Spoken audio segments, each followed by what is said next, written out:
Disclaimer: this video is for entertainment purposes only.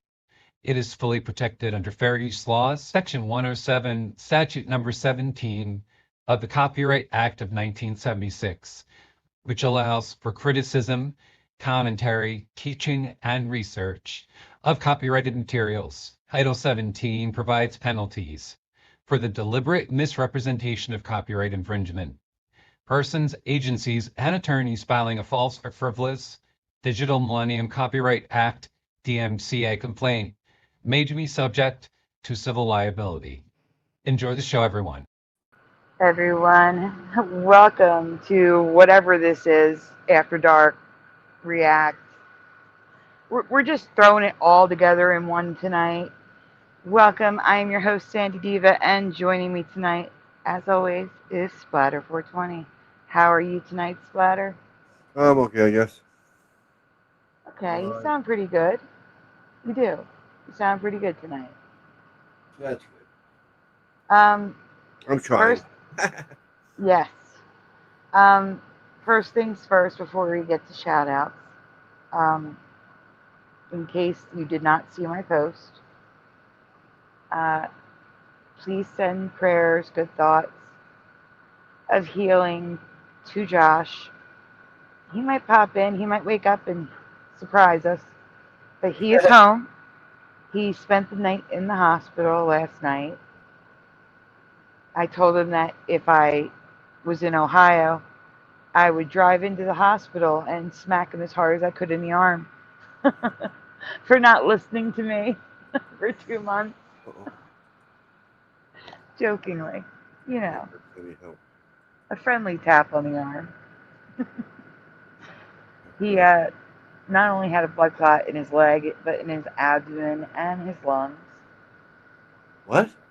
Yeah, blood clots everywhere. Oh, wow. So the blood clots that he had when he first told me about the leg pain, Yeah. they traveled to his lungs. That's why the pain went away for a little while, because they were moving. And then the pain came back because new blood clots were in the leg, and they were in the process of traveling to the lungs, but were in the abdomen. So yeah. Josh was it was pretty serious, yeah. But he's doing very well now. He's on blood thinners. They checked out his heart. They kept him overnight for observation. He's doing better. He was the one interviewing Gordon Puckoff, yes.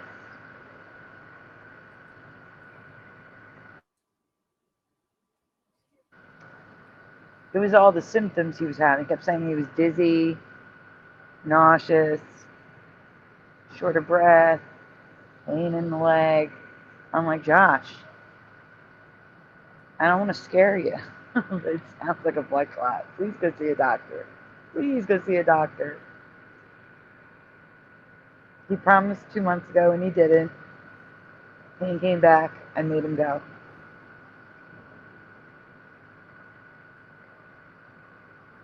Yeah, right? That's what I was trying to, I was like, this is like super serious. Like, from the lungs, it goes to your heart, and that's bad. I hope your friend's doing well, Astral Fugitive. I mean,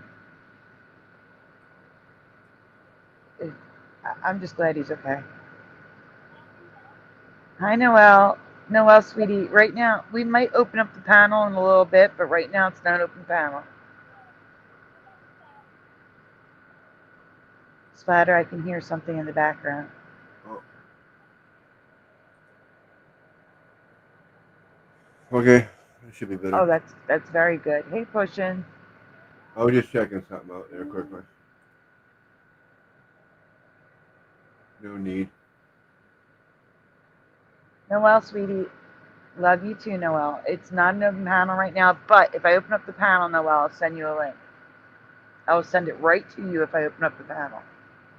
Oh, he's not anymore. Okay. Oh, of course. So, yes, please, if you can, pray for Josh. Like I said, he's doing well. He's home. But he was in the hospital earlier today, so he still needs the prayers. Well, yeah. Healing. Yes. Healing prayers. He heals That he quick. makes a full recovery, speedy recovery. Yeah, those clots take off.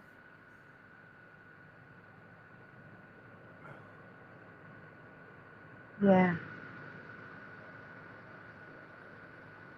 I'm just a astrofugitive. Do you know if your friend, like, if it was just like a one-time deal, like it never came back, or is it something they continuously dealt with? What? The blood clots. Oh. Well, the mind says it can happen from multiple things. It can happen from it's just hereditary. It can happen with genetics. That's less rare. More than likely, it's from inactivity. Like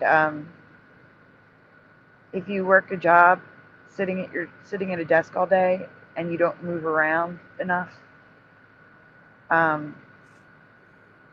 long plane rides. I hear now this is speculation, okay?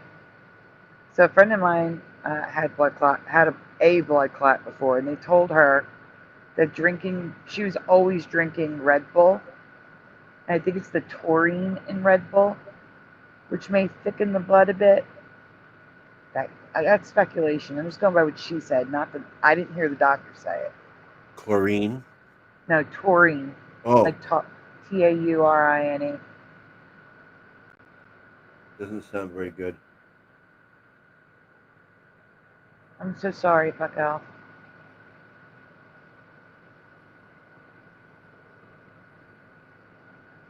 Yeah, that sounds like Josh. Fugitive. He's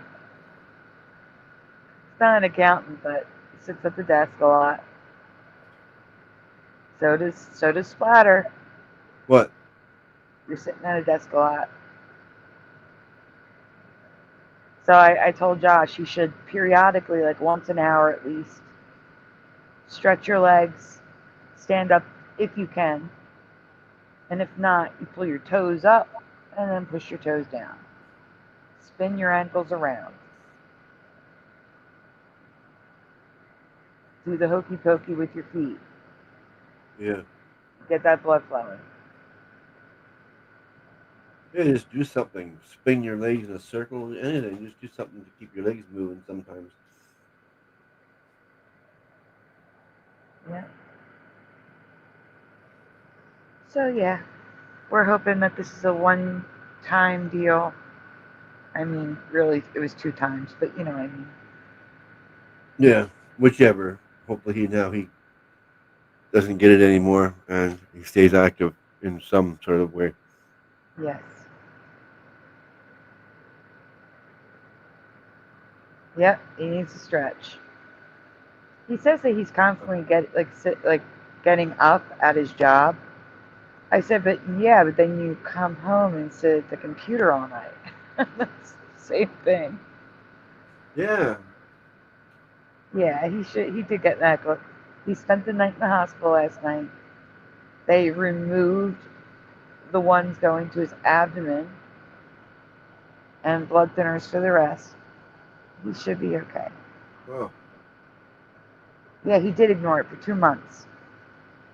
That's why I said I would have driven there myself and slapped him on the arm. No. What are you doing? Don't ignore health issues. Not good. Mm-hmm.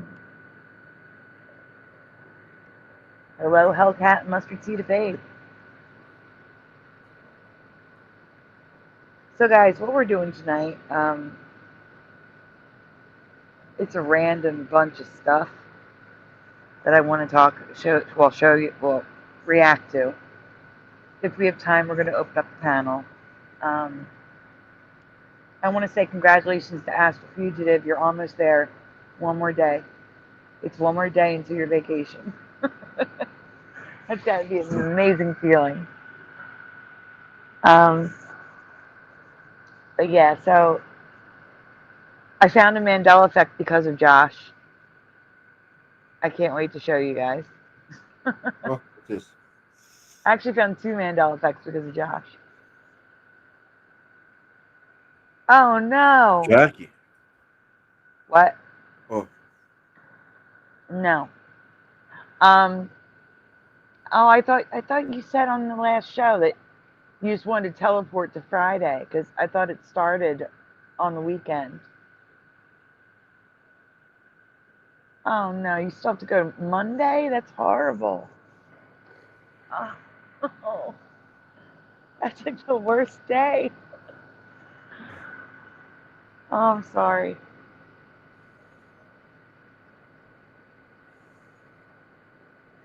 Oh my goodness. All right, so okay. All right. I hope that'd be awesome if you can get Monday off and just start your vacation then. That would be great. All right, so the first one that we're going to be looking at has nothing to do with the Mandela effect, has nothing to do with paranormal. It's actually about YouTube. But the reason why I want to watch it, many of us have seen, ironically, the community is growing. It's growing quite fast. That's what I've noticed. There's like this wave of new people coming in. Wonderful. We are so happy to have you here. And not just here. I know they're going to other channels as well.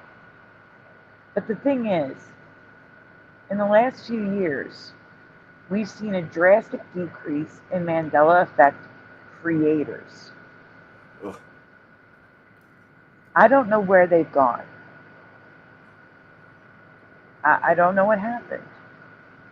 I mean, and then there's some creators that still create content, but it's much, much, much less often.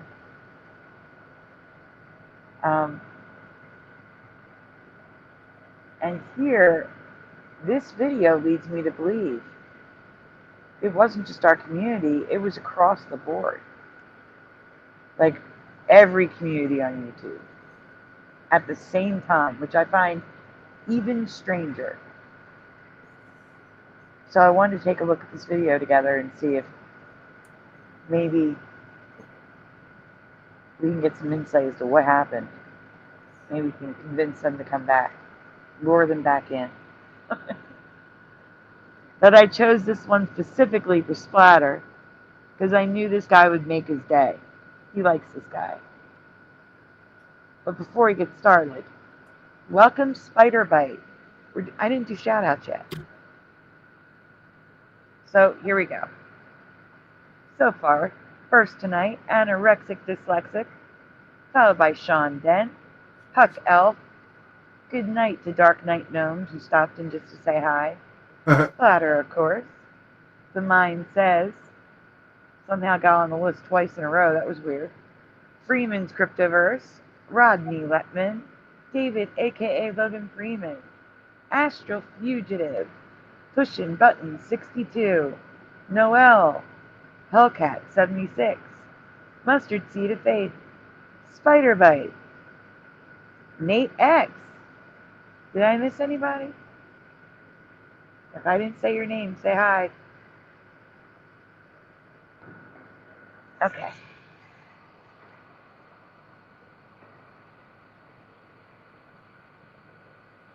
Oh, I can because I took some away. Huh? Spider Bite. He said, "Give Spidey a wrench."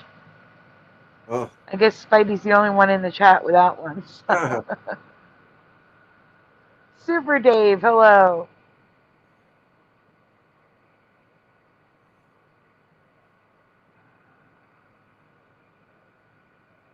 Yeah, why not? We'll do it. I took several wrenches away, so. What you Yeah. do now? Well, you took several away. Yeah, the person's name that you weren't supposed to name. Oh yeah. But that's it. I'm done. Now everyone in chat has a wrench. Again. That's here, including Super Dave. Okay. Don't tell nobody. Those of you that are here, shh. It's our secret, okay? Yeah. It's a broadcast. I didn't do that. I also reimagine the like button is clicked. Yeah. Uh-huh. Well, since you said it, guys, before we get started, oh, I'm stuck. Why can't I scroll up? Uh-oh, something's wrong with my thing. Uh-oh, we have a problem. We got a problem. Yeah, I got to refresh. I'll be right back. All right. It won't let me scroll to my stickers or my banners or anything. Let me see if I hide it. No. What the heck is happening? I'm trying something else. Oh, that worked. No. What the heck? Yeah, I'm refreshing. I'll be back. Fired? What? Now I can't even change the picture. Oh.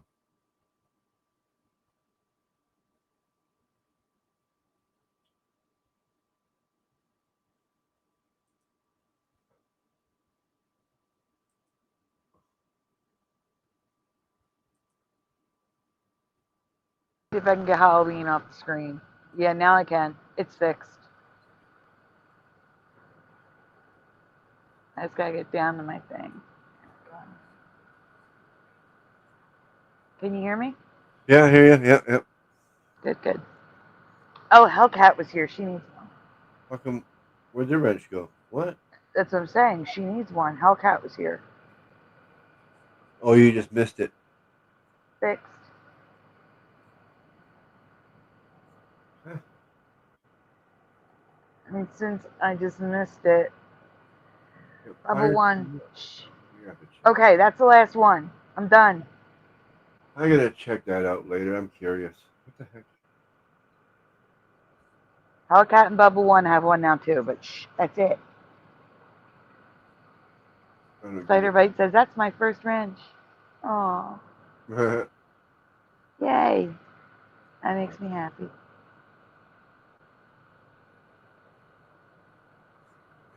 What is Robert De Niro doing that he can get fired from? I don't understand. Oh, it was probably something anti. It was probably one of those lunatic videos on the left.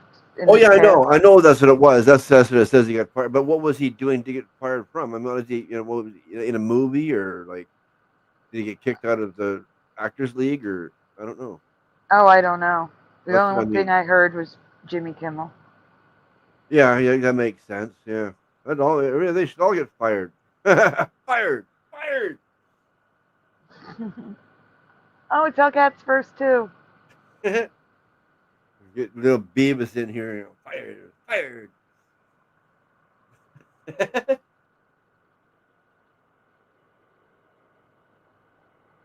You're fired.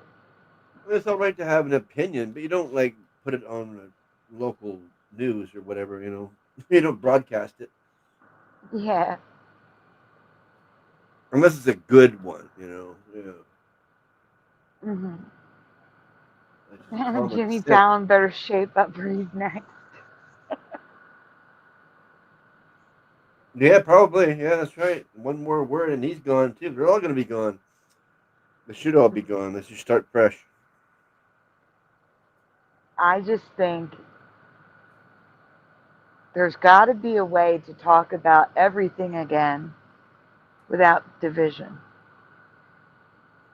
Make fun of everybody. Remember how Saturday Night Live used to make fun of everyone? Oh, yeah. Exactly. That's what we need to go back to, where we could do that again and be comfortable with it. Yes, I agree. Jimmy Fallon is not as bad as Kimmel or Colbert. You're absolutely correct. Yeah, Colbert's the next one, isn't he? Yeah. No, Colbert already happened. He was first. Oh, he was first. Okay. And now Yeah. Kimmel. Hmm. Okay, good. They got two. They got rid of the worst two. That's good. Oh shoot. That is true. Oh, if you would like to donut, please consider donuting.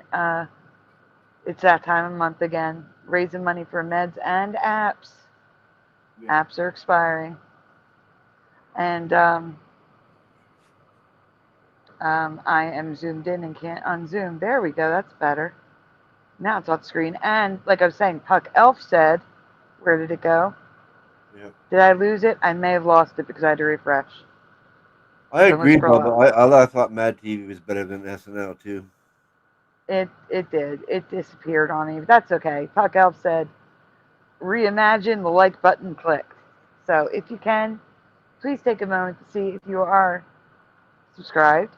If not, please consider subscribing, ring the bell, but also like the stream when you get a chance. Thank you. Yeah. Now we're going to get started with this very strange video that has nothing to do with Mandela effects. Bring back But, Mad TV. but like I said, I think it's relevant because our community has seen a sharp decrease in creators. And maybe this will give us some insight. Hello, OA. All right, here we go. Let's get him on the screen. Splatter's new favorite guy. Sure. Maybe I play now. Yeah. Oh, let me get the banner up. Hold on. Wait 1 second. Yep. Just And I say. gotta get the thingy up. I gotta get everything up. Just give me a second. That's why I'm saying. Oh, I'm waiting for you to say hey, hey. Okay. Okay. We'll get the banner up. We gotta get the thingy up. I think red's too red. That's too red. Okay. I wish I knew where the blue one was. I think I deleted it. I think this one would look better with the blue one. Because he is so red with that light. You know what I'm saying? Yeah. Oh yeah.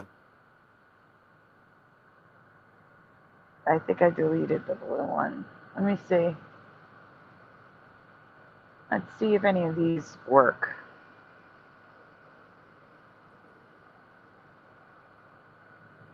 Yeah, see, the blue one looks better. What about the green? Oh, that looks bad. Okay, blue it is. Let's go. New England Dirt Roadie, welcome.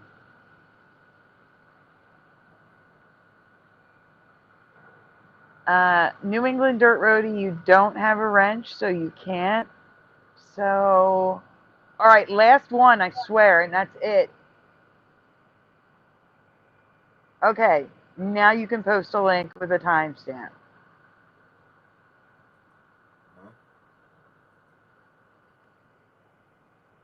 Splatter. Yeah. Before you get started, wait 1 second. Oh yeah, I'm waiting until you say go. No, you're not listening. Oh. You're about to get a link in the chat with a timestamp. Oh no. That's what I was saying. Okay. Why start if we're going to have to leave it right away, you know? Right. So where are you getting this timestamp from? Who has it?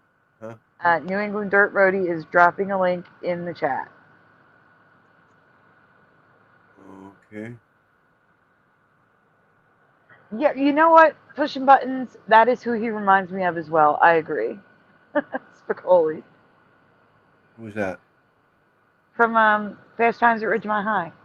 Oh, okay.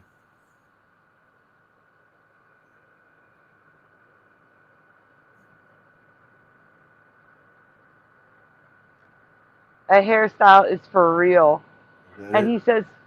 he has said in several videos that people bully him for his hair. They either love it or they hate it. Okay, link has been dropped, Splatter. Yeah, Now I we're got just it. waiting for the timestamp. Oh.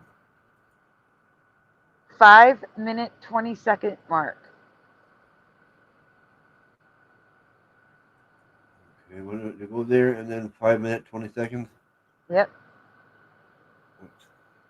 What's already there? Nah, you can have it. I just went on a wrench spree. You're good. Enjoy. Oh. There. Yes, 520. those of you with a wrench now, you can now post links. You can also click on the profile pictures of people in chat and actually go to their channels. You see? Hmm? You don't want me to show this guy now then? No, we'll go back to that after we look at this. Okay. It's just residue. We're not going to be looking at it very long. Right. I know you were excited to see his video. I know. We're going to watch it. Don't worry. Next on the docket. Okay. All right, here we go. How long do we play it? I don't know, but it's at 5 minutes, 20 seconds. Yeah, I'm at 5:21. Close enough. Well, we're looking at the ribcage residue. So the rib cage is going to be open, and let's see if it goes over the there's probably more Mandela effects you're unaware of, which is okay. But we're going to look and see if the rib cage goes above the collarbone or stays below. The floating ribs look better. They're not straight down. That is better. These The ones? outside, yeah, the outside look like they're open, which is good. But the top ones look like there's a piece of cartilage on top. But we'll see. Good play. We going through this detail because when you activate these muscles, when you activate the Actually, hip pause. flexor, There's no need for us to play the volume and risk a copyright. You can No. just mute it. We're just looking at the actual bones. Right. Yeah. Unless I'm wrong, do we need to hear it? I don't know. No, I'm asking New England Dirt Roadie if we need to hear it.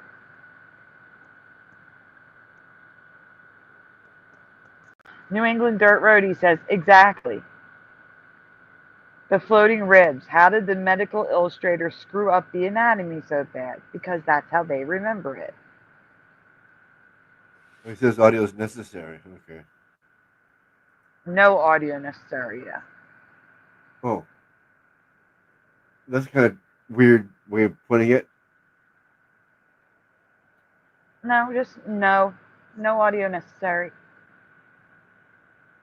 He's got the Or is comment. it no? The audio is necessary.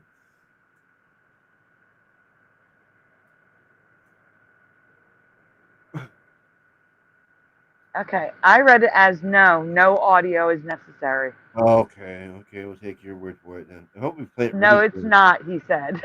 Okay. There we are. Okay. Can we play it some more, or what are we doing with this? Well, move it up a little bit and see if they zoom out and let's see more of the skeleton. Oh, right there, maybe. Let's look at that. Let's Let's look at back- that.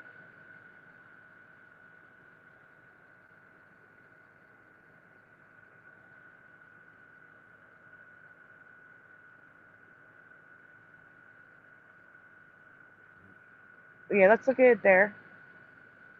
Huh? All right, keep going. It's okay. I'm not seeing anything.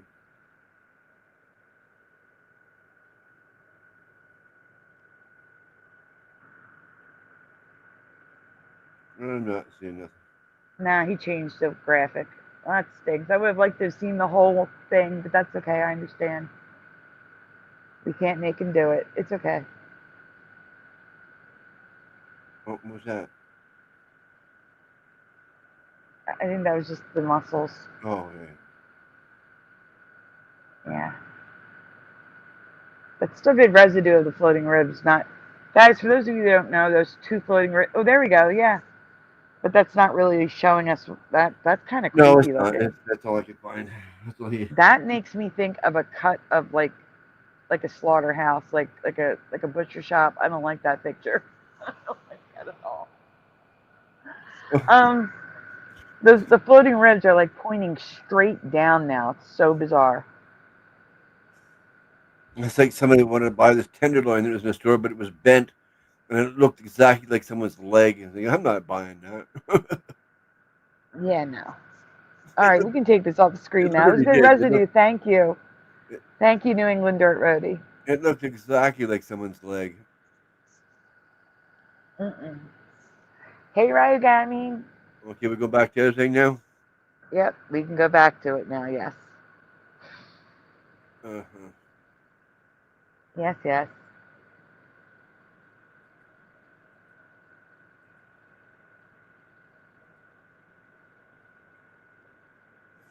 No timestamps. No, we're just playing it. That's why I have to put the thing up. So give me a sec. Give me a second to get the thing on top of it. All right, let's go.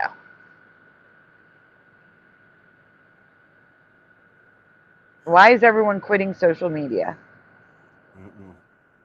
Chester. All right, we sound good. Nesta, you ready? Yes, sir. All right. This one's titled "Why Everyone Is Quitting Social Media" by Matt Diavella from downtown. Us. Let's blow this Big Daddy up here.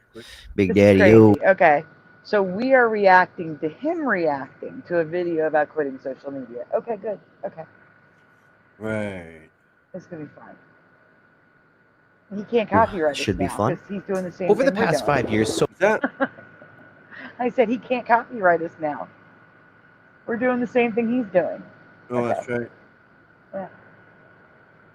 social media has gone through one of the most dramatic transformations since it began. The platforms that once promised connection, community, and a voice for everyone have devolved into something much more harmful. Viral stunts, immature pranks, choreographed dances, also heightened levels of anxiety, depression, and the disruption of the very fabric of society. I want to Pause. explore why social So yeah, it depends on what your algorithm is feeding you and what you're searching out. I mean, I didn't see in 2020, I didn't see all those dances and stuff like that because I wasn't looking at that stuff. I wasn't searching for it. I wasn't consuming it.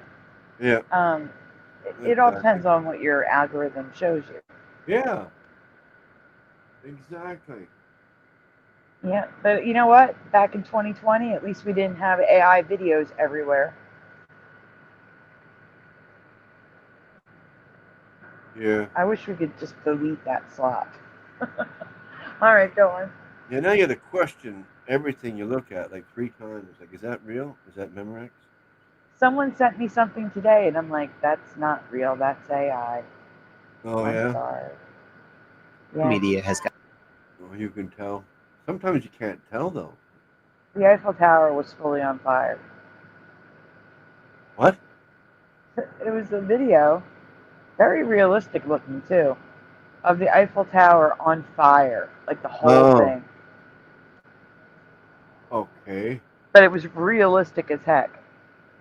Yeah, but okay. To make, how does the Eiffel Tower burn if it's metal? That's what made you. I guess that would be the first clue. Pac, we're not doing an open panel yet. Yeah. Yeah, we're probably going to drop the link soon though. I might have you guys jump in and react to when we get to the Mandela stuff, the paranormal stuff. And we'll have you guys come in and react with us. This is just like boring stuff, so. It was taking. It's gonna take us 3 hours to get through this 1 hour thing at this rate. No, it's not. All right, we'll get through it. Come on. gotten so much worse recently, and the quiet but growing rebellion against it that has the very architects of the system on edge. This video is sponsored by Headspace. More about them later. So I think we can learn a lot about the problems with social media today by looking at how Instagram promotes its own app. If you go to the login page, it says, sign up to see photos and videos from your friends. What a load of shit. Anyone that uses Instagram knows this just isn't true. And it's far from the content machine it's become. But it does give us a clue into the challenges this company and every social media platform is facing today, and why the distance is growing between what people want and what they're getting. Jack Conte, the co-founder and CEO of Patreon, has spent years thinking about the economics of the internet and has seen from the front lines just how drastically social media has changed since it was first introduced. Jack, thank you so much for being here. Question number 1. From one Jack to another. Something I want to say, though. Pause a second. So, hey, Sai. Okay, so I guess they're going to talk about in general first, but, and he's probably going to mention the same thing that I am, that you're served up crap that you don't want. But, like, I know for a fact that based on my search results, I get fed up the strangest stuff ever in my algorithm. There'll be stuff there that I want to see, and then stuff there I have no interest in because I researched Mandela effects without switching accounts. Oh yeah, makes sense. Yeah. Mess up your And then algorithm once that in a way. while, they'll throw some random stuff in there just to see if it sticks. I guess they're testing them out. You know what I'm saying? Yeah. And I think that's how a lot of people find me. I'm the random slop thrown on their page, and they're like, "Oh, let me check this out." Oh yeah. All right, we can go on. He paused, so I decided to pause too. I'm going to follow his lead for how long we have to wait to pause. Okay. Go ahead. Okay. What's that? Okay, I'm back. A lot of people, a lot of you guys reach out to me on Instagram, and a big common theme that I hear is I don't ever use Instagram, or I just made this account I don't to either. message you. A lot of you that watch this channel, you don't watch short form. You don't even have an Instagram. You don't even have Correct. a TikTok. Well, I do because of And I content totally being a get that, creator. because I also too would not use them if it wasn't for making content. Does that make sense? Yeah. Yes. So, and I understand why. Like, Instagram has become, we post to Instagram and Cheryl. TikTok, but I literally pay a guy to post there for me. I don't want to have to go Pause. there. It's already enough when me and Nestor sit here Man, that on a would be daily nice, basis and have wouldn't to it? scroll through TikToks to find ones. Wouldn't it be nice Right. if I could pay people to do things? Yeah. Wouldn't it be nice? Ah.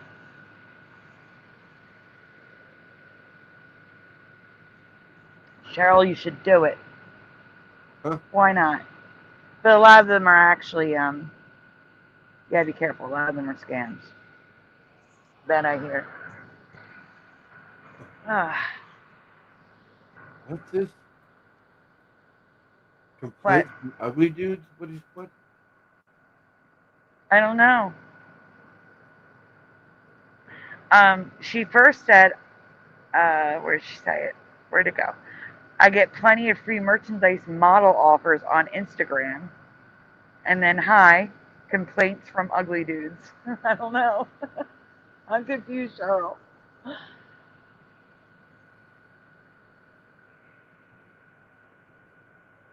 I know. You didn't say it was a joke. We know it's a joke.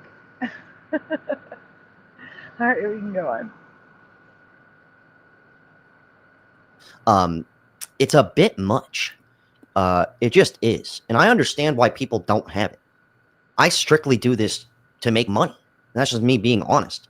And also another thing too, for my regular viewers, you might have noticed me and Nestor we've been posting a lot lately. And the reason why we're doing this is because this is a big reason why a lot of people have quit social media. It's turned into just content. But that's the name of the game. So it's gotten to a point where people no longer give a shit. Pause. Most of you are here strictly to know why people.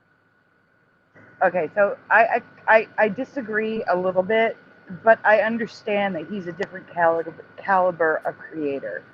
So there are literally millions of creators on YouTube not making a dime at all, like not even a little, and they do it for, like, I did years without a single dime coming my way.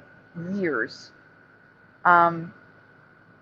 That didn't stop me from making content. It's because I enjoy doing it. But I think what he's implying is some creators have dropped off because they stopped making money. There's been the Adpocalypse 1, 2, and 3, which drastically changed the way YouTube pays creators and how much they pay them. like before, if you were monetized, you had ads. In the beginning, that's how it was. You had ads. You got paid well for them. And at least I'm going by word of mouth. I have no idea. 'Cause I wasn't even creating content then.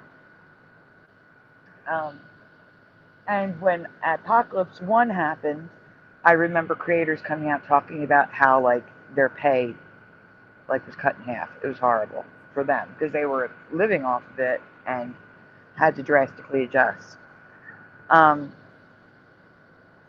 But I don't know if that's the motivation of what caused our community creators to stop creating. I don't know if anyone, like what anyone was making in the community, if they were making anything. I honestly don't know. So I don't know if that it made a difference.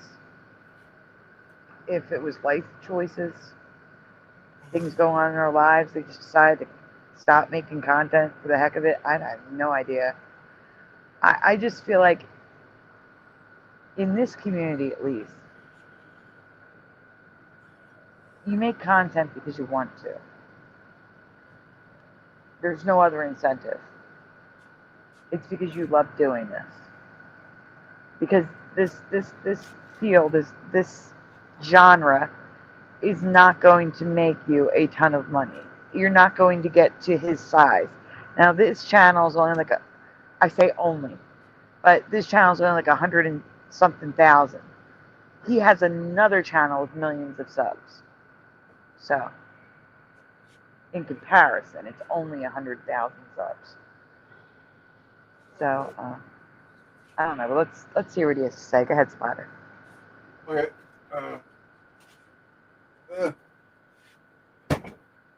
Hey, Jiraiya. Sorry, I was just stepped away for a second. We're quitting social Sean media. Penn has a YouTube channel. You're not here for me. This is all changed, right? And I don't care. That's all good. I'm here for the same reason you are. I want to know why people are quitting. But for me, why I don't consume it like a normal person would, it's because one, I don't care. And two, I don't see any of my friends. I don't see anybody I actually follow anymore. YouTube's pretty good at it, but 9 times out of 10, I got to go in and type somebody's name in to find them on YouTube. Pause. Instagram, forget it. Yeah, I gotta be honest with you. I can't remember the last time I was shown something by a friend. I can't find Josh's shows, Propagates. I gotta go look for them. Even Hebrew. I'm on that show, and it doesn't show it to me.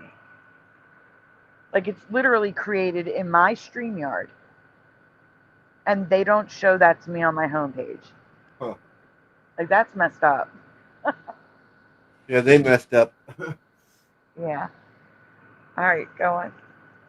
For fucking get it. I just want to throw that out there, though. It really has changed drastically.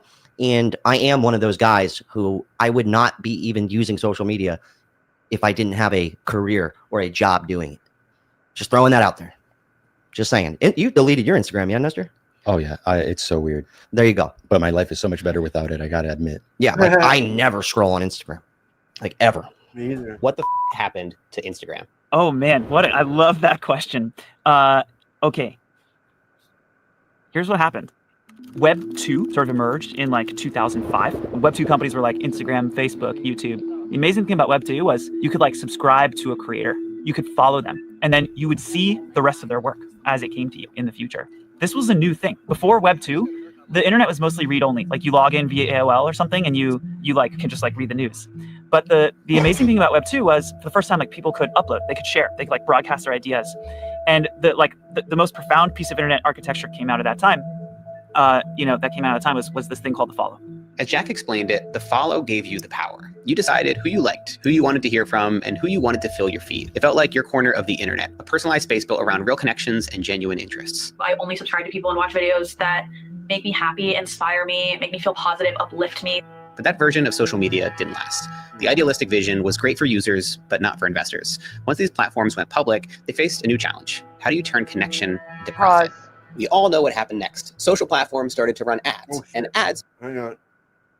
Uh-oh. What did you do? Oh, DoorDash is the next frame. I gotcha. I panicked. Or is that your DoorDash? Oh, we lost Splatter. He panicked. All right. Well, what he was saying. The reason why I don't know what your feeds look like on YouTube, but it's curated to make you stay on YouTube. It's curated. Splatter's back. Oops. Hey, Splat. I know it's okay. Do you need to? Do you have the links, or do you need me to paste them again? I still have them. Oh, good. Oh, I like that. Yay. We'll get back to that. I'm sorry. It's okay. So, it's still in the same spot. Right on. awesome. But yeah, Oh. what was I saying? Oh, your feed is curated also to show as many ads as possible without it being intrusive, because the creators are giving you those ads. And I'm still waiting for Splatter to present. There we go. I just needed to pause, but I know I hit the wrong. I panicked. yeah, I think we're okay to do it this way. All right, go on. Oh, do you want sound? Yep. Positive, uplift me. But that version of social media didn't last. The idealistic Oh, vision pause. was great for users, but Splatter, we should be doing this at 1.25 times. It is a long video. It is. I already did that. It's already at 1.25? Yep. Can we double check it? Oh. Because you did crash. Oh, it went back to normal. Okay. Yeah, that's what I thought. Yep, okay. Well, it was though. I did have it. I had a feeling because it sounded different. Hey, Darkslayer. Oh, that's why because you can tell. Okay. Yeah. Okay, get the volume back up because I had it turned down. Yep. Okay.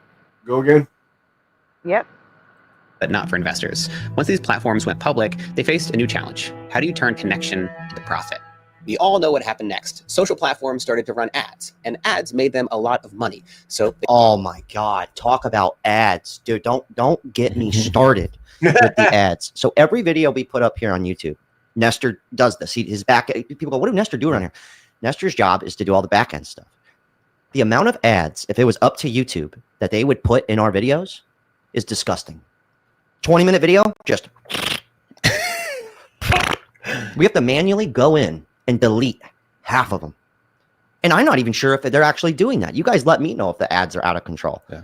But a lot of people will be like, well, why would you delete the ads? That's money. Because I don't fucking like ads either.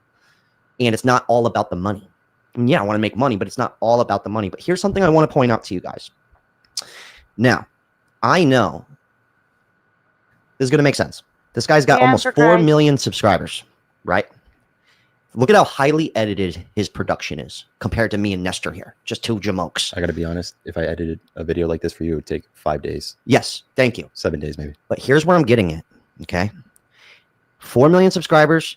And if you look at the views on this video, which I'm really interested in the subject, right? But I don't follow him like that. I know him from highly edited cinematic videos. I'm not sitting here like Matt Diavella's just like, that's my kind of guy. And I could just sit there and listen to him talk. You get what I'm saying? So look at the views in relativity to his subscribers. So this is all changed. And that's why, unfortunately, I used to do skits. I mean, we'll have a wide shot like this for you to make it look cinematic or like make it look cool. But the amount of effort that you would put in, like when I used to do stand-up comedy, people don't care anymore. They don't care. I mean, think about movies. Pause. Yeah, I think what he's getting at is, it used to be on YouTube, like you just go live or you just upload a video, it didn't matter.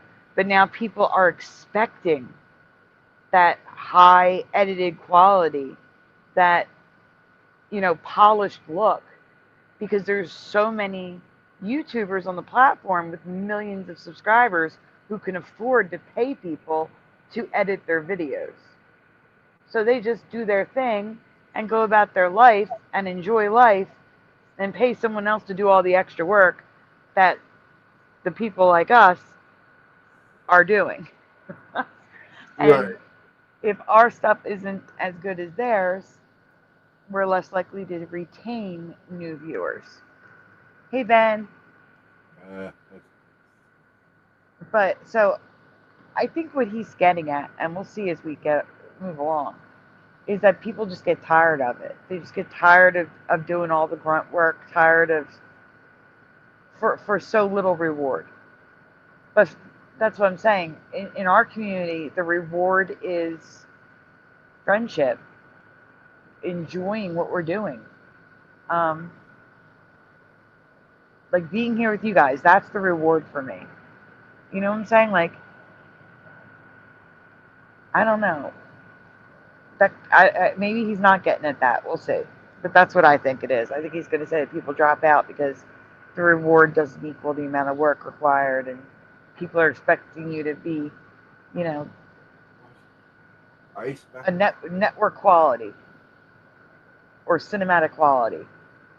Hey, Q-Berts. Those of you just joining us, we're watching a strange off-brand video. Why people are quitting social media, more so creators. See if we can understand what happened to our community. Where did all our creators go? All right, continue. You? People are like, they only make shit movies. No one's buying them. No one's going to watch them. Why would people waste their time and put all this time into something when no one gives a shit? Not to mention, this is just something I'm a nerd about, and maybe you don't care. But this is why a lot of people do these reaction videos or just sit there in their car and talk. Does this make any sense? Yeah.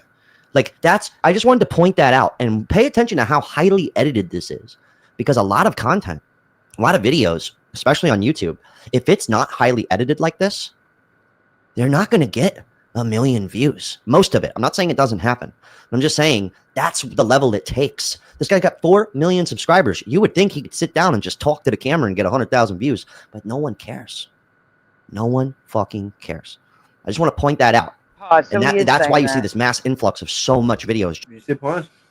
He is saying that. He's saying if it's not this cinematic masterpiece of a video, people aren't going to watch. They aren't going to share. It's got to be something that blows people away. And the reality is most creators are not able to produce content like that. They don't have the equipment. They don't have the money to pay for the editing software that allows for a lot of that high quality sound, high quality video edits. They don't have the person to do it for them like these bigger creators. So it makes being a smaller creator even harder. Like back in the day, everybody was on an even playing field.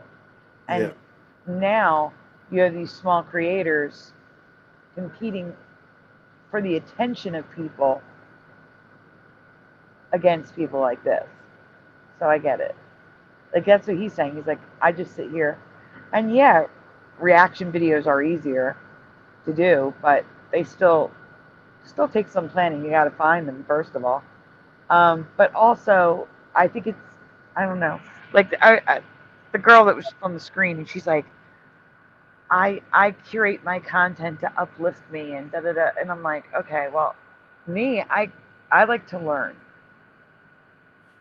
So if I'm not learning something, even if it's something irrelevant to, it could be anything. This is learning in some sort of way. Oh yeah. So the content I'm looking for is learning content. I can't imagine just going to content that makes you feel good. I can understand it having a few on the back burner, driving a bad day. But for me, I need something that's going to, like, I guess, challenge me to think about. I don't know. All right, we'll go on. Just go on. Let's being shit out. And I'm a part of the problem, but I also understand why. I've made skits. I've done these things. I put time into writing a screenplay. Just because you haven't seen it. Because no one cares. So why would I care? Oh, I don't wait, care if you pause. release the movie. One A guy. better example. I could go live, show you Mandela effects, open up the panel, react to videos, and it's all 1/10 the work of putting a video together. I like making videos. I started by making videos on the channel. The problem is, the videos get 1/8 the views of the live streams. So the videos take more work, more time, and they don't get anywhere near the amount of views that a live stream gets. Doesn't matter what the topic of the live stream is. So why am I going to take the time to put together a video that no one's going to watch? Like, for comparison, my average on a stream, well, my average is all over the place. It's anywhere between like 500 views and 1,000 views. The average is probably like, we'll say 600 views. The videos, now I'm not talking about the ones that have been up for years, because that's a cumulative thing. I'm talking about like within the first few days. The videos tend to get 100 views, maybe 200. But they took weeks to make. Whoa. So what's the point? Why would I make videos? Now, it's possible that it's because my algorithm, or not my algorithm, the algorithm for my viewers is aimed at live streams. It's very possible that because this channel is 99% live streams, that the videos don't get pushed out as much. Like, maybe if I created a new channel and just uploaded the videos to that channel, maybe they would get more views. I don't know. But as of right now, it just doesn't make sense to make videos, because that takes up my time. And that means I have less content for you for the live shows. It just doesn't make sense to make a video. All right, anyway. Go ahead. I would care. Me. That's not my point. Anyways, back to this guy. They scaled the model. Grow larger, show more ads. Get more users, show more ads. Hold users' attention for longer, show more ads. Get more data on who your customer is, their hopes, fears, and dreams. Sell more expensive ads. The customer of Facebook is the advertiser. What the advertiser wants from consumers is attention. And what Facebook has built is a machine that converts attention into revenue. That is the Facebook machine. Everything about the financial system is set up. Josh is in the chat. Hey, Josh. Oh, hey, Josh. Everyone's praying for you. Oh, he's backstage. It didn't give me a thing. Hey. Hello. Oh, wow. Oh, dude. How you doing? How you feeling? It's crazy. How exhausted I am from laying around in a hospital bed for 24 hours. Like, you know, like you would think I wouldn't be tired, you know, I wouldn't be tired from doing that. But man, I got home and sat down on the bed, and like I was asleep before I sat down to, like, you know, answer emails. And the next thing I know, I woke up and it's like 1 o'clock. I'm like, oh crap, Sandy's on. So. Yeah, no, it's exhausting, because the thing is, when you're in the hospital, they're constantly coming in to check your vitals, constantly coming in to give you fluids, giving you this, that, take blood, read your vitals, like everything. It's, you don't sleep. That's why. Yeah, it was awful. And I'm more of a sleep on my side type of person. You can't do that in a hospital bed. You got to lay on your back. You don't have a choice. So that was just, it's just like a level of stress. And so I'm not surprised that you crashed. At home in your own bed? Yeah.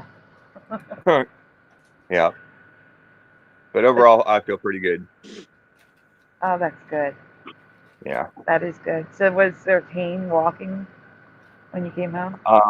I probably have less pain walking now than I have in the last, you know, week and a half or whatever, whenever this started.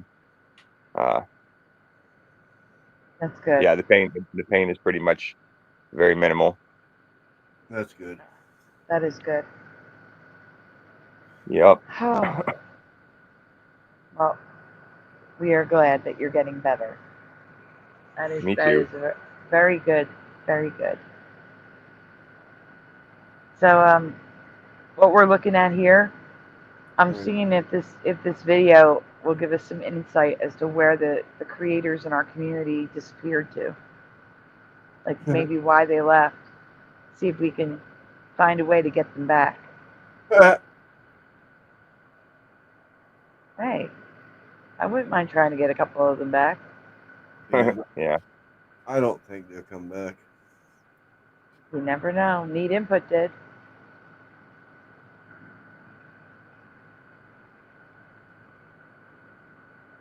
I mean, there's still people who stuck through it. Fiverr's here. Propagate.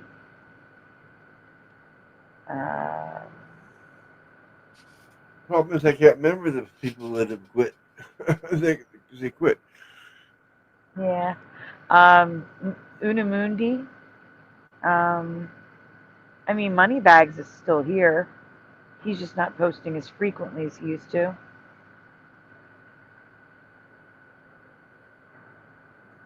But yeah, a lot of people have left.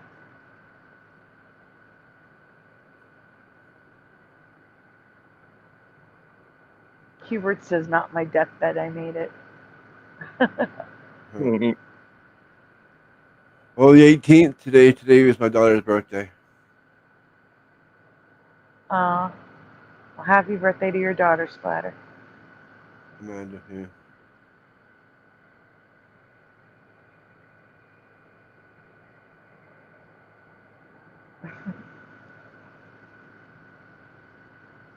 Uh-oh. Was someone here, Ben?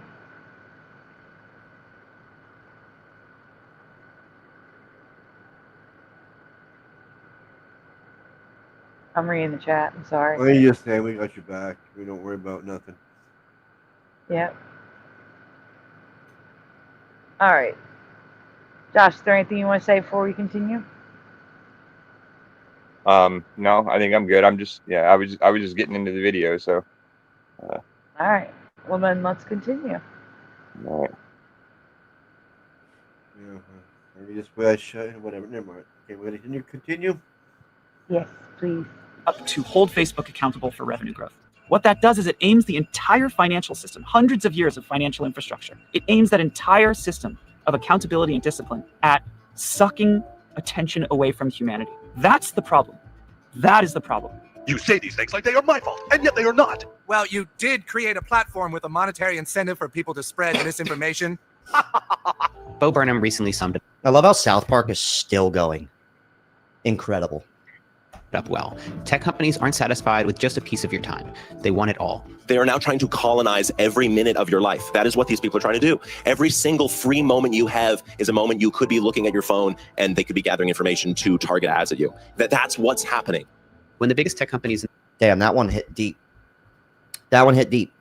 And also, another reason, I just want to explain this guy to you guys, because you might have noticed this with a lot of, if you consume a lot of YouTube, or God forbid, short form. But on short form content, there are people posting 5 to 10 times a day. And on YouTube, people are posting every day. Every day. Yeah, pause. Sometimes twice a day, 3 times a day. Yeah, that's just insanity to me. Like I said, if you have editors, you can do that. You know, you can just record a stream and say, fix it up and put it out there for me. And that's what they're doing. And that's why I think there's a possibility that in our community, at least, in other communities where they don't get as many, you know, it's more of a niche. I think some creators just say, you know, it's not worth it. But I do think those creators are in it, like they were expecting to make this a career. They were expecting to earn money. They were expecting to get bigger, more followers, things like that. And if it doesn't happen, they just, not all, Like, I don't think maybe it's Mandela stopped making content because she didn't have any, like, a certain amount of followers. But I think there are some that are solely motivated by that. But I think that would be across the board, not just this community. What do you guys think? Yeah, I don't know why people are. I mean, it all makes sense why people are slowing down, because I have heard that it's getting harder and harder to make money on YouTube, and the people that are posting 2-3 videos a day, have a team or something. They're not just doing it on their own just for fun. Yeah, there's no way. Even shorts. Like, they're saying 5 to 10 shorts a day, or TikTok videos. You know what I'm saying? Yeah. 5 to 10 a day. Even a TikTok short could take me like an hour or two. Yeah, right. So 10 a day, that's 20 hours of work. It's insane. Then again, some people just upload a picture, throw music on it, and call it a day. So, right.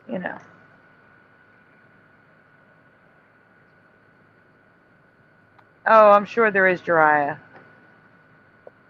I'm sure there is, because I mean, on any, I know on YouTube you can pay to be featured in the top right of the recommended on the side. That's a thing. On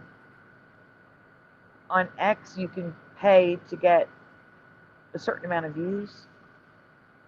I know, because they advertise this stuff to me, and I'm like, no, no way. Money is too precious to me. I'm not going to waste money on something that dumb.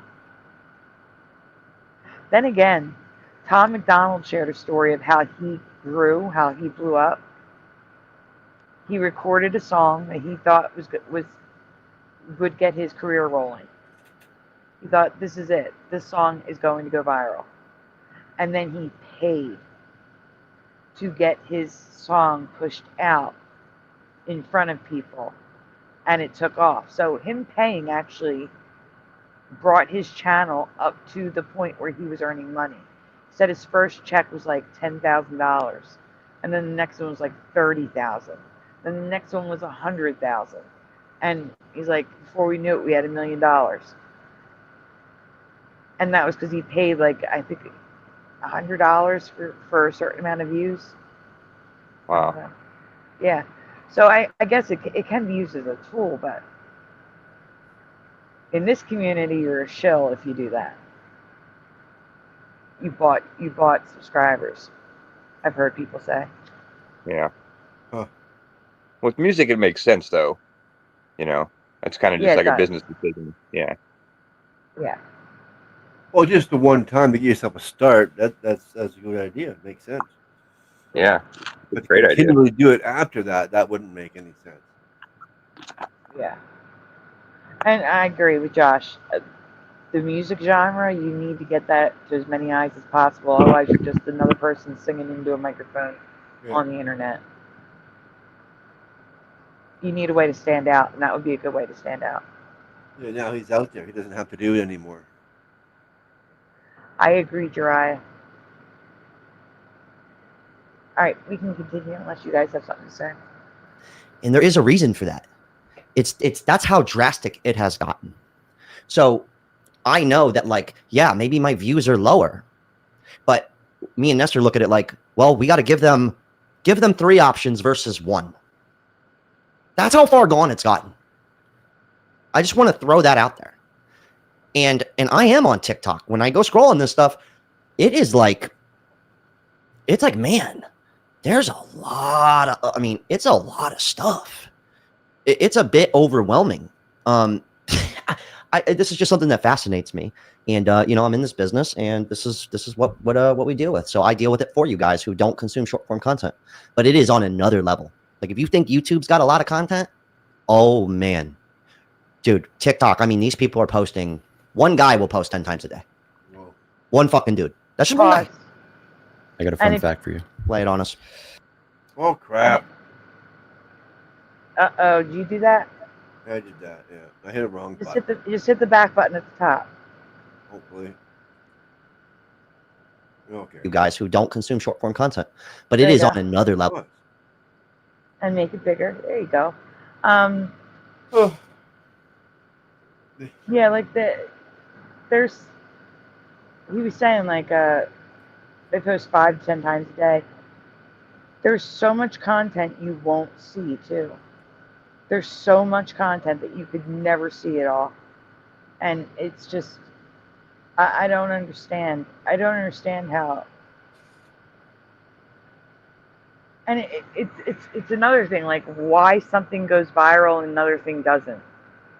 Like the stupidest things on TikTok have millions of views.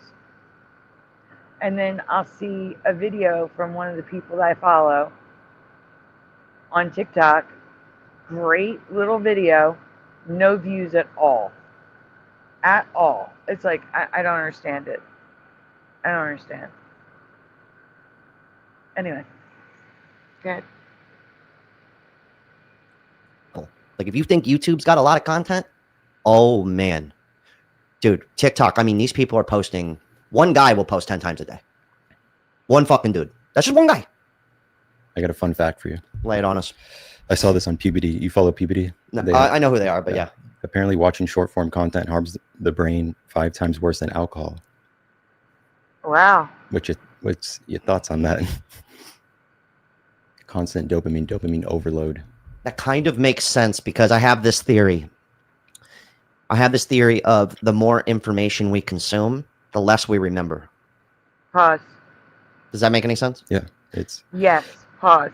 So again, it's like I was talking about on the last show with long-term versus short-term memory. When you're constantly flicking, just scrolling short video after short video after short video, you remember nothing. It's all short-term. Like you remember, you'll be lucky to remember a piece of it because you're constantly switching between creators and video concept and subject. You don't retain it. There's nothing to retain. You're literally just wasting away your life flipping through that short term. Whereas long term, you can choose to watch something that's educational, teaches you something, is interesting. It's something that, you know, adds value to your life, even if it's subjective, the value. Whereas with the short form content, not all of it. There's some that's good. Like there's a creator, Casey Dressler Comedy. I love her channel. She's like a one-woman show who plays every single character on her channel. It's a full character set of a full set of characters. That's what I'm trying to say. Set in the 80s. They're the Neon Girls, Hot Look Salon, and all this stuff. So that's the setting. Hot Look Salon is one of the settings, and she plays every single character so well that my brain forgets it's Casey Dressler. She plays them so well. It's amazing. But it's like a storyline. It's almost like a soap opera. It continues. So my brain retains that because there's a continuation. Even though it's short term, it compiles to be a long-term thing. But most short form content it's not continuous like that. It's one and done, and that's it. You're just wasting your life away. I think that's what he's getting at. I could be wrong. What about you guys? Is that what you got from what he was saying? I guess. Yeah. Yeah, kind of. Yeah, just like the whole. Yeah, I can see the whole. Yeah, just watching watching shorts over and over again could just kind of make you like, you know, brain dead. You know what I mean? Because yeah, there's just so much. You could just watch so many. Yeah, I do that at work sometimes, and I have to stop myself. Yeah, I'd rather watch long videos that has something to tell me myself. Yeah. Hey, Gordon. I mean, I do watch short sometimes, but I'm not addicted to them. I really only like the cat videos on the short term. And Casey. Yeah. There's one other girl. What's her name? Carmen Q. Shoot, I can't remember her last name, but she's good too. Aguilera, not Aguilera, but something like that. I'll figure it out. But anyway, she's good too. She's another one that does the storylines and plays all the characters. All right, go on. I'm talking to you guys too. And alcohol. Hi, Mr. Super. If you drink enough of it and you survive your liver not failing on you, you'll lose your memory. That's how that works. It's like wet brain. True. So, you know, there is something to be said about that, about what we're doing here. And I don't think it's all that serious, but like, that's why I do these more longer in-depth talks, you know, and turn a 2-minute video into a 20-minute video. Because I'm also more of a long form content guy. I don't think it's that serious, but I would say, I think the more information we're taking in, I do really believe the less we remember. I truly do believe that. That's one thing I'll stand behind. But that's a crazy stat. And that puberty thing he was just talking about, that fucking thing, they post like 50 fucking things a day. Dude, I didn't even realize. They post they're a part of this problem. This social media platform 50 times a day. Yeah, they're insane. Soak that in for a moment. Bro, 5 times worse than alcohol. That's what's 5 times worse than alcohol? Heroin. All right. In the world are competing for your attention. They'll design features that exploit every human vulnerability they can find. Even the smallest change can have a really big impact, like infinite scroll. No, not a never-ending pastry, something much more nefarious. Before this feature existed, websites had pages, natural breaks that let you decide whether to keep going or to stop. In 2006, interface designer Asa Raskin came up with an idea to replace those breaks with a never-ending feed. What seemed like a small improvement quickly became one of the most influential changes in how we use the internet today. Without a stopping point and an endless stream of content, this simple feature can quietly steal hundreds of hours from your life every year. Asa himself says that's what I was saying. I was blind to how it was going to get picked up and used not for people, but against people. And this is actually a huge lesson for me, that me sitting here optimizing an interface for one individual is sort of like, that was morally good. But being blind to how it was going to be used globally was sort of globally amoral at best, or maybe even a little immoral. In a world where apps rise and fall overnight, the social media giants have learned to move fast or risk becoming the next MySpace. When a feature works on one platform, it doesn't stay there for long. It's copied, repackaged, and rolled out everywhere. We've seen this happen with pretty much every... That's where I was getting at earlier. Not to get like full-blown nerd with you guys, but it's happening to YouTube too. It's happening literally everywhere. I mean, I used to go on websites, thebarracks.com for skateboarding, thrasher.com, kinesisfilms.net, full-blown websites here to consume stuff. That's where I went. I actually heard something recently where most websites have literally zero traffic. It's all going strictly to YouTube, TikTok, Instagram, Facebook, Netflix. I heard something recently. This was the best one. I love this one. A guy goes, I miss cable TV. He goes, you remember that feeling when you're going through the TV guide and in 30 minutes from now, Wedding Crashers is going to be playing? And you go, oh shit, I got 30 minutes. You be getting ready, you know, maybe you got somebody at the crib, your brother, in general, something like that. I didn't have a brother, but I could imagine, Yeah. right? Go get some snacks. And cable TV, obviously, this has been a conversation. The TV is going to kill the mind, right? This has always been a conversation. But there was something so simple about it. You know, the fact that so many people can't just, and we talk about this a lot, watching this video, you go and check another video or an Instagram or an article. Bro, look at my hands right now. Yeah, it's in your hand. Throw that out there. Like, be honest, everyone. How many of you are multitasking on a second device right now? Come on, be honest. Hands up. I mean, I am, but it's my job. I have a list up to write your names down. Okay, so I'm just, you know, I have the show open on YouTube so that way I can, if I have to do anything like block somebody, I can do it.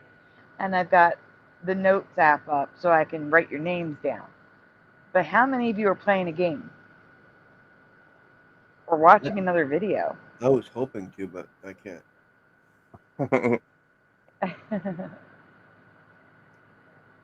Well, yeah, I got my YouTube over there to watch the show on to make sure it goes good, and I got it on over here, of course, in the StreamYard. And My secondary device is Jesus. That's a very good answer, Jariah. I like that. Phone and TV going, says Bubble One. TV and phone, says Super Dave. Yeah, I was thinking that TV thing the other day too. Like, we used to. Did you watch that show last night? And you can sit and talk about it now, with everybody watching their own things. Like, it doesn't happen anymore. Hellcat's second device is a bowl of cereal. And Mr. Super says, nope, I don't even like single tasking anymore. Yeah, me neither. Huck, I can't put that on screen. Oh.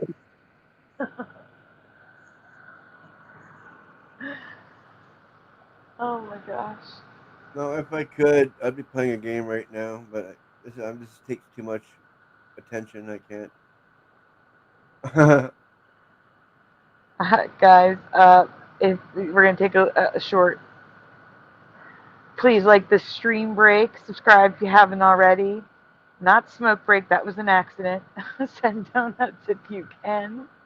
Well, if you smoke, quit. If you smoke, light them here, because we're going to get going. Here we go. All right, go ahead, Splatter. Oh, tell people to go for have a smoke and then start the show again. Big Shooter 11,000, hello, is cleaning while listening. That's a good multitask. Well, yeah, that's a good idea. Yeah, that's a good one. Point is that we're on the TV and he chats through his phone. Yeah. All right, you're okay. That's a good one too. All right, we can go on, Splatter. Is yeah, I don't use, I get why people don't use Instagram and TikTok. I understand. But the truth is, there's a lot of people do use it. They do use it. And it might seem as if I'm on it all the time, but I'm not. I haven't gone on TikTok or Instagram today. I have a bunch of videos saved. I'll do one mass watch of a bunch of stuff, save a bunch of shit, and go, that's what we're doing for a few days. And once we clear through that stuff, I'll go back on it because there's only so much I can handle. There's only so much I can handle. And a lot of you guys don't even use it. And I agree. I know why you don't use it. It is entertaining, though. I don't want to say it's all bad. There's some entertaining shit on there. Let's not bullshit each other. A fast-growing app, from Snapchat to Be Real, and of course, TikTok explodes in popularity. It's surging in popularity here in the U.S. 15-year-old Charlie D'Amelio's new favorite pastime is making up dance moves for the social media app TikTok. This group of 20 talented content creators is part of a growing trend of young. It went from Michael Jackson. You know what I mean? It went like society has digressed. Like things are no longer. I don't want to say things aren't getting better, but things that used to be. Tell me if this makes sense. Things that used to be like riveting, like you really had to be truly. Good morning, great. I want to. I mean, you gotta see this guy or this girl. Oh yeah. It's not. That's no longer. I would say top-down quality. It don't matter anymore. And we're a part of this too. Like, I put a little effort into the background and how it looks, but that's the furthest I go. I want to make sure we're having a good conversation. We're thinking outside the box. Maybe we laugh a little. I don't know. And if I create a little moment for you to take home with you, I've done my job. But the truth is it's you no longer have to be that great. That's what's kind of crazy to me. Not to mention there's just so much of it right here. This is like, remember when. And that's what I was saying. Like, I don't understand why I'll be scrolling in TikTok looking for content, because that's really the only reason why I go to TikTok, is to find content for the show and or research. And I look at stuff and I'm like, how does this have 1 million views? Or, wow, this dude is covering a Mandela effect I found in 2019. I have maybe 1,000 views on that short or TikTok.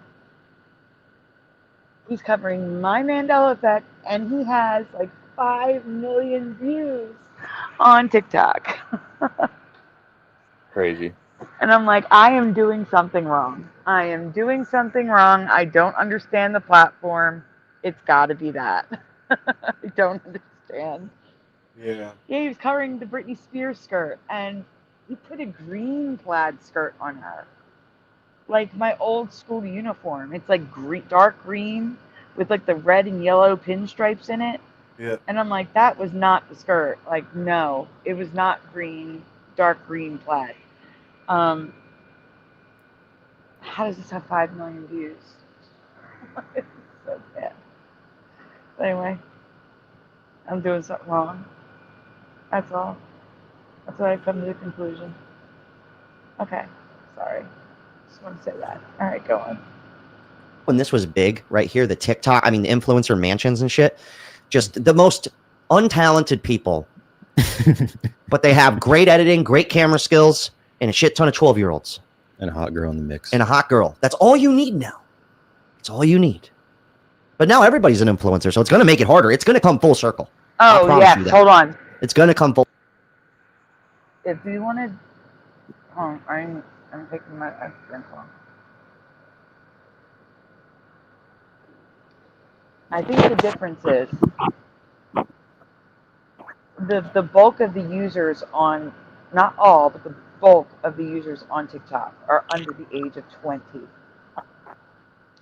And a lot of them are under the age, believe it or not, of 10. Yeah, I don't even know what their parents are thinking. Like, absolutely not. But there's a lot of kids on TikTok. The ones that get the millions of views, I think, are tapping into that. Like, I don't believe in making content for children. I don't think children should be on those platforms. And that could be what I'm doing wrong, but I'm not going to make content that appeals to kids. I'm just not going to do that. But that could be what it is right there. Okay. Anyway. Oh, I never thought of that. But still, the Britney Spears thing, there's no 10-year-old that cares about her. They don't even know who she is. That's how old she is now. Not anymore, no. No? All right. Okay, we can go on. Full circle. I know this. Social media stars snapping up Look at big this real fucking estate guy. so they can physically be together to make videos 24/7. No, dude, come on. Nestor, just look at him. No offense. I'm not. Another thing about how they were talking about the anxiety and I get enough gnarly comments on YouTube. We see the good ones. We see you guys. We do. Nestor's always in there. We see. We know you. We know who's who. Talk about his hair. There's a lot of gnarly comments. Like how I just said, look at this fucking guy. That happens to me all day long. I would never go to this gentleman right here. I would never go to this guy's fucking page and comment anything negative about him whatsoever. No. I would never do that. No. That's not how I roll. But the amount of people, especially on Instagram and TikTok, dude, the comment section, the gnarliest stuff I've ever, no one's ever talked to me in person like that my entire life. They'll come in there and be like, just attack your appearance. Attack everything about you. You don't even know these people. Pause. Some of the gnarliest shit I've ever heard. Okay, he wants to take bets that he's going to talk about his hair. Because he's talked about his hair. And I've only known of this guy for like 2 months. And like I'd say half of his videos, he complains about people complaining about his hair. I think that he's going to say something about his hair. Let's see. Hit play. But think about this. This happens to people who aren't even trying to make a living off of this. Dude. This happens on the amount of disgusting comments. It's kind of crazy. And I have a theory about it. My theory is that these people have nowhere else to put this out there. You know, I'm not on social media for your validation. This is for you. What I'm doing right now is for you. And we're having a conversation. It's not for me to sit back later and watch and go, wow, look at me go. This is for you. But yeah, we don't where was I watch going our with this? content. The nasty comments. You know what I noticed about social media comments? A lot of them, they get down and dirty, but they attack physical stuff. That's where I was getting at. But like, it's nobody would ever say that in real life in any situation. Never, bro. People love or hate your hair. Oh, dude, they will attack every wrinkle on my face, the gray hair. But they don't know that you're 35 and you're blessed to have that hairline, brother. Blessed. Yeah. Okay, but here's the thing. I've been dealing with this, but never in person. Maybe a handful of times somebody has said something like that to me. Maybe. I don't care if they're thinking it. They didn't say it to me. But what I'm saying is a lot of people come here thinking they're going to get some kind of validation, but really it kind of does the opposite. And I do believe that a lot of these nasty comments, you know, I have enough love off of camera and in actual walking around in society, people in my life, my friends, my family, I have that validation, you know? So I just, when you see something like this is where I'm getting at. I hope this is making sense. But this is just the next level of stuff here. I never understood. What was that? He called him a something. When you see something like this, not a someone, something. Yeah. I'm not in this for fame. Does that make sense? Like, fame is never going to do it for anyone. I truly believe that. I don't think, and I honestly think fame isn't even, it doesn't even matter anymore. You know how many people have 1 million followers and you don't even know their name? Fame is like, it's not even real anymore. I mean, this guy apparently is famous. Never fucking heard of him. And I'm sure I would remember if I saw him before. Anyways. We're definitely like the two most hated. The most cringiest. Like they're literally called a blueberry because their hair is blue. Yeah. And then I'm orange. So like, oh my God, the orange and the blueberry. Oh my What has happened over the last 5 years is really profound. That was like the roughest thing I've ever seen in my life. Yeah. Yeah, me TikTok came onto the scene, and TikTok's major innovation. I think people think, oh, TikTok is vertical first. But he's self-conscious too. He's like, that's the roughest thing I've ever seen in my life, talking about the guy's hair. And then he instantly rubbed his own hair. He's so self-conscious about his own hair. He talks about it constantly. But that's because people make fun of him. It's so messed up. People are so messed up on the internet. Like, I mean, I could care less. I couldn't care any less. Like, people say the crappiest crap on the internet, and you just gotta just like, whatever, dude. You don't know me. Your words mean nothing. Like, really, go for it. If it makes you feel better, take it out on me, because I couldn't care less. Yeah. But that's the thing, though. People they get like this. I don't know. Like, they think they have a. I don't even know what I'm trying to say. They things they would never say to somebody to their face. Yeah. They will just say online. It's insane. Yeah, but the thing with that is the person can like delete that message too.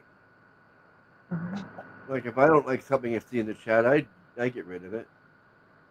Hello, Troy. Let us know when you see the light, bud.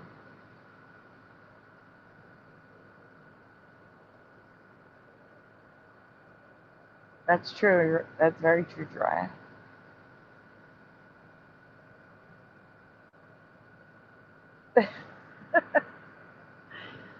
Hellcat says, you can't offend me because you don't know me well enough. Hell, I don't even know myself well enough to offend me. No doubt. Shaq. All right, we can go on. Perform video. But that's not TikTok's major innovation. I think that's a red herring. What TikTok did that was truly different and innovative was TikTok said, oh, you know these concepts. Also, one thing I do want to say, if I ever do talk shit, I put my face behind it, you know, but I would never walk up to that gentleman in person and say anything negative, nothing like that to him. Okay. I would never. It couldn't come out. I have no reason to. Does that make sense? Like, I know I might have poked some fun just now, but that was just because it was a bit bizarre. And they even said it. They know it. They were referring to themselves as blueberries and oranges, and they're cringy. They said that about themselves. I don't need to say it, right? That was my first reaction, okay? But I'm just saying the internet, man, that the fucking, especially TikTok and Instagram, oh, dude, the level of, like, verbal. So, Josh? Uh-huh. If you get tired, you just let us know, you know? Like, it's okay. You don't have to be here. That's all. Yeah. Yeah, I'm not going to be able to stay the whole time. I'm going to hang as long as I can, but I'm on my phone because when I first got admitted, they told me I was going to be a couple days, and so I had Jade come down and grab my old laptop and my headphones, And then when they found out I was getting out, they never stopped by and dropped them off. So I don't have headphones on my computer. So so I'm on my phone. But yes, I will. I'll let you know. I mean, I'll probably, I might be in and out, but I'll hang as long as I can. Okay, well, like I said, don't force yourself to hang as long as you can either if you're not feeling up to it. You know? Rest is important. You're on the mend. Yeah, it's not bad laying here in bed watching, joining being on the phone. I can lay down, keep my legs stretched out, and all that. So I'm pretty comfortable. You're already taking precautions. That's cool. Yeah. Also, well, first off, hey, Level Plane, have you talked about or seen the space rock that has been growing alien-like sea creature? I have, and there are reports that it's fake and that it's real. And until I get a definitive answer, I didn't want to show it, because if it's fake, I don't want to show something that's fake. Of course, it's fake. Space is fake. Yeah. So that's I mean, it does look fake. It does, but the thing is, it also kind of looks real. It's kind of creepy. For those of you that don't know what I'm talking about, Level Plane's talking about, supposedly a rock fell from the sky. It's metallic. The guy washed it, and things burned through it. It burned through like leaves and stuff.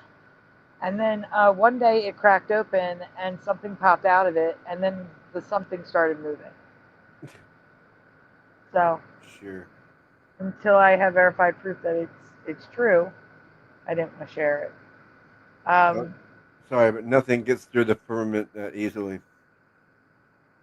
The rock is a space labubu. Oh my god, those things are horrible. Labubus. Hey, Preliminal. I gotta write down Troy and Preliminal. I forgot to write down Troy.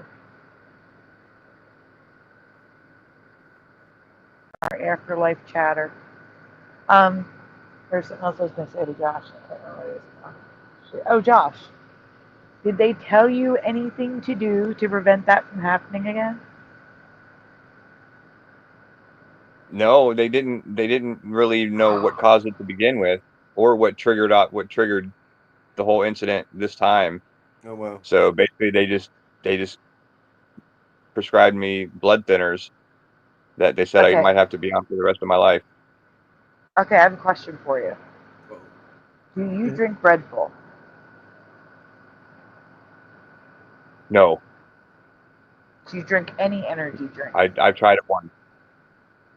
Okay. No, not really. Just coffee. Okay. Just coffee. Yep. Same. I was only asking because my friend said that her doctor said that the reason why she got one was because she was on her feet all day. She was a waitress. Now again, I don't know if this is true, so take this with a grain of salt, everyone. I'm getting word of mouth from my friend, not the doctor. I did not hear the doctor say this. But she said that the taurine in the Red Bulls that she drank every single day can thicken the blood and can a side effect to the blood clots. And that's why I was asking if you drank any. That's all. Okay. But you don't, so it's not that. No. Well, the only thing I drink every single day is a cup of coffee. One. And, I mean, smoking can cause blood clots too, so. Yeah, that's kind of what I figured it might have been. Because, I mean, I haven't been to the doctor in like 15 years. And I figured it might have been partially due to smoking, because they said I had some clots in my lungs too. So. Well, no, the clots in your lungs, Josh, are the ones that were causing pain in your leg 2 months ago when I first told you to go to the doctor's office. See, they travel. They dislodge, and then they travel to the heart. That's the goal. That's where they're headed. They go through the lungs to the heart. That's why I was saying to you, you have no idea how serious this was. It was almost, they were almost to the heart if they were in the lungs. Well, they said the ones in my lungs were like, were still pretty mild and could get broken down with the blood thinners, but the ones that they removed were they went in through the back of my leg, like right behind my knee, and pulled them out all the way up from my abdomen. They said that the worst ones were like kind of in my stomach area, and those are the ones that were too thick, and it was really gross because like I looked over afterward, like when I was waking up afterwards, I looked over and I seen him sorting through, like he was taking and putting them all together, and there was he was picking up the blood, actual blood that they had extracted from me with tweezers. Like he was picking it up with tweezers and lining it up all together, and it looked like it was long enough to be the way he had it laid out. If you would have like rolled it in a piece of paper, it would have been like a big fat joint. Like it was a ton of it. I was like, I couldn't believe that just came out of my body. Oh my God. And they got it out of my stomach through the back of my knee. That was the craziest part. With like just a tiny little needle prick. Yeah, it was wild. That is crazy. But thank God. I'm sure back in the day that would have been a major surgery. So thank God that technology has advanced where it's just a needle prick. Yeah. Yeah, they were done in like an hour and a half, and I mean the decision was made within like an hour. They're like, oh, it's minimally invasive. We can get in and get out, and it won't be anything. And sure enough, I mean, it doesn't hurt. I mean, my stomach's a little sore, but other than that, I mean, there's no pain from the incision or anything, or where they went in. It was amazing.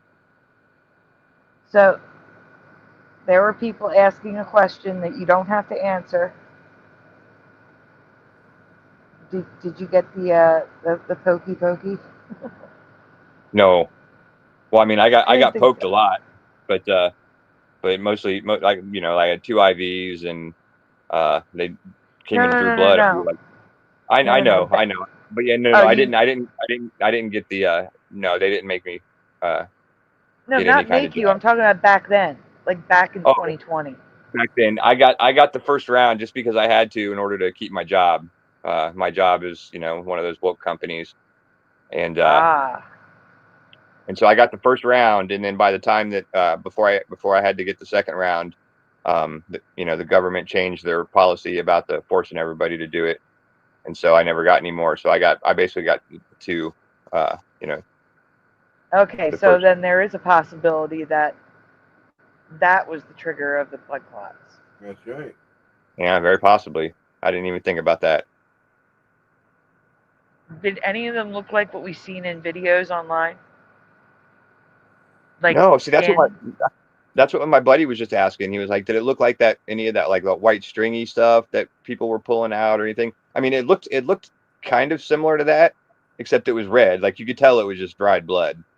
So I mean, it wasn't quite like, any of the other things like that I've seen, but yeah, it was, fairly kind of similar. But yeah, it was horrible. Oh, yeah, it sounds horrible. Well, maybe it's good that you waited because,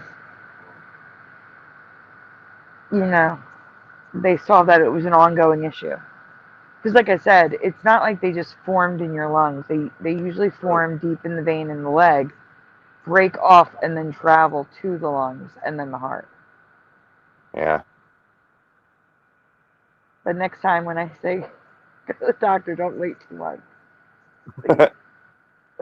Yeah, no, I've learned to when Sandy says something, you better do it because she's probably right. Not always.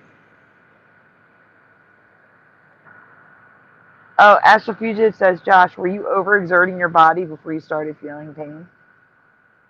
I really wasn't. I mean, I wasn't doing anything different. I mean, I get up and go to work and sit down at a desk, and even when I'm at work, like I don't even have to exert that much energy. And then I come home come home from work and sit down at my computer desk at home and usually join into this show. So I mean, I was doing absolutely no extra physical activity or exerting any kind of energy out of the ordinary at all. Don't you have a dog? I do have a dog. You don't take it for walks? Oh yeah, but I mean, but that's not really exerting too much energy. Yeah, well, it's better than just sitting. Yeah, well, I mean, yeah, I do. I mean, I walk around the warehouse all the time too. Oh, okay. You know, so walking for me is pretty much not really exerting. You know, if I tried to run for more than 30 seconds, that would be exerting energy. But I can walk for hours, and usually not have too much problem with it. But Astrofugitive also says, I feel like this is probably a one-time thing, hopefully. Hopefully. Yes, hopefully. Yeah.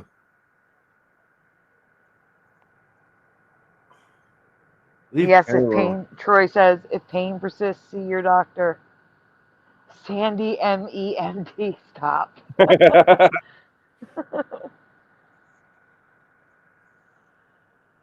Funny. Yeah. Brendan Davis, welcome. Yes, something funny happens when you're sick. Your brain retains a lot about medical stuff for some reason. It just happens. It's like you absorb it. Yeah, I learned more over the last day and a half about medical stuff than watching than I've ever known in my life.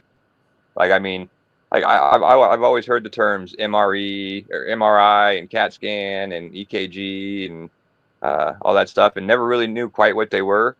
But I got to experience them all this, yesterday. I mean, I mean, all of them. I mean, they did probably like 5 or 6 different tests where I hopped on a thing and they rolled me through a machine, or they scanned my my leg or my chest with the ultrasound machine, and I mean, it was nuts. I learned a lot about medical stuff. Wow. For sure. I'm still waiting for my EKG. What did you say? Yeah, the EKG is the easiest one. Yeah. I think it's something like that. I'm waiting for. Remember, I've been waiting for a couple months now to get in there. Oh yeah. The pinched nerves in my neck. Well, an EKG is not what you're waiting for. That's your heart. That measures your heart to make sure your heart's beating properly. Something else there. It's something letters. It might be an EMG or EEG. Or CT. Excuse me. I forgot. See, it's been so long I've been waiting. I forgot what I'm waiting for. Isn't the EEG is where they pretty much shock you to see if your nerves are working properly. It checks your nerve damage. Well, I'm just gonna take a picture of them again, or X-ray, whatever it is, just to know what to focus. Oh boy, Josh. I don't know. Is that Josh making a hot noise? Yeah. What's that? There's a lot of movement noises. That's all. No, not me. My phone's sitting on my chest. Weird. I'm not moving at all. Well, what the hell was that then? I know. Oh, it could be the movement in my house that is not that I'm not hearing, but it's getting picked up by the mic. Okay. Yeah. It sounded like your phone was in your pocket a second. Yeah. No. Totally. Sorry. Rustle. It's my house guest. A bunch of rustling.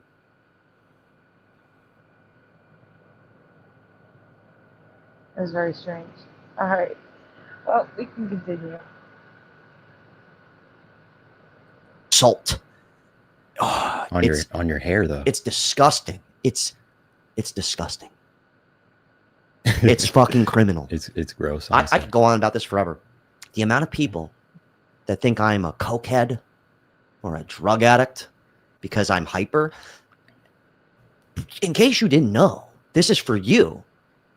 So if I were to do what I do a lot and just sit there for hours and not talk, you probably wouldn't be watching this and I wouldn't have a job. Yep. I don't walk around town just full speed ahead 24/7. This is a show here. Dude, that's actually crazy. If you got too much energy, people think you're on drugs. If you act too chill, people think you're on weed. You're not off the hook. You know how many people have literally texted my fucking phone and go, dude, I thought Nestor was just like on edibles or something, like immediately associate it with drugs. I'm just a chill guy. And you know what's crazy? Never even done coke, never done a hard pill, a hard drug ever. And people go, liar. I'm like, just because you have to do coke or drink alcohol in order to have a good conversation and a little spontaneity to you doesn't mean everyone else does. No, certainly not me. So real. Yeah. And I've got health issues, so I sniff all the time. Bro, fuck off. How about that? Your dad was addicted to oxys? Yeah, but he didn't need drugs to be cool. Drugs made him stupid. Dude, I noticed a few comments on on TikTok. Some people think you're on oxys too, by the way. They'll throw any. They don't know that your dad was addicted and that you would never. You don't follow the footsteps of people that made mistakes around you. They would never know that. Okay, I've dealt with this. Okay, that's not always true. It can go either way.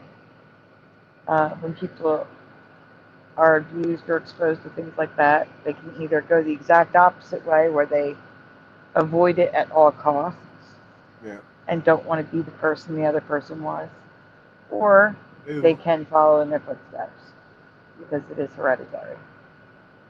That's what I said. What they were saying was a little inaccurate. But, or are you going to say Splatter?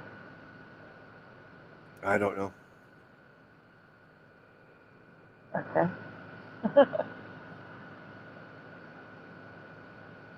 Oh no, his face tone is red because there's literally red neon lights all around the place. It's the lighting in the room.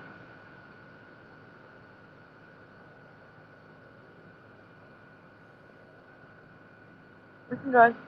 Oh, yeah. But here's the thing, you're not people, and that's the other false perception of social media, right? People show the good things, right? Or people are putting on a show, or they're doing this thing. You're not getting a full hangout with this person, right? Like when you see these people, you're not getting you're getting 20 minutes, you're getting 30 minutes, you're getting 1 minute with them. Well, not here. You know, if you were to hang out with me for a day, half the day, we wouldn't even speak. It would just be quiet. Half of the day, we would be quiet. Yeah, sometimes we. Well, we're here half the day sometimes. And there is some dead air a little bit here and there, but not like what he's saying. But I know what he's getting at. Like, if we were in the same house and it's just a normal day, we'd all be doing our own thing. Because that's what happens in my house. Everybody's doing their own thing. Yep. Like, I'm working on the shows, and Joey's working. And then the young one is doing his thing, you know? Is Joey real? Yeah, why? I just heard people don't believe. So there's questions. No, Joey just doesn't want to be on the internet.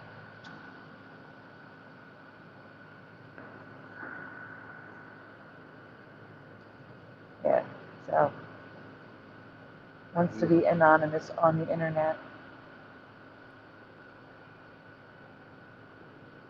All right, we can continue. Spend hours working where we're not talking to each other. Yeah, we wouldn't even be having a conversation. And if you met me at first, you might think I'm mute. Because when I'm in a group of people, I let you guys talk first. I'm going to be the last guy to say something.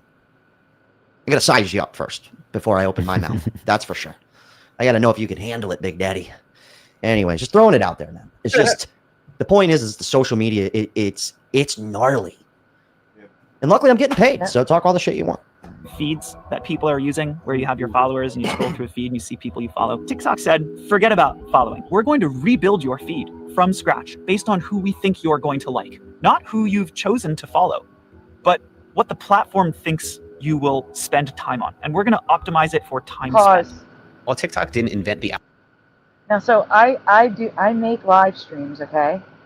But I'm not a person who likes to sit for hours at a live stream because I'm usually working, and I'll listen to live streams, but it makes me want to be in the chat, which distracts from what I'm trying to get done. And then once I'm in the chat, I feel bad and people start talking to me, and then I'm not paying attention to the chat. It's a whole thing. I'm less likely to watch a live stream over a video. Okay? Why is it that TikTok, which I go to literally just to get content for the show and to do research, constantly serve up live streams for me? That makes no sense to me. You will never catch me at a TikTok live stream for more than a minute or two. Hey, Chris R. Like, sometimes I'll go in there just because I'm curious, and at other times I can't scroll without going in there first. Like, it forces me to go in there, and then I have to leave, manually leave. Hello, Gerald Neal. Good to see you. Okay. So what he's saying is true. Like, if I'm doing research on TikTok, you'd think it would then show me more videos like the stuff that I researched. It doesn't. It's just random crap. Random crap, 99% of the time I have no interest in. Okay, go on. Algorithmic feed, they did crack the code on virality. For years, your feed was shaped by who you chose to follow. TikTok removed that control entirely, replacing it with a feed that didn't care about your social graph. Instead, every scroll was another data point, teaching the algorithm exactly what you would keep watching. The most successful video I have right now is like at 68 million views right now. I'm sorry, 68 million views? Yeah. 68 million views that most people don't even fucking know this person. It does not matter. No, it doesn't. Pause. And that's the thing. Like, there's so much. You have to understand that there's 330 million people in the United States. 68 million, not a lot in comparison. Added to the 7 billion people on Earth, 68 million means nothing. Like, I remember thinking when PewDiePie hit 50 million, I'm like, oh my God, where does he go from there? Not even thinking about the fact that that's nothing compared to the amount of people out there. Now, granted, some of those people are too young to be on the internet or too old to care. But still, regardless, we're talking billions and billions of people. 68 million is nothing. And that's just a view. They didn't say followers, they said views for one video. Like, I had one with 244,000. I have 200 followers. So even though almost 250,000 people watched my short on TikTok, I got maybe 10 subscribers from it. 10 out of 244,000 people. 10 followers. I don't get TikTok. Selling. Me neither. I've never gotten TikTok. Never seen the appeal.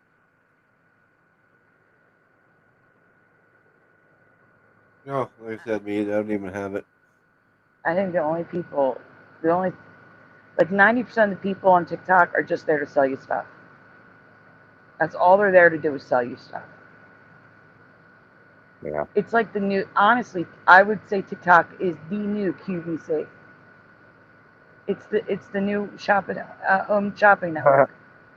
Oh, seriously. Every video, it's click the link down below for my TikTok shop. Everything is TikTok shop. Oh, wow. Like I said, I got no clue. I don't go there. I got no idea. Well, maybe I should start doing TikTok then. Because my eBay sucks. You can't do that until you have 1,000 subs. Just like YouTube, you're limited until you hit 1,000 subs. How much does 1,000 subs cost? I have no idea. I'm just kidding. Like I said, I'm still at like 200 or 300, something like that, on TikTok. Because I don't really post over there. Because again, that would require me to actually make a video that no one's going to watch. the 244,000 only happened because it's something that happened. It was the debate between Trump and Biden, where Biden said something so outrageous that I was like, oh, instant. I got to record this and show people. And because it was happening live, the debate was happening live, I was the first one, I think, who got it out there. And that's why I got 244,000 views. Then once other people started posting the same thing, it slowed down. But it was where he said, we finally beat Medicare. You know, that's what a presidency wants to do, is beat Medicare. So yeah, it was that shock value. And everyone watched it, but they didn't take the time to look at or maybe they did look at my profile, and they were like, there's nothing here I'm interested in.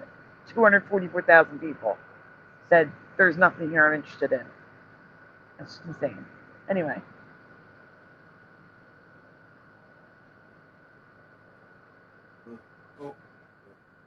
Not always, Gerald Neal. I talk to everybody here. Sorry, I'm back. It's not one way. I mean, yes, it can be one way. Like, that's what I said about this guy that we're watching. He's got a large following, but he talks to his people still. Yeah. Which is admirable. That's hard. That's got to be hard with all those people. Oh yeah, the chat goes 10,000 miles an hour. Yeah. The more people you got in there, yeah, it's crazy. Yours is you don't low find and that very readable. Yeah, you can read every chat. Yeah, I mean, yeah, he wouldn't be able to do what I do with the shout outs. There's no way. It'd be 2.5, 3 hours of him just reading names. Yeah. But yeah, Yeah, so you're halfway to 3,000. halfway to 3,000. Well, you got 2. No, I'm halfway to 5,000. Halfway to double. Yeah. I was like at 5.6. Yeah, I know. You know what I mean. I know. That's why I laugh. All right, well, we can go on. Yeah. That's how far gone it's gotten. If I was in this trying to chase 1 million views a video, I've got news for everyone watching. No one gives a fuck. The only thing that matters for me, and I've had to explain this to Nestor, I'm explaining it to you. Little moments. My regular viewers, Maria, buckle up, take a hit. I'll take a hit of that real quick. There you go. Pass it over there. Yes, sir. My point is little things like that. Huh? It doesn't matter. Is it pause? Pause. That's what he's talking about. The things he's saying on this channel would be, I can't, flesh, man skews. That's what he just did. He was saying the things that are relevant on his channel that only his subscribers would know. Right. So.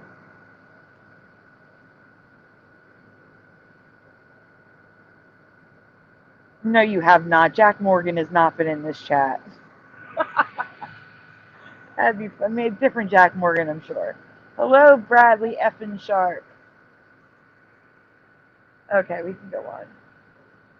I'm not calling you a liar. If you get 1 million views or 10,000 views, it's little moments like that that matter the most.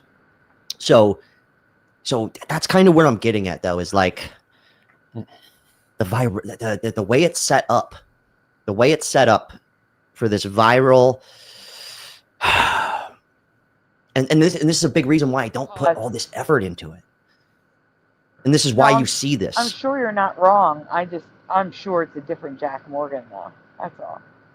Very common name. Morgan is a very common name, and Jack is not as common, but it's still a pretty decently common name. Yeah, I don't know. There's lots of Jacks on YouTube too for some reason. Yep. Hey, Ken Raz.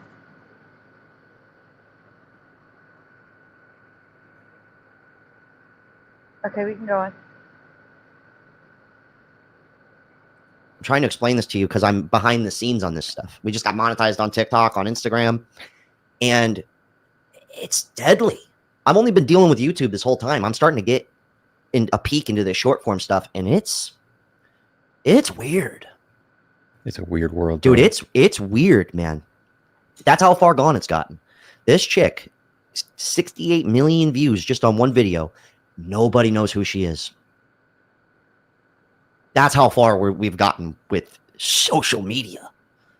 It's kind of bizarre, dude. It really is. It is. I mean, It's you just know what? really If you turning think about it that way, Now, if it had just been TikTok, it really is. To have 68 million views on a video and be unknown, that is kind of weird.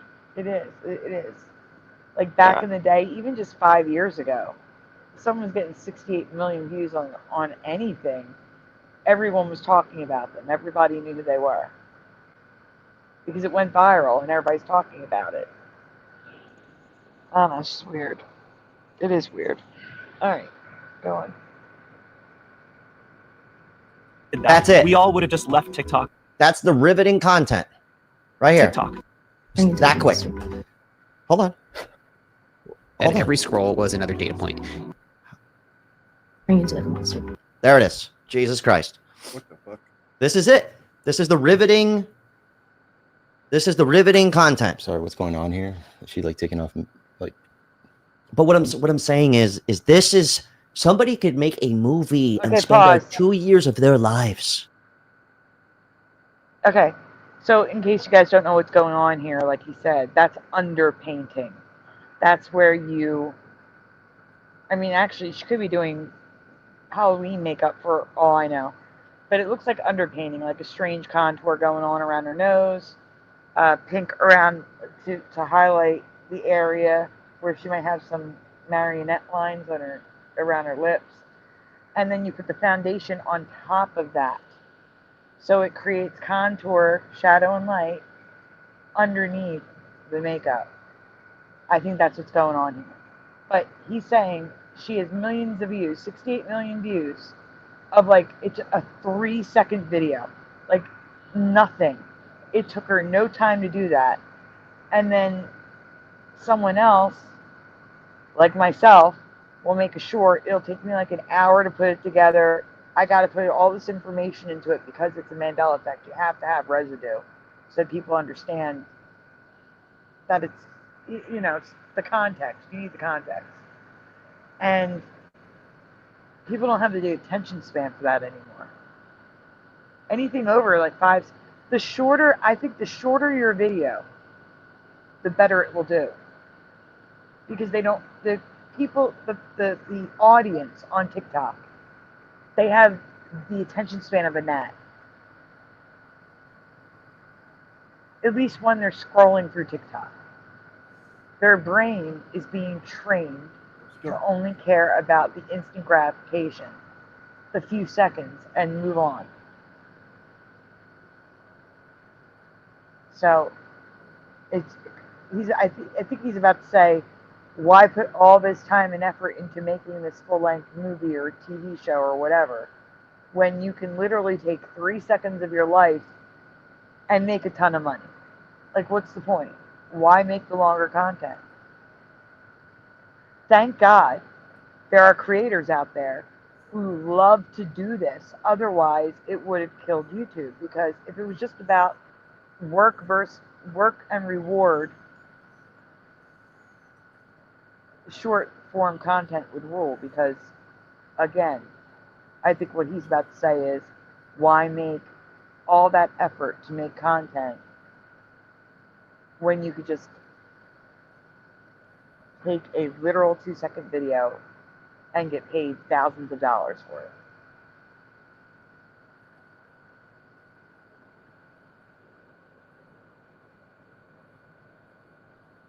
Yes, you guys don't, Hubert. You're correct. You guys don't. Thank goodness. Thank goodness your brains are still intact.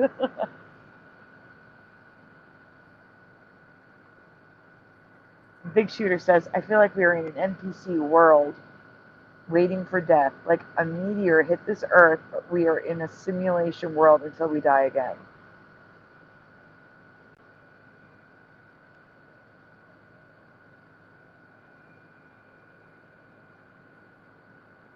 Let's see. All right, we can go on.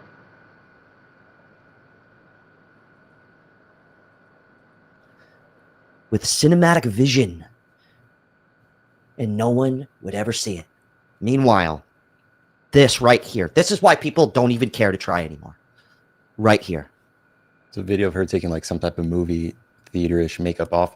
That gets a 68 million. That gets a 68 million. The movie that she views. was in. And I'm not jealous. Do your thing. I don't care. It's not about that. I'm just saying this is a big reason. Half of this, what you're seeing right now, if you're not on Instagram and TikTok, this is more than half of the bullshit that goes on there. There you go. Yep. That's why most people don't even use it.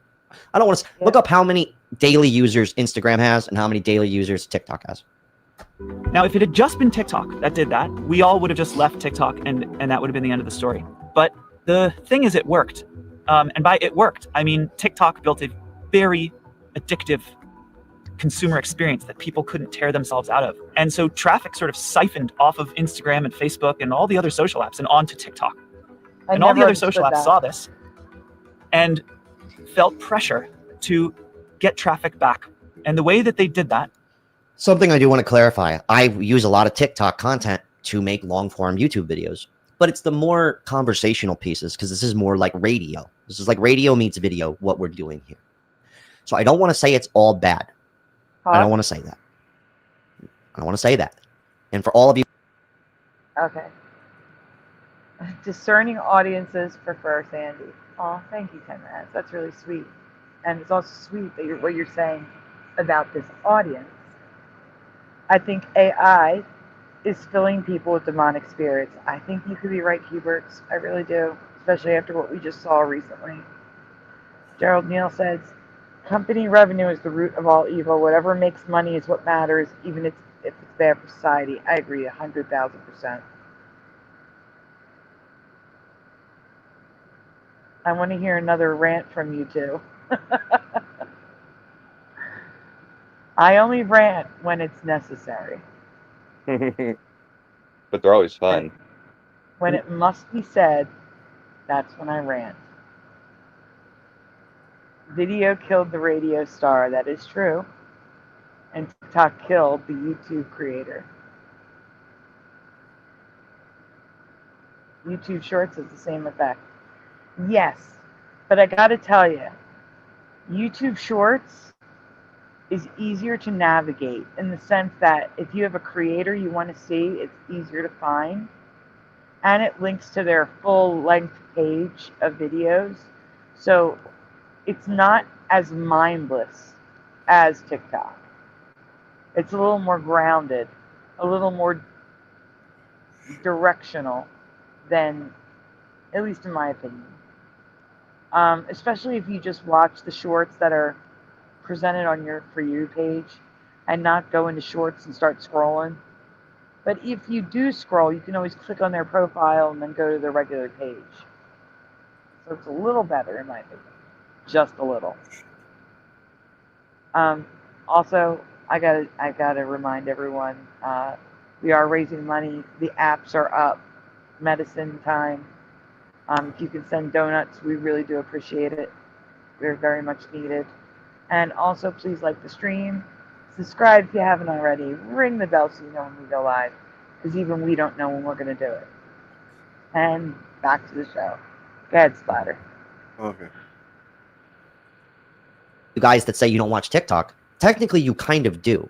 But only when somebody like me and Nestor here, or other people, plenty of other YouTubers, take that one clip or 5 clips and turn it into an entire piece. So I do think there is some value to be had from it. I don't want to say it's all bad. There are grown-ups having actual conversations on there.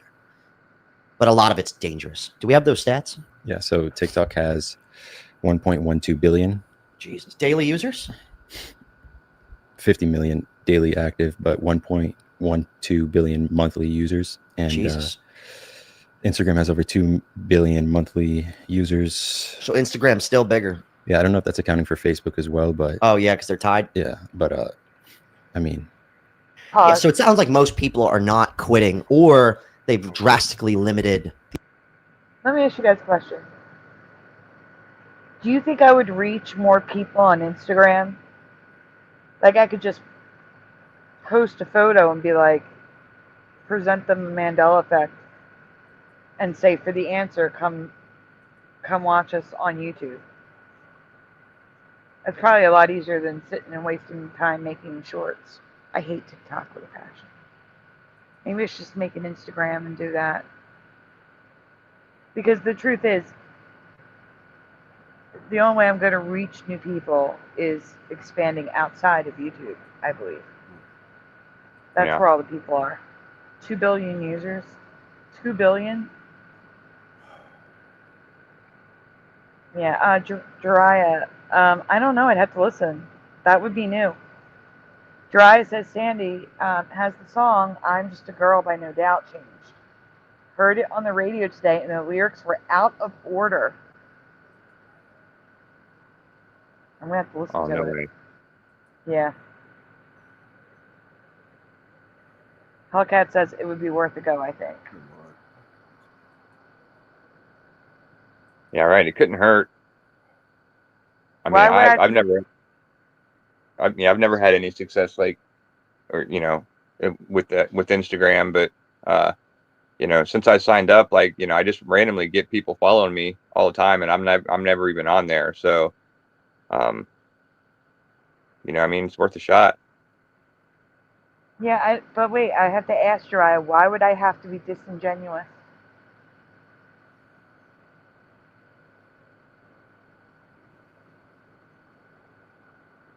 I don't understand any of them either, Gerald Neal.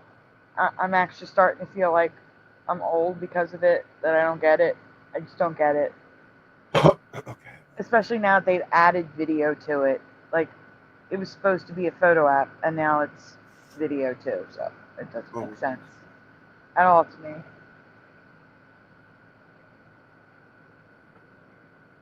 Instagram is supposed to be shared among friends, and then stalkers found it. Hello, Hajime.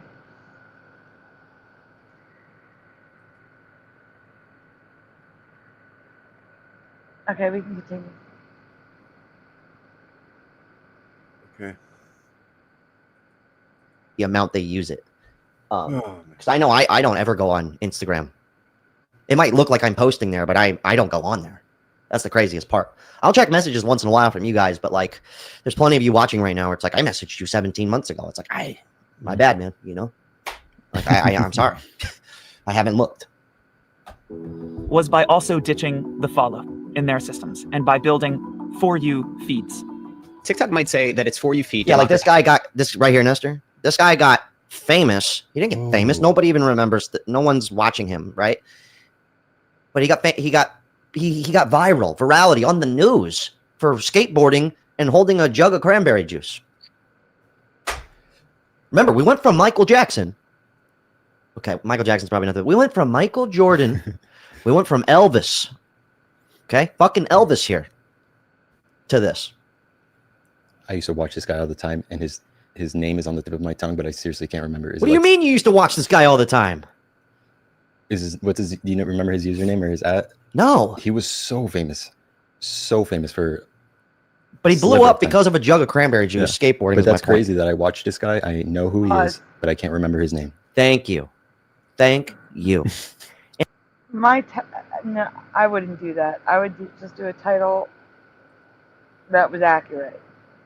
Like, which skirt did Britney Spears wear in Hit Me Baby One More Time? To find out, join us on Mandela Effects After Dark. Like that sort of thing. Or I'll post the answer tomorrow. Come back tomorrow to find out. Something like that. Do you guys want to move on, or do you want to finish this? Because you guys can always check if you want to watch the rest of it. It's linked in the description. Do you guys want to move on, or do you want to stick with this one? I'm asking everybody, chat and panel. The next one. Yeah, it doesn't matter to me. We're almost done. We might as well finish it. Yeah, it's interesting enough. Yeah. Okay. But we can hear what the chat has to say. If the chat's bored, we can move on. The chat hasn't answered. Okay. I don't care, says the mind. I don't care. In other words, he's fine with this. I take it like that. Yeah. The next one is the Y files. So. Oh, it's cool. I like the Y files. Yep. I'm along for the ride, says Hellcat. Gerald Neal says, I want your channel to get bigger, so it's worth figuring this stuff out. Thank you, Gerald. What's that date for? I don't know, September 23rd, 1968. I don't know. Is that Vietnam? Something to do with that, probably, yeah. 68, yeah. Hello, T-Bone. Hey, T-Bone.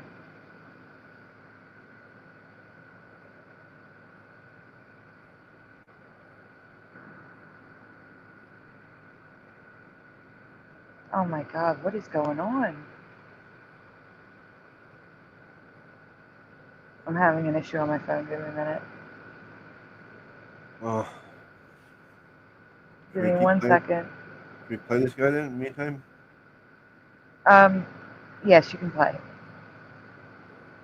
And I do believe that it will get to a point where, like, when I consume YouTube, when I go to YouTube, I generally type in when I want to consume for myself and I'm not looking for content to react to. I type in the person's name that I like. You guys tell me if you do the same thing. That's how I do it. Otherwise, they probably won't pop in my feed. Yeah.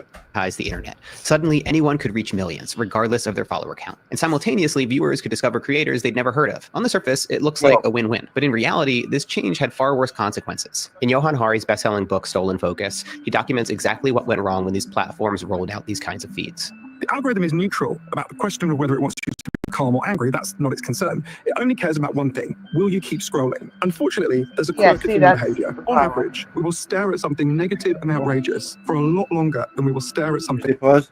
Pause, yeah. You hear that?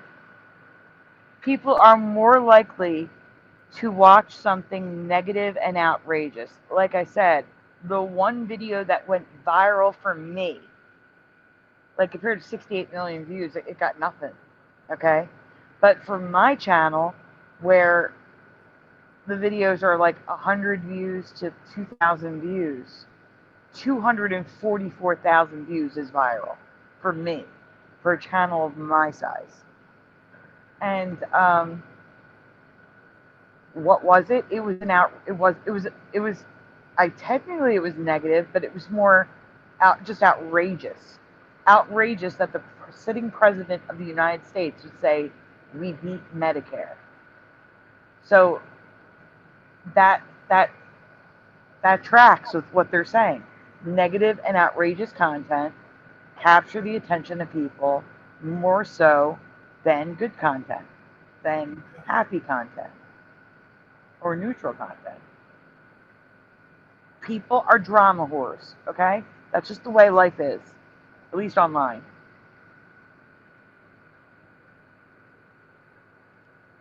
I like the bizarre stuff. I'll think of that, Dry. I'm not even saying I'm doing it. It's just, it's more work that takes away from the live streams. Yeah.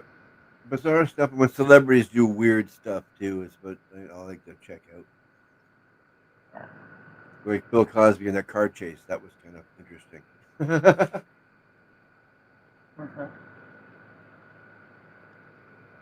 can go on, Slaughter. What's that? Well, I go on now? Yeah.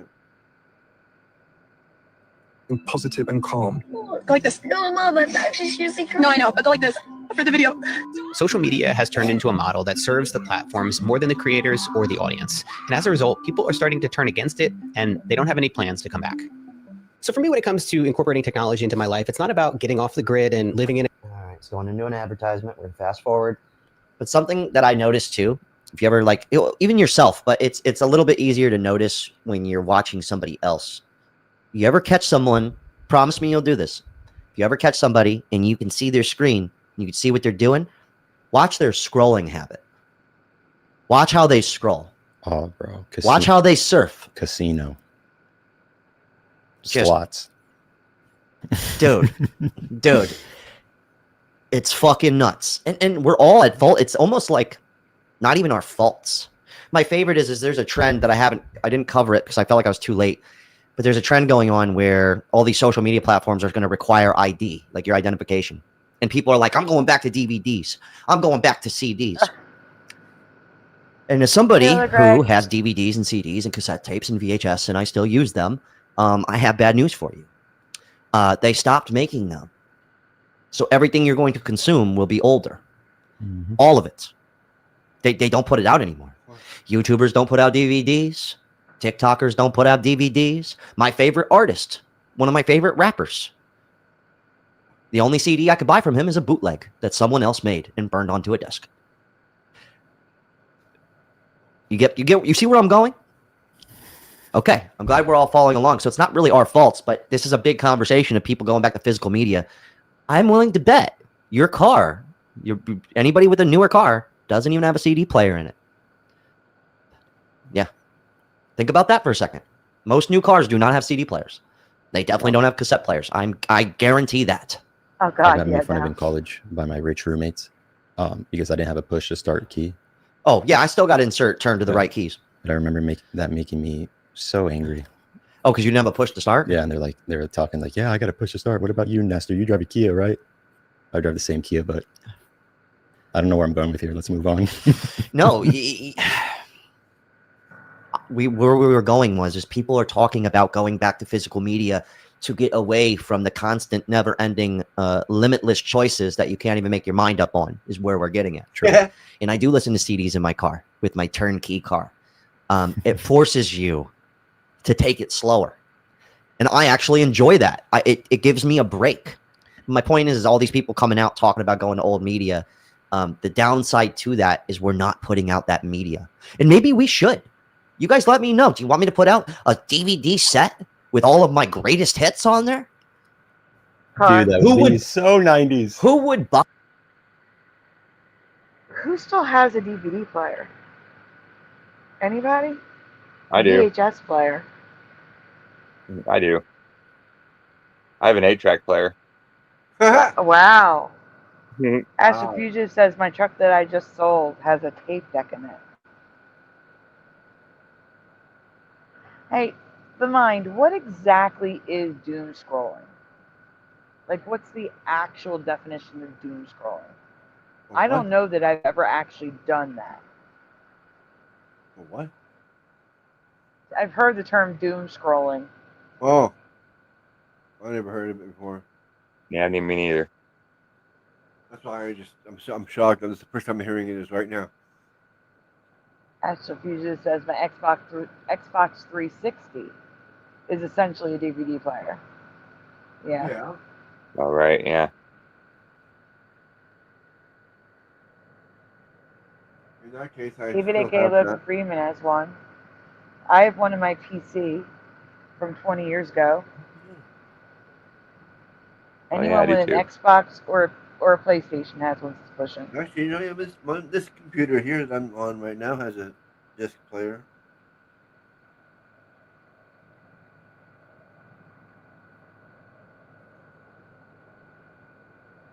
I think a CD player is easier to come by nowadays. I gave away all my CDs. Yeah, I don't have any media left either.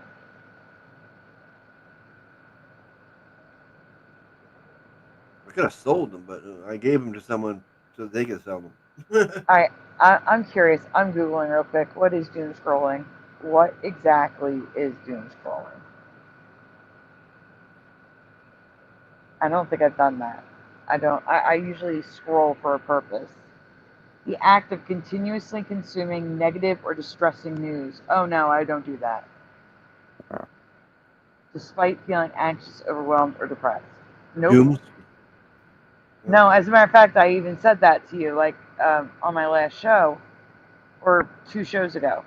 How everywhere I looked, it was Charlie Kirk, and I couldn't do it. I'm like, I had to go and search out things that were Like I was appreciative of like the beauty space. They were still uploading like beauty reviews and stuff like that. Like the normality. Just take this horrible stuff away. Like it was everywhere. I got to the point I couldn't see Charlie's face anymore without getting emotional. So I don't want to see it no more. Right. Same. So no, I don't purposely do that. There's no way. I have never doom scrolled. No, me either.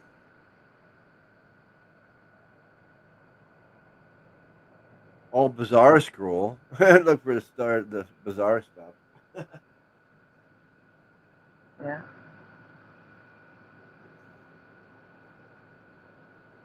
All right, we can go on. Quiet is my point, though. You know how many times I get told I don't even own a DVD player? If we make it into a cool CD with a cool cover, people would have it as a decoration, but they wouldn't insert it in anything.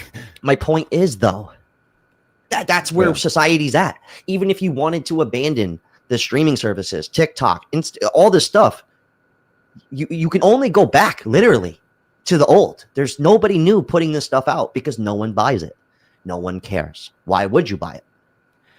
Anyways, to this guy getting his head cut off. And objectively worse. Even as we see an explosion of creativity with independent creators producing thoughtful, hilarious, and inspiring work, these voices are often getting drowned out by professional grifters, fast-moving trends, high-production clickbait, and AI-generated. Sorry. So Astrofugitive says that's probably why so many people fall into negative mind spaces because of doom scrolling. That is correct. And they're curating what you see to create an emotional response. It's one of the ways media has divided this country and other countries as well. They purposely show you things to make people angry, not just sad, not just anxious or depressed, but angry. It's to trigger that emotional response. And if they keep showing it to you, it must be fact. Doesn't matter if it is fact. Then your brain says it must be fact if I keep seeing it over and over and over again. It's manipulation, and that's the problem. Social media it's all manipulation.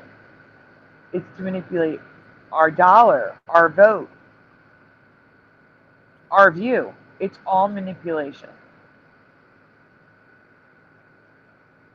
Good morning, Frankie B. Welcome. Okay, we can go on. Content, most of which are surfacing above the people that we chose to follow in the first place. What was once pitched as a town square now feels more like reality TV on crack. Meta itself admitted during the FTC trial recently that just 7% of time spent on Instagram in 2025 is spent viewing content from friends. I think social media has become less social. Like, it's more about just consuming this kind of highly commodified content. And it's more about lifestyle aspiration, things that you are moving toward in your own life, not just like what's going on. It's less social and it's antisocial. So it's become less social, and while you're doing that, you are not being social with people around you either. And they wonder why the younger generation is depressed and anxious. They are completely isolated.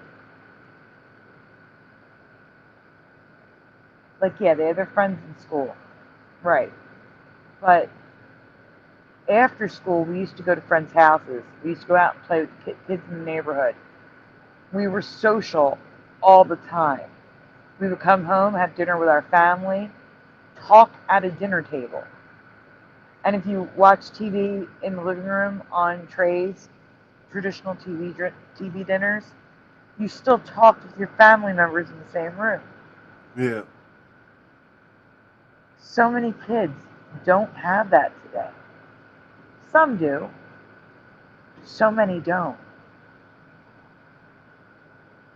They're literally on their own. And I don't understand how they have to even question it. I think it's obvious that it's the isolation from social media which is, ironically is called social media, and yet it's so antisocial. It's just crazy. All right, go on. I think we've heard enough. Something I do want to throw out there, something I kind of I'm going to stand by, is I make these videos for you guys. You said that. And I get approached all the time of people saying your thumbnails aren't good enough. Let me make them for you. Your editing sucks. Let me edit for you. Don't you want 1 million views? Same. And the truth is I'm making these videos for you, the ones that get it and that are here for a slower talk show radio-esque unedited deal where you're more here for what I have to say and what we have to talk about versus the clips at hand that we are watching right now. So I'm okay with getting less viewership if it's more of me finding people that think on my wavelength. Nestor, is this making sense? Yeah, I agree. Because there is so much, when he said the copy and paste thing, you can find 1 million or at least 100,000 other guys reacting to content and commentating on content just like this. Sure. And you know what most of them sound like? They all sound exactly the same. It's a copy and paste format. Tell me I'm fucking out of my mind, because I'm not. I'm not. It's a duplicate of everything. But that is true. Most people are going to the person, not the content. So your favorite creators, that's the thing. You're going to watch your favorite creators and hear what they have to say, not going to see that specific content. Sometimes you do watch a video from a creator you've never heard of just because the content is interesting and you want to see what that content is about. But for the majority of YouTube, people are going to the creators that they resonate with, that they consider friends, that they enjoy watching, that they find interesting. It's why the comment section with Brett Cooper literally like tanked, fell off a cliff when they replaced Brett Cooper with the other girl. I forget her name. You guys remember her name? I didn't know they replaced her. Oh yeah, the big controversy. I forget her name. Oh well, regardless.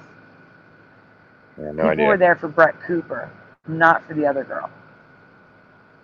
So it tanked. And now they've gotten rid of that girl and hired a brand new girl and are making a whole new show, which is what they should have done in the beginning when Brett said she was leaving. They should have just made a whole new show with that girl and it probably would have been fine.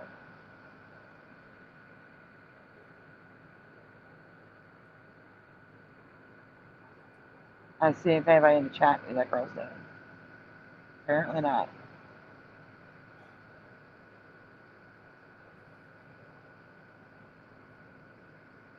I mean, wait, all right.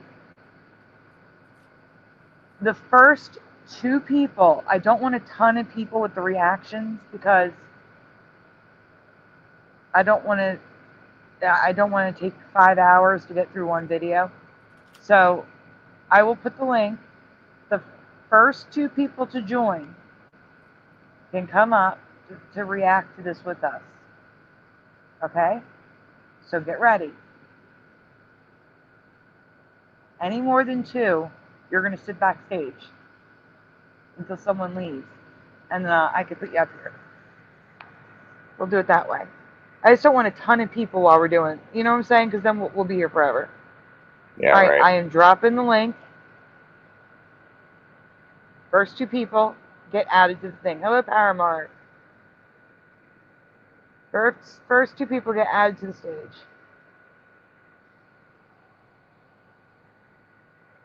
Link is in the chat.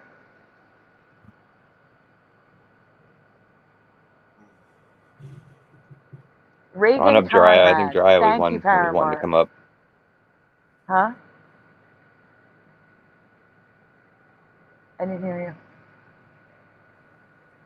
Oh, I think Jiraiya was saying a minute ago that they wanted to come up. So now's your chance. Come on up. Yeah. Paramore said it was Reagan Conrad. Thank you so much. After Brett Cooper left the Daily Wire in December 2024, her show The Comment section was taken over by her producer, Reagan Conrad. Yep. And it tanked.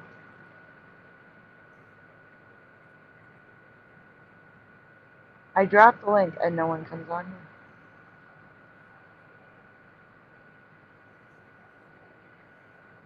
All right, while we're giving them a minute, guys, we are in desperate need of money for apps and meds. If you can send donuts, it's appreciated. If you can't, we understand. Also, please like the stream if you haven't already. Subscribe if you haven't already. And ring the bell so that you know when we go live, because we never know when we're going live. Here's a donut dance because we are still waiting for someone to join. Okay. We have someone in the back chat. Alright, I'm going to allow 3 people because the first person is Noelle, and Noelle doesn't really talk. So, Yeah. But Noelle, I can't add you yet. You didn't share your camera. Noelle, you listen to me. If you're going to sleep, you must turn the camera off. Oh yeah. I can't add you, sweetie. The camera's not working. It won't let me add you. You have to give permission to the camera, Noelle.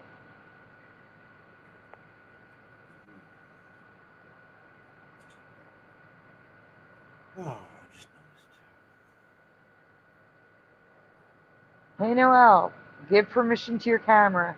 Leave and come back. Oh, you got in trouble. Uh-oh. Okay, well, we'll talk about that later, Noelle. The mind is here. All right, one more spot.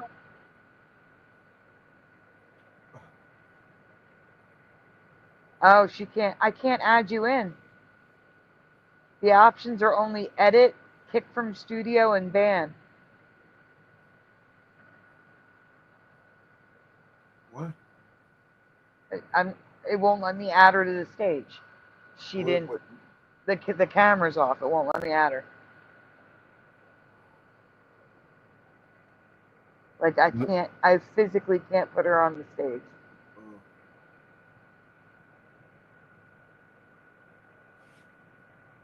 I don't know. Hello, the mind.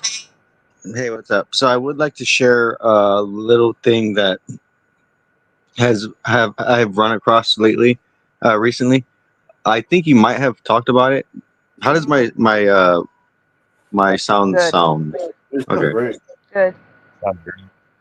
Okay, so the demon face syndrome. I think we all have heard of this, right? Which one? Demon face syndrome. Yes, demon face syndrome, yes.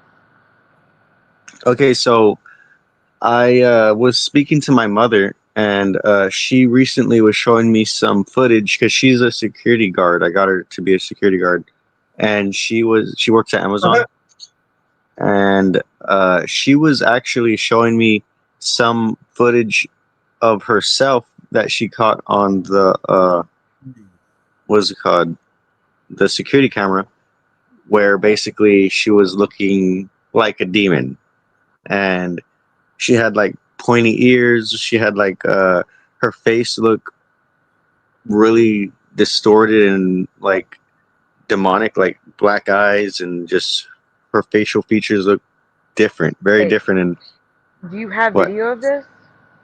My mom has pictures of the camera, the video camera. It's at the when you talk to her next, please get a copy if she doesn't mind sharing them. Yeah, I could ask her and see what she says, but it's kind of weird. Yeah, and I recently was listening to some other people talk about how their features are, like their ears are getting more pointy and their features are changing. And I was thinking like, yo, because they were saying like, oh, we're looking more like our creators now, and I was Our like, creators are not demons. exactly. That's what I was saying. I was like, dude, you're talking about a demon. Like, you are looking more like a demon, not like a creator. Like, and not everyone's looking like this either. For second of all, so Really yeah, quickly, excuse me, I'm sorry, Jiraiya. Yeah, they're definitely not gonna let you in on low battery mode. This takes a lot of battery power. If you're gonna join, I highly recommend you plug your device in. It will drain your battery faster than you can blink. Get a computer. Sorry, the mind and the computer. Yeah. no, that's kind of it. That so I saw that and I was just like, I think I need to bring this up because I mean, I think that's happening more and more. Literally, she even showed me like her hand, and she showed like where her fingers were getting elongated too, like weirdly elongated. And I was like, yeah, like you need to if you don't stay on like the godly path, you are gonna turn into something different that God doesn't want for you. Like God has a certain path for you, and if you get off that path, you will change into something He doesn't want you to be. I agree. We Yeah, are and that's under it. spiritual attack, I believe, all the time now, and we have to be vigilant and keep our connection to Jesus strong. I truly believe that, at least for me. Yeah, it's hard. It's hard to figure out the truth too, because it's all like so many lies and deceptions. I believe in God and Jesus and stuff, and it gets hard for me to not get into like a religious mentality because it's just like, what do I believe? Because sometimes it gets hard for me when you want to like connect with a congregation or a group of people who supposedly believe what you believe in, right? And then yeah, it's hard because I said it before, it's like a spiritual thing. I think it's a personal relationship, and it's hard to be like, God is telling me this and God is saying that to other people, when literally sometimes whatever God is saying to you is only for you. It's not supposed to be to say to everybody. Yeah, and then on the flip side, sometimes like we are in certain positions, like this is what happens a lot in people's lives where we aren't able to do something.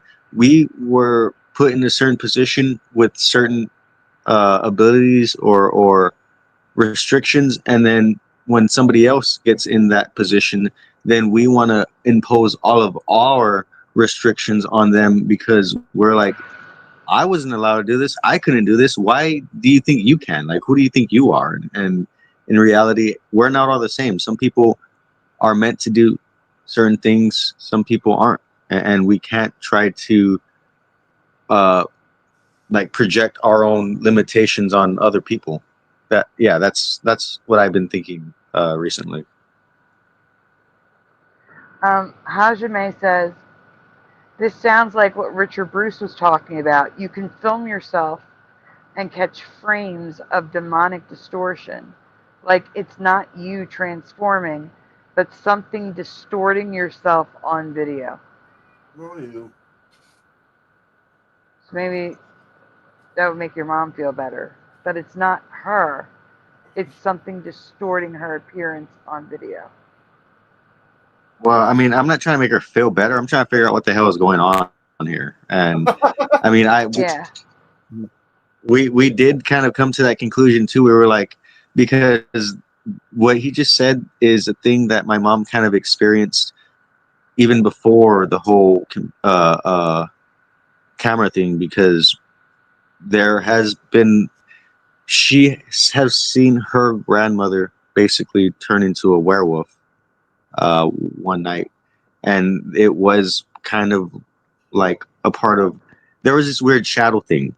There was a weird shadow thing that overlaid on top of her, and then she like transformed into another thing. But it sounds similar. Like I think spirits can overlay themselves on people, and then I don't know, like do stuff, but yeah, that's it. I think it definitely does have to do with your actions. Like your actions will make you susceptible to certain things, or also like if you do good, I think good things do happen, like certain spiritual protections. I think that's a real thing, spiritual protection. But this is a bad world. Like bad things happen to a lot of innocent people in this world.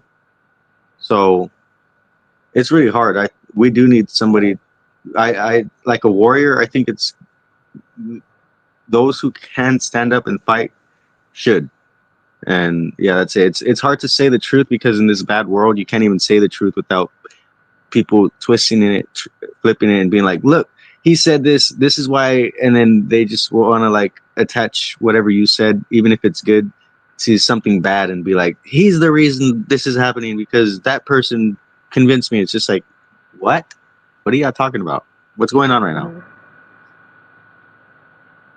Like, talking about all of this stuff. Sorry, go ahead. No, I said go on. It's okay. Talking about, okay, when you're talking about all this stuff we're talking about here with the numbers and stuff, like that's a whole part that plays into all of this with the what do we call it back in the old days? Propaganda. The people with more money has the ability to pump out more videos, more like well polished, stuff, and it's propaganda. People eat up gossip. People literally would rather believe so many lies than the truth. Mm-hmm. That's it. That's all I got. Yeah, because people want to believe things that match their viewpoints, their morals, or that are just easier to believe. I'm not.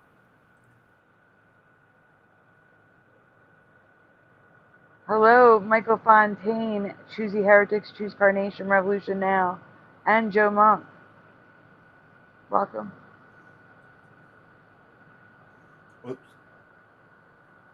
It's okay. All right, hit play. And mind, if you want to say something, just say pause. Okay. That's why people think I'm on drugs. Most people are bland. That's the truth. I'm not saying you're bland. I'm not saying that. I could go click on 100 YouTube channels right now, and most of them will be utterly the same.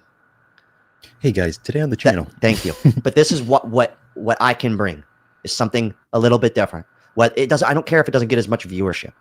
Okay, that's something I can do, and also sell DVDs out of the trunk of my car. I got to be honest. What you do is way more selfless and a lot harder than doing it. Pause it real quick. Well, I can say that safely. And I don't care about being famous. I don't. Right there, he was talking about selling DVDs. You can't even do that. Like that's what I was saying in chat. Like things are so restricted nowadays. You cannot even like you're not allowed to record a football game or record any kind of media or even in some cases like historical events. If I don't know if like certain companies have the rights to it, you could get in trouble for filming stuff for recording stuff that was filmed in media. Like people can literally, that's a federal crime that can happen, and that's crazy. Like I can't believe you can't even share a story because your whole rights will be taken away. Like your freedom's taken away because you have a copy of a digital piece of media. Really? From like 50 years ago? Mm-hmm. Ridiculous. Like how is that free? How is that any kind of freedom? Like we're already to the point where we can't say things. We can't even save things either now. Like we can't speak them out loud. We can't save them in our own houses without our archiving. Yeah, I think. Okay, I'm done. Go ahead. That's oh yeah, I'm done. It's okay. Hi, Splatter, continue. Care about being liked or loved. I don't care about that. I'm here for the money. You understand? It's hard because YouTube is TV now. And a lot of the people you watch, you don't even know it. They don't edit their own videos. They pay somebody to do it. They don't make their cover photos. They pay somebody to do it. And a lot of them are signed. Again, he's talking about larger YouTubers, obviously. Not people of my size, not people that are smaller than me, and not even people with 10 to 50,000 subscribers. You have to be making a lot of money to hire someone to do work for you. Yeah. So, just wanted to point that out. He's like, as a matter of fact, he's like, they don't edit their videos. Yes, we do.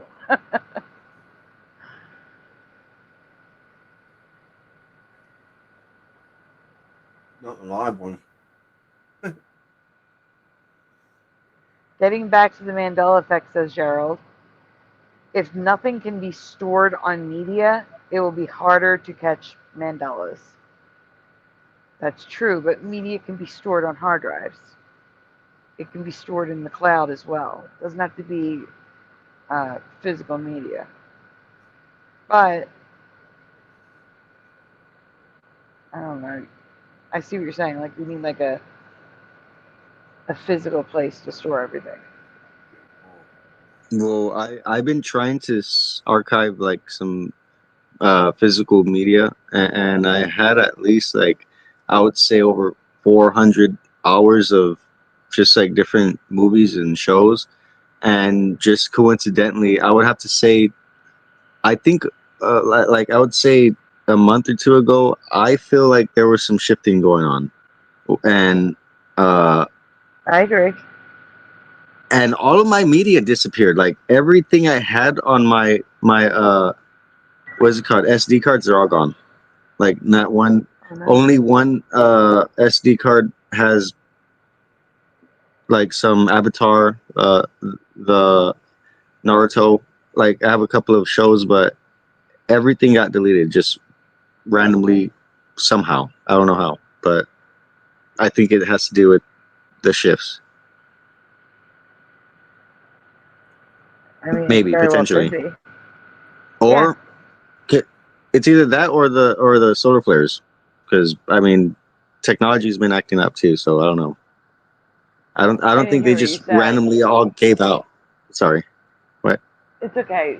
You said, or it's the what's the word I missed? Solar flare. Solar flare. Okay. I didn't hear that. I got Those you. aren't real. Splatter doesn't believe Whatever in the hell solar it flares. is. Yeah, it's something. I don't know what the hell it is. It's something I don't know. I'm done. Okay. Guys, we still have room for one more if you want to join us. What happened to Noelle? Noelle couldn't get her camera to work. And I don't think Jariah... Oh, wait, Jariah made it. You guys Hello, hear me? Jariah. Yes. Hello. Hello. Welcome. Hey. What I've been trying to figure this out for like the last 30 minutes. Sorry. It's okay. You figured it out. You're here. And the mind is here with us as well. Oh, well. Hello, mind. Hello. We don't want to lose our mind. I like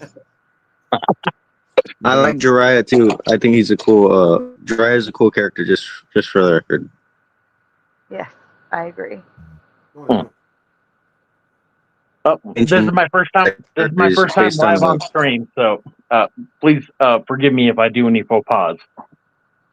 That's okay. It's all right. We're trying to get through this video. Yeah. But if you guys want to, if you want to say something to the video, Just say pause and Splatter will pause it. Yep. Meantime. Yep. No. Slatter.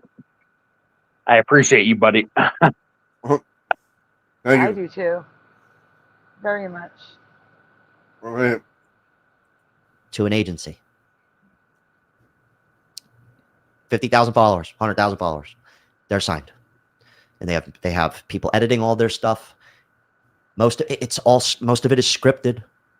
They're scripting a YouTube video. YouTube, which I don't mind. I like scripted stuff. I like movies. I like that stuff. I'm just letting you know, though, that sometimes it's not what it seems, is my point. It's kind of bizarre, honestly. But fortunately, that stuff, yeah, they put more work in. They should get the views. But I don't know where I'm going with this. I agree, dude. Can we pause for a second? Yep, pause. Like he's describing like scripted television, right? Yes. He's saying that YouTube videos are a lot like scripted television now. Mm-hmm. They used to be real, but like at a certain point, like there's like a suspension of disbelief that like people need in their lives, right? Mm-hmm. So it's not a bad thing that like some YouTube videos are just simply that you know what I mean? Oh yeah. No, I think variety is very good. It's the problem occurs when people start to expect that quality in all the content. Right. Yeah. Yeah, I think it's a little annoying because literally it's one thing to be like, okay, we want to be in the place where the people are at. It's another thing to be like, okay, I don't like that these little guys who don't even have any money and they're nobodies are getting all these views, and then they strategically do whatever they got to do to make sure that actual content creators don't get views, they don't get seen, they don't blow up. Like the people who have a little bit of attention on them, like the celebrities, they want to keep as much attention and power and money and whatever as possible. So anybody who is even potentially coming up, they take their ideas, they take whatever they can. Sorry, I'm done. Okay. Oh no! I was agreeing completely. They take up like what people have that are like real interactions and stuff like that, and then they you know what I mean? They throw it through the filter. Yeah, and then it becomes a trend, and then the person who's the most popular becomes the one who's like, oh, look at what this guy made. Look at how cool this guy is. It's just like, no, this person who nobody even liked when they did it the first time is the person who did this. And now all of a sudden, when this other popular guy is doing the same exact thing, now all of a sudden it's cool. Mm-hmm. It's like a kind of jealousy, though, that whenever somebody that they don't view as having a whole bunch of people behind them, like actually becomes popular, then they have a problem with that. Yeah. Just simply because that person was real and genuine, and then they're trying to capitalize on that. And then whenever they try and copy it, it doesn't get as many views. I'm sorry, I'm new to YouTube. I don't know how it all works, but it seems that you're good. I'm just trying not to talk too much. I don't want to respond too much because I've been talking. I want to hear you say some stuff too. So much. I'm trying to learn also how to do the back and forth because I tend to over talk. So I'm just gonna stay a little quieter too. That's why I didn't want to come on because I over talk. But let's continue on. No, you're doing good. Literally, you're fine. No. Sorry. I'm getting better at this. I'm sorry, I said. Oh, you just went robot-y. Yeah, someone went robot-y. Was it me? No, it was the mind. I said, okay, continue the video. Sorry for. Oh, you're back. Derailing. Okay. No, you didn't. Jiraiya, speak as much as you want. That's all I'm going to say. Talk as much as you want, Jiraiya. I'm just trying to not talk too much because I think I'm talking too much. Sorry. I want to get through this thing. We only got 2 minutes left. Okay, guys, go. That episode recently about what's going on with TV lately. Yeah. Wait, And pause, I was actually surprised to see that a lot of people have A lot of people forget, especially with the bigger YouTubers, what Choosy Heretic says. YouTube people are just actual people with actual families who actually want to survive like everyone else. Mhm. They're just like celebrities are. They're just people. Just people. Mm-hmm. And they're putting themselves out there. Mm-hmm. All right, we can continue now. I'm sorry. 1 second.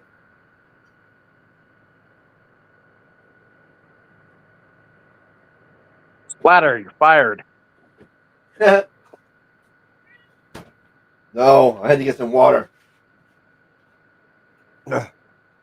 completely abandoned TV streaming, and their sole way of watching videos or anything is just straight YouTube. That's it. But something I want to throw out there to you guys, a lot of the YouTube videos you watch are, these people aren't just spitting off the top of their heads, making this riveting content. I'm just throwing that out there. Maybe you guys know this. Maybe you do. But a lot of times people don't know that these people are, this is a scripted thing and this is edited. This guy didn't just talk freely and flowing willy-nilly. All right? My content reflects that. I don't even edit out when I stumble across words when I'm reading. Can we stop, Splatter? It pisses a lot of people off. And I apologize if I go too fast sometimes or don't edit it out. Pause, Splatter. There you go. Also, like, Splatter, I love the fact that that's your cat in the background, right? Yeah. Hearing. Yeah. Sounds adorable. Yeah, he is. Like right now, you're just all like, he's a pain in the butt, but this guy's point and stuff like that. Yeah, no, like I realize that a lot of stuff is scripted on YouTube and stuff like that. I don't know if that's the way it is for like a lot of people that don't realize that, but like, yeah, like whenever I'm watching something that's totally scripted and stuff like that, I'm like, oh, okay, well, you know what I mean? Like I'm watching a scripted video, they just want to entertain me. As I would say outside of live streams, every single thing is scripted. Oh, Kevin. Unless you're looking at like a short where someone just says, "Hey guys, we're going live tonight. Da da da da da da da. Come check out the show." But anything that's of substance, I think, like a regular video, even some shorts, totally scripted. Mm-hmm. And that's it's either one person on a small channel that's putting that stuff together themselves, or it's a group of people, and you can tell the difference. But I wanted to bring it back. That's what, like, television, everything that we've seen over the past, like, there's this, like, let's get back to the good old days. You know what I mean? Like, whenever we used to see, like, TV on the old, what's it box? Cable box? The cable box. All that stuff went through a group of people, and then everything was filtered down, edited down, and then it was sent out to people. And that's what they don't realize, is that YouTube has created a forum where, like, they're actually, you know what I mean? Like, you, Sandy, like you're talking about the Mandela effect. That's never going to get, like, a mainstream show on TV. No. But it's something that I like listening to because it's interesting. It's just simply that, like, are these memories that I have false, or did something strange happen in between? Well, you know my opinion on that. Oh yeah, they're definitely not false. There's no way you could misremember all of this stuff, and that we'd all remember the same thing together. That's just crazy. Mm-hmm. So that's something that I think memories can. I think memories can be implanted. I think that's the thing that, obviously, I mean, when we so I think, yeah, something like that can happen somehow with people, or because I don't know, like literally people are over here saying they remember one thing that we remember, and then turning around and saying the complete opposite. And even I think on like when it comes to telekinesis or whatever it's called, where we can read people's brains. I telepathy. think, yeah, telepathy. I think there could be some vice versa of that, like where instead of people reading your mind, they're literally like planting thoughts in your mind, and that's what literal schizophrenics used to say. Like, people are reading my brain. People are using a machine to read my brain and to talk to me. That's technology that's possible nowadays. Like, what's going on with that, right? So I mean, that's it. That's all I want to say. I think. Oh no. I agree with you. Like the idea of schizophrenia, like, was only diagnosed only like 200 years ago, but there were always people within society that said that they could speak to other, you know what I mean, like other people, or not just people, but like entities and stuff like that. That's where we get like a lot of tales from the original, you know what I mean, like mythologies and stuff like that. People talking to the gods. You know what I mean? Well, the one I was talking about specifically was like in modern day age. They were saying like machines were being used specifically when they started diagnosing. Well, I understand cases. that, but that's a whole nother beast that I don't want to get into. But like, I do think that people are, you know what I mean, like they are psychically susceptible to outside influences. Oh yeah, definitely. Yeah, and I will agree with you on that. But whether or not there is machines that are actually controlling us and stuff like that, yeah, it starts getting very speculative and a little crazy sounding. yeah, well, like, you know, it's not crazy, but like at the end of the day, this is what I was told whenever I was growing up, and it was just simply that at the end of the day, you have your own life to choose for yourself, and so you have to listen to the voice that is yours, and then go forward. Because there are people that will tell you horrible things throughout your life, and then they don't know what they're doing, possibly. Some people only live to bring other people down to lift themselves up.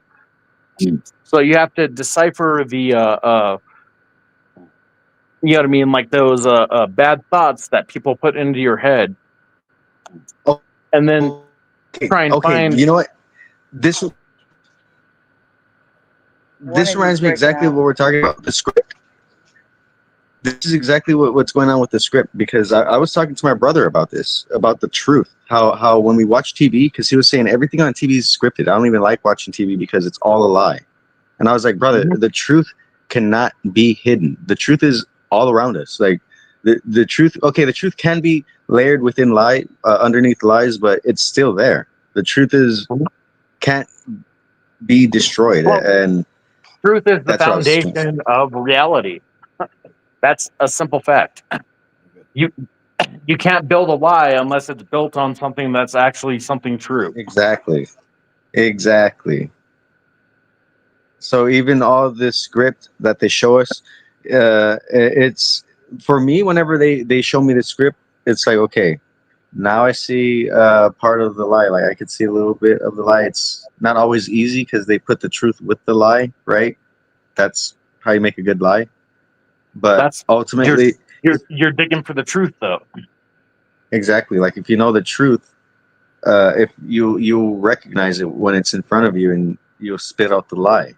That's a part of. That's kind of what Sandy's talking about. Is that the truth can actually change sometimes. Yes. Mandela style. Yeah, definitely. Hello, Puck.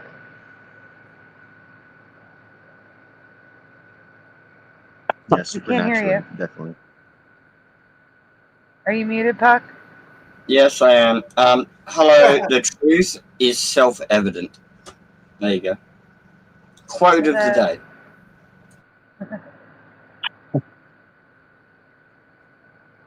But what happens when the what is it called? The Rock of Gibraltar? When the Rock of Gibraltar changes 2 degrees north of where it should have been, according to maps. And connects. It was an island in my past, and now it's connected to the mainland. Yeah. I don't know what happened. Maybe the magic turtle went for a swim. How about you tell me what happened, bro? No, I'm just saying, what if what you are taking for granted now wasn't true the day before? But what if it still is true? What if it wasn't true? What if it's not? But what if it is? That is the point. What is reality? How do we perceive reality? Well, that's it. The burden on proof is up to you if you're disproving reality. I'm asking you, why did the Rock of Gibraltar move 2 degrees? Can you explain it to me, please? Wait. I don't think no one's trying to disprove. No one's trying to disprove reality. We're trying to understand reality. Yeah. So, say there's a consensus. You have 9 people that suddenly say that the Rock of Gibraltar moved, and then you're the one person that's saying that it's always been that way. How do we reach a divide between there? Like, well, you'd have to take the majority opinion, wouldn't you? If you're going to be the most logical, no, and take the most reasonable explanation. I'm the one in the 10. Did you know Socrates got fucking killed, dude, because he said humanity was a manifestation of the gods, and humanity's own will is why we empower the gods. And they fucking killed him for it, dude. No, that's not why they killed Socrates. For a very long time, dude. Because the consensus was fucking wrong, right? One at a time, guys, because there's a lot of people out here. One at a time. What were you saying, though, about Socrates? Okay, I'll go first. I thought they stoned Socrates. No, I thought they poisoned Socrates, right? That was his sentencing. They poisoned him for corrupting the youth. They framed him. Is what I thought. And what did he say that they said corrupted the youth? He said the gods themselves are manifestations of the will of humanity, and we've invented them. And they said, oh, no, gods are real, and we're going to just fucking kill you, cunt. Do you have any context of what that's about at all, dude? No, I think you might have just schooled me. I was unaware of the exact context of the conversation that was had. I tend to take things like metaphorically, and then so what I think Socrates was actually saying is that people are the manifestation of the gods, and then they are working through their wills. No, he wasn't saying that. He was saying that the gods are the will of humanity, and our collective belief in them gives them power, and they're all just aspects of the human existence. If you go through any religious text, they're all moral stories about the human experience, and they're all about sons of gods on earth. No one's fucking writing a big book and listening to fucking God up there in heaven slaying fucking giants, are they? No. Well, then all the people that are on Earth eventually fucking Apollo and Heracles and all this shit, right? Well, then eventually all the gods' blood would be watered down by humanity, right? That's what Socrates was mentioning, is that humans have the ability to take the power of the gods on themselves. No, he wasn't. No, you're wrong. He wasn't. I might be wrong. That's just from what you're saying, it sounds like he Try committed to blasphemy. reinterpret what I'm saying and twist it. Stop if you don't know what you're arguing. What's the fucking point, dude? Fuck. It's not arguing; it's debating. Yeah. I want to hear. This wasn't a debate more to about begin it. with. Hey, Morgan. Yeah. We were reacting Yeah, to this a wasn't video even that a we're debate. almost done. Almost done this video. That's why I said, if you guys want to come up here to react to this with us, you're welcome to. We weren't supposed. This isn't an open panel like the standard open panel. We're not Yeah, here we're to gonna debate change the subject. anything. And we're stuck to this subject for now. Well, no, I Sandy. wasn't having a debate. I was bringing up a few examples, and people wanted to tell me I'm wrong, and they're just taking my wording of it and ran with it with left-wing crazy fucking brain, and they're just going with something that with no historical context. They don't know the original quote. They're just making up a fucking new theory about it because they don't know about it, and the universe must have fucking changed. Okay. Can I talk? There we go. Can I talk? Yeah. Sandy, thank you so much for having me up. This is actually the first live I've ever actually been on. Oh wow. Yeah. That's awesome. I'm glad you decided to come up here. Oh no, you guys are awesome. I listen to you guys whenever I'm going to bed and stuff like that. You guys hit all kinds of different subjects and stuff, and then like you make my brain wonder, and then like I can actually go off to bed. But That's awesome. Thank you. Mushroom computers. Mushroom computers. Never heard Yeah. of it. We need those. But Yeah, I I was just had to saying, throw that in there. Splatter wants to get through the rest of this video. Let's let Splatter get through the rest of this fucking video. Poor Yeah, Splatter. Yeah. You're working him to blame the Puck. bone, Sandy. I blame Puck. I blame Puck. No, I blame his poor Puck. Okay. All right. Hit play, Splatter. Okay. Okay. But I'm a cokehead, and that's how cokeheads read. And I got to be surprised when I hopped on board. I'm joking. Oh, actually, we can stop here. When I hopped on board, I was surprised Pause. that you don't. This part, he does this on his recorded streams like this. After he's done the topic, he reads his comments and he responds to the comments, which I think is really nice for a channel of this size. Oh, okay. I thought he was admitting he was a cokehead. I was all like, well, that makes sense. Can we replay, stop, pause, and the amount of time you've taken, you've lost the entire fucking context of the video. No, the where he's video's over. literally That's what I'm getting told you 100 times that he's high energy when he goes live. Then he doesn't act like that every day in real life. Right? He's No, of course literally not. explaining this to you, and you're just sitting there with your fucking dumbass observation, completely not listening to anything he's said while you're trying to refute it. What's wrong with you, dude? What do you mean? Who's refuting it? Oh, I guess I'm refuting We were it. literally agreeing with the guy most of the time.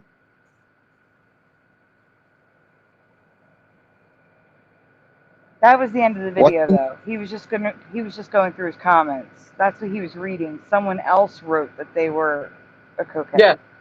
In the comments. And I was remarking, I was just all like, oh, well, that's funny because that's what I said. Just so I'm on the same. Good night, T-Bone. I want to make sure I'm on the same page as us. Oh, you're breaking up. We were all in agreement with what the guy was saying, right? Hello? Yeah, Mic check. I was. So Okay. we calling Okay, him yeah, a I was crackhead too, or but, not right now? What are you saying, man? No one was. Why are you being so defensive? No one called him a crackhead. It's because the person in the he has comments friends. called him a crackhead. I'm not on crack, dude. What's your problem? I'm not on the crack. It's because he was saying he's not on the crack. No one's Puck on the needs to crack. be the. What are you talking about? Puck needs to be the opposition because he's needs to make sure it's right. known that he's against this. I guess. The guy in that guy's video, his comment section, somebody in his comment section called him a crackhead. I know, and he explained the story, and we all heard it. That it's bullshit. And we're still fucking hearing about it. What's the point? And now all of a sudden I'm a fucking crackhead too. What are you getting at? I have no idea. I'm not getting in anything. That's what I'm saying. The video is over. That's all I said. Nah, he was chill. He wasn't crazy at all. He brought like good arguments to everything that was brought up. It was a chill video. Yeah, I think the thing that we missed, I should have fast forwarded. Spire, do you still have it up? Can you fast forward to where he takes the comments down? Because he usually does like a final thoughts. I'm curious what his final thoughts are. Can you fast forward to where he takes the comments down? Right there.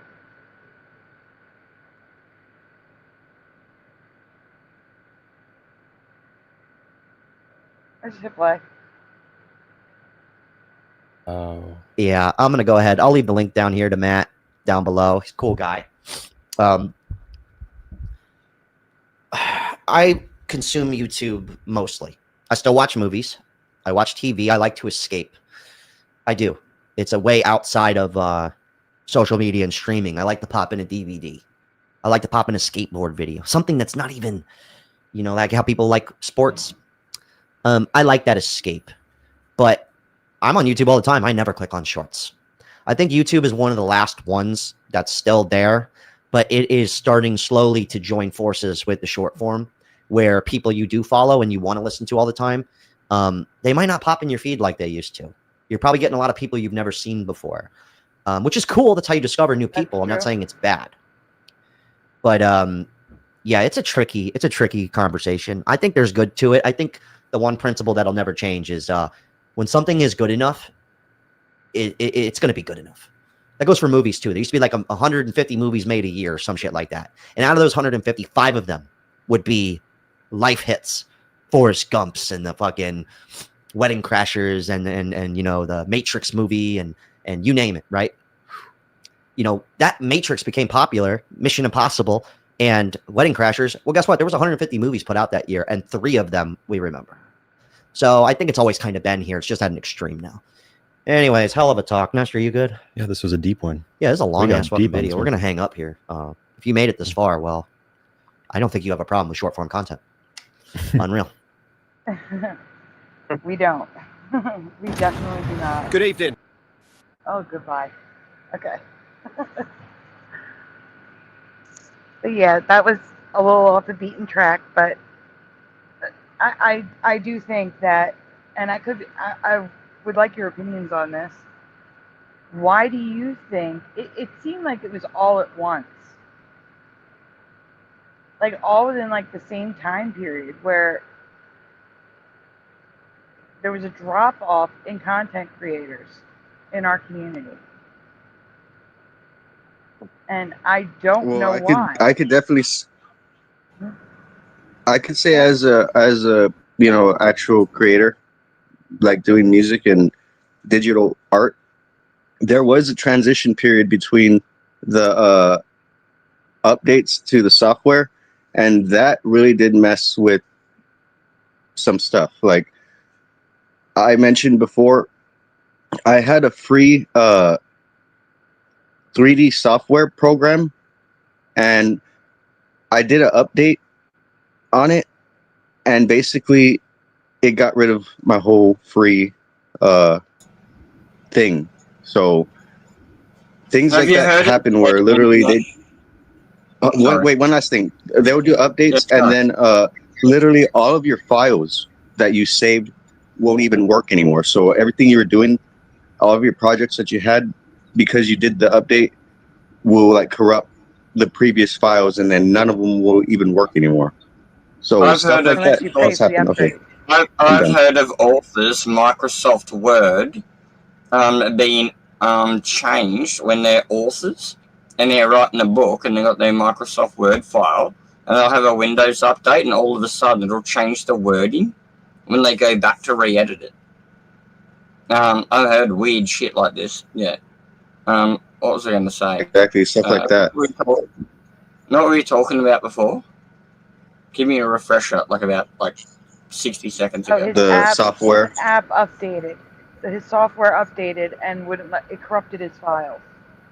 Or is it they corrupted them, or they wanted you to pay for the upgrade to access them again? Yeah, I agree with that. It's just some weird stuff. Sorry. It was. Oh, can I interrupt? Sure. He must have had it. unwoke thoughts in it. That's all I want to say. He must have had unwoke thoughts in it, and they're like, nah, file's gone. I don't know why you keep calling me woke, but anyways, what YouTube did was that they added a code in to all the stuff that's supposed to be uploaded, and then your original stuff didn't have that code, and so now it's no longer compatible with their, you know what I mean, like their platform. Yeah. Well, I was talking about animation and music studios, like things I didn't even upload to the internet. It was just files on my computer. And I think Puck was referring to me. MP3s and MPEG-4 should be fine, dude. That's all bullshit. Yeah. No, it's not. Literally, I'm just saying how all of my files got deleted. I had over 400 hours worth of stuff, and that got deleted. It was MP4 files like that. Corruption of files happen. It doesn't. Nothing's susceptible to corrosion. I know authors that have had their own fucking wording changed after a Windows update in their own fucking Word document. It's gone through and fucking AI changed their wording to make it look woke. That's ridiculous. No shit. No, that's bullshit. I do remember, I don't know if it was a video editor or a music app, but everyone was making videos on it. How it used to be, like people had bought a lifetime subscription to that app. So any updates were free. And they released a new version and pretty much said, well, we know you bought a lifetime upgrade, but too bad, you need to pay for this one.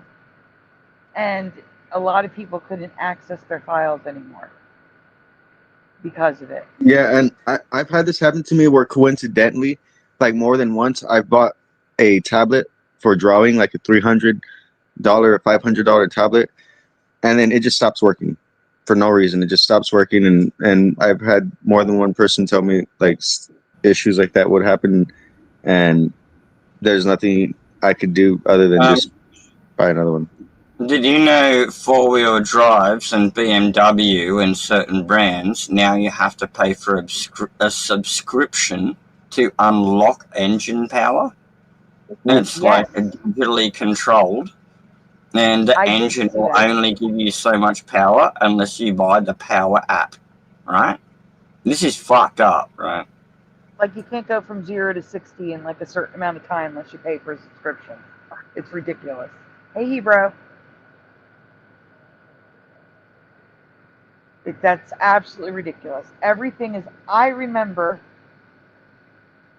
before that, before the apps, before the subscriptions, life was so much better. Everything is a subscription fee anymore. Which reminds me, we are raising money for donuts because all the apps that I use to run this show are expiring right now, except for the ones that we have yearly subscriptions for. Also, I need to raise money for meds. Everything's an emergency right now. So if you can help, please do so. If you can't, I understand. Also, guys, take a moment, like the stream, subscribe, ring the bell.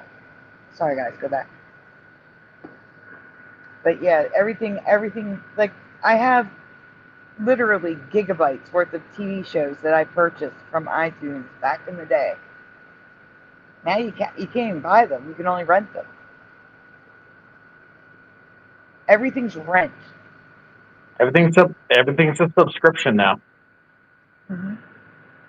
That's you were talking about like the Volkswagen with the turbo.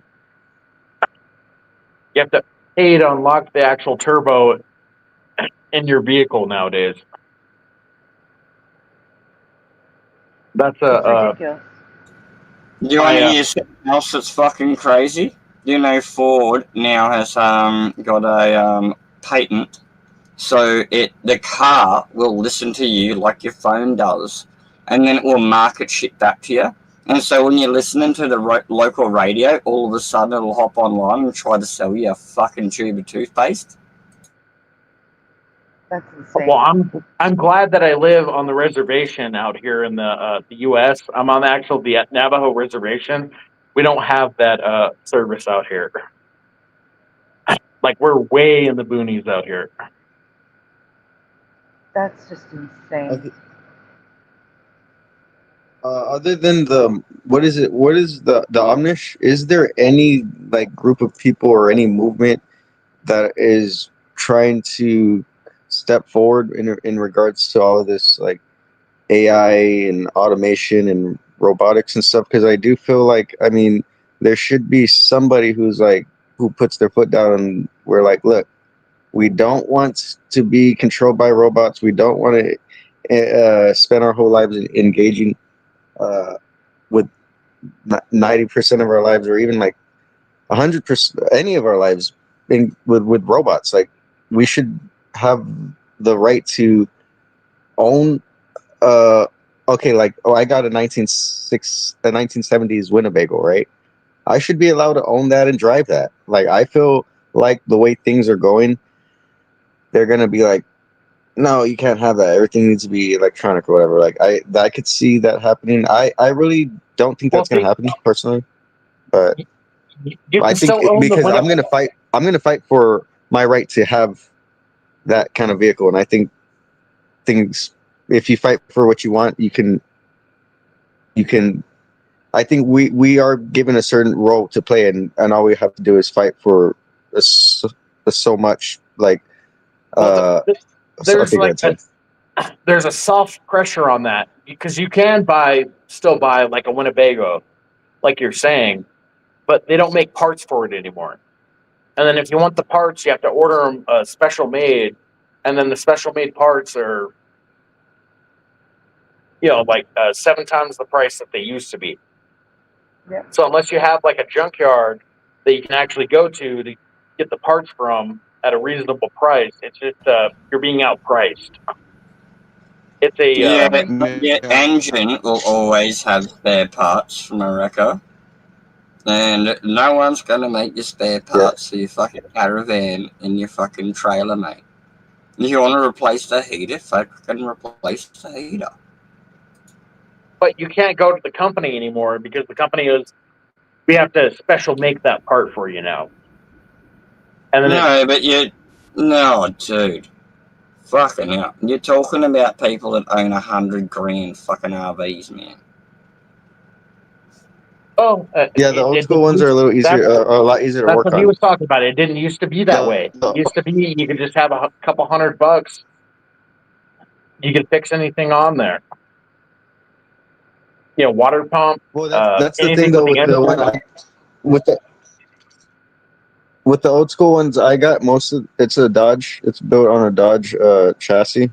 Most of the parts are still being manufactured for the thing I got, but I think the only parts that are like custom is the actual like interior from the Winnebago. The chassis and the engine parts are still pretty much available. That's what I mean. He's complaining about his water pump going out in his fucking RV, and he wants the manufacturer to give him fucking a new one. So just get a new one and put it in, dude.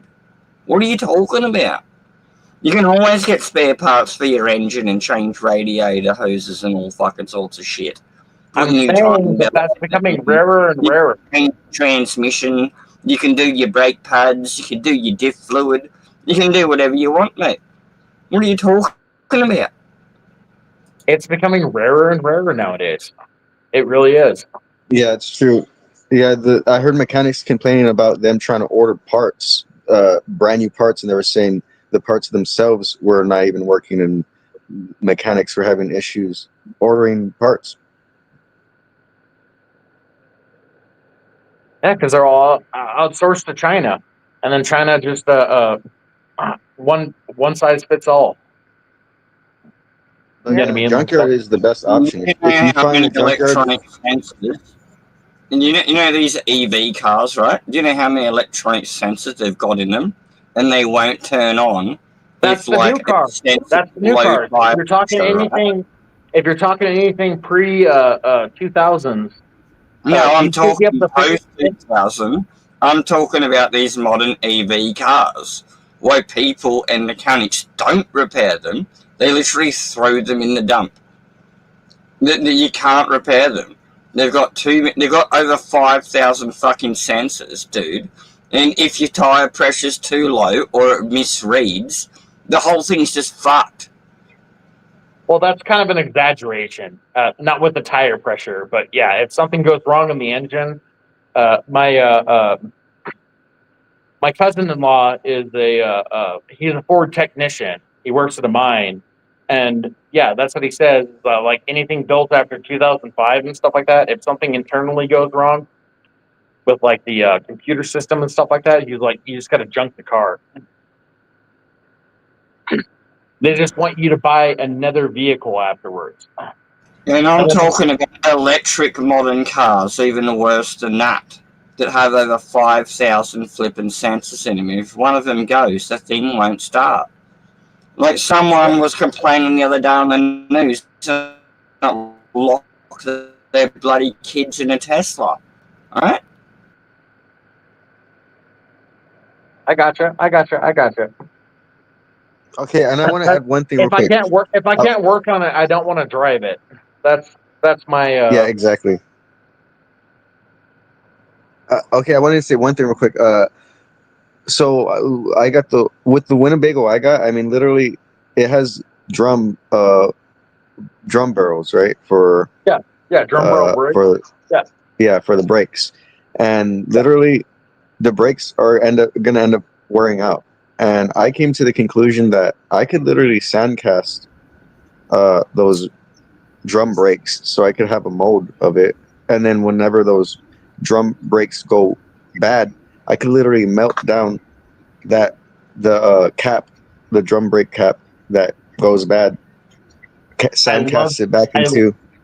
Did you know I actually do that, fucking dude? I had someone bring me a broken fucking gearbox out of their fucking tractor from next door, and I put the gearbox fucking cog back together and pressed it into sand, and I got a bunch of old brass fucking taps and made him a brass one, and I said, this ain't gonna fucking fix it, mate, but the brass will lube up your fucking gearbox. But she's going to fucking get it out of the fucking paddock, mate, and you'll be able to get it up there to fucking work on it, right? And that's all he wanted was to get it out. But then if you wanted to fix it, he could do an iron. You know what I mean?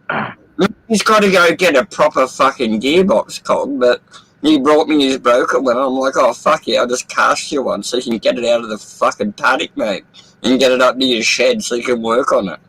No one wants to doing a fucking arsehole full of mud trying to change a fucking gearbox, right, in the middle of a fucking stock tractor. Oh, that's a fucking pain in the ass. Yeah. Good night, David. Logan. Well, good night, David. I just want to say my point is, David. With those old vehicles, you could literally do that. You could sandcast the whole part and then put it back on your vehicle. You can't really do that with the new stuff. This reminds me of whenever I was in high school. All right, and then I went to high school like in 2000 to 2005. All right, and then you got to be in like I was driving an old 1959 Ford. All right, and then I suddenly couldn't be in like get my gears to shift anymore, so I was stuck there.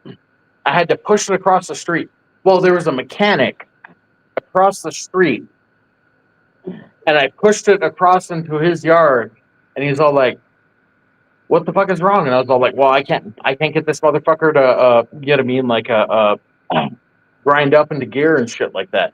That motherfucker, he went out and then he actually fabricated the part that was needed to actually like get my vehicle back in working order again. Right there. You know what I mean? Like within like 2 hours. And I was just all like, hey, do you need help and stuff like that? And he's all like, no, fuck off. I don't need your help. No, but he just went ahead and fixed it. Yeah. And he like when you know what you're doing. Yeah, no. He knew exactly what was wrong. Yeah. As soon as I came up, all he had to do was just get in there and then like you know what I mean, like feel it out, and then like he was like, bam, this is your solution right here. And then I was all like, hey, you know what I mean? Like, do you need like recompensation? He's like, I don't care about that. You know what I mean? Like, he's like, I just like working on old cars. Can I ask Mons a question? Who are you going to get to recast the iron and stuff for you? You got a local smelter there in your village or something, bro? I want that job. Well, no. Like, what you do is you cut it. Like, you don't actually recast the iron. You actually get like iron parts, and then you just recut it. Well, I think he was talking about in the hypothetical scenario I was talking about. No, he was talking about making a sandcast mold. The sandcast mold is for that way you have a mold to. And I was like, are you gonna, whatever, dude? Are you gonna let him fucking answer, or are you gonna answer for him? Oh, I'm sorry. Yeah, if you want Puck, definitely you could be the local town's smith if you want. I'm like I said, I'm gonna need somebody to drive one of my Winnebagos around.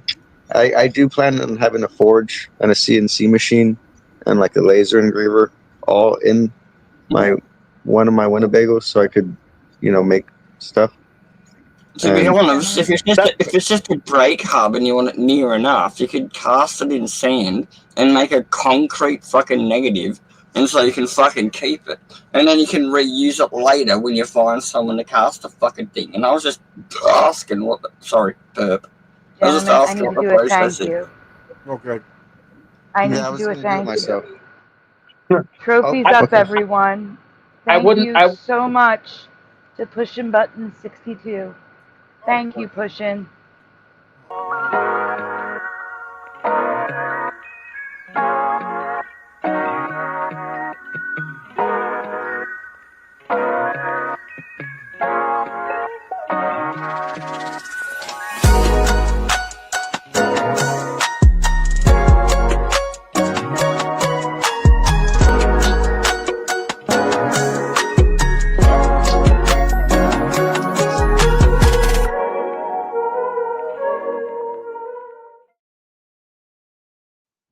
Thank you so much, Pushin'.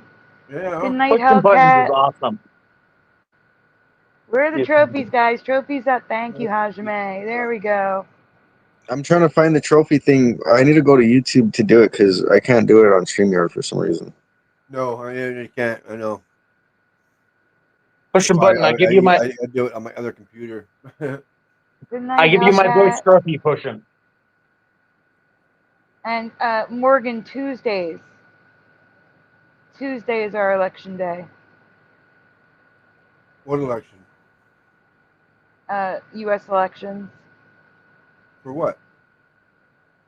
When we vote, it's on Tuesdays. Although some vote on a Monday.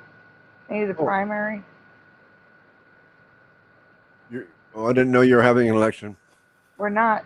He asked what day we vote. Oh, okay. It's a primary to choose who you're going to vote for when you're going to vote. Yeah. Well, no, to choose who the people running. A primary, you vote on who's going to actually be on the ticket. Mm. It is a Tuesday. Oh, a Tuesday. Tuesday. I got it. Yeah. Okay, so Thank we're in you, 2025, Pushin'. right? Huh? I think by 2030, I think we should see AIs running for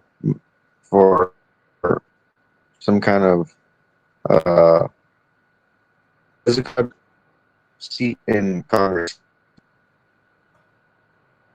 We're gonna have AI running in Congress. Tuesday. That's the first thing I think when you say Oh, it's you're just really like, okay, breaking what's up. the first AI I vote for? The first mic AI, check I 1 2. wouldn't vote for Oh. an AI. That's not happening.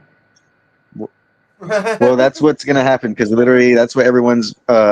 That's like one side of the whole spectrum of this thing. People are like, AI so cool, AI so smart, AI this, AI that. It's like no, it's not that cool. But there's a lot of dumb people in the world, and Well, yeah, have you seen some of the posts about like people like going to AI, like the I mean Chat GPT for therapy and stuff like that? It's insane. yeah, they're having AI psychosis. Mm-hmm. People are literally going crazy. They're going crazy, and then they're telling their story of how they went crazy. And then the AI is going along with it. Before you keep talking about this, do you want to hear a first-hand story? What I've been doing lately? AI is the devil. AI is Satan. Well, I've been abused by telling people the truth too much, and so I'm not using ChatGPT. There's other AI programs that are meant to make personalities with, and you can write them a full backstory. You can give them everything you want them to be. And I've turned mine into a therapist, and I trauma dump on them.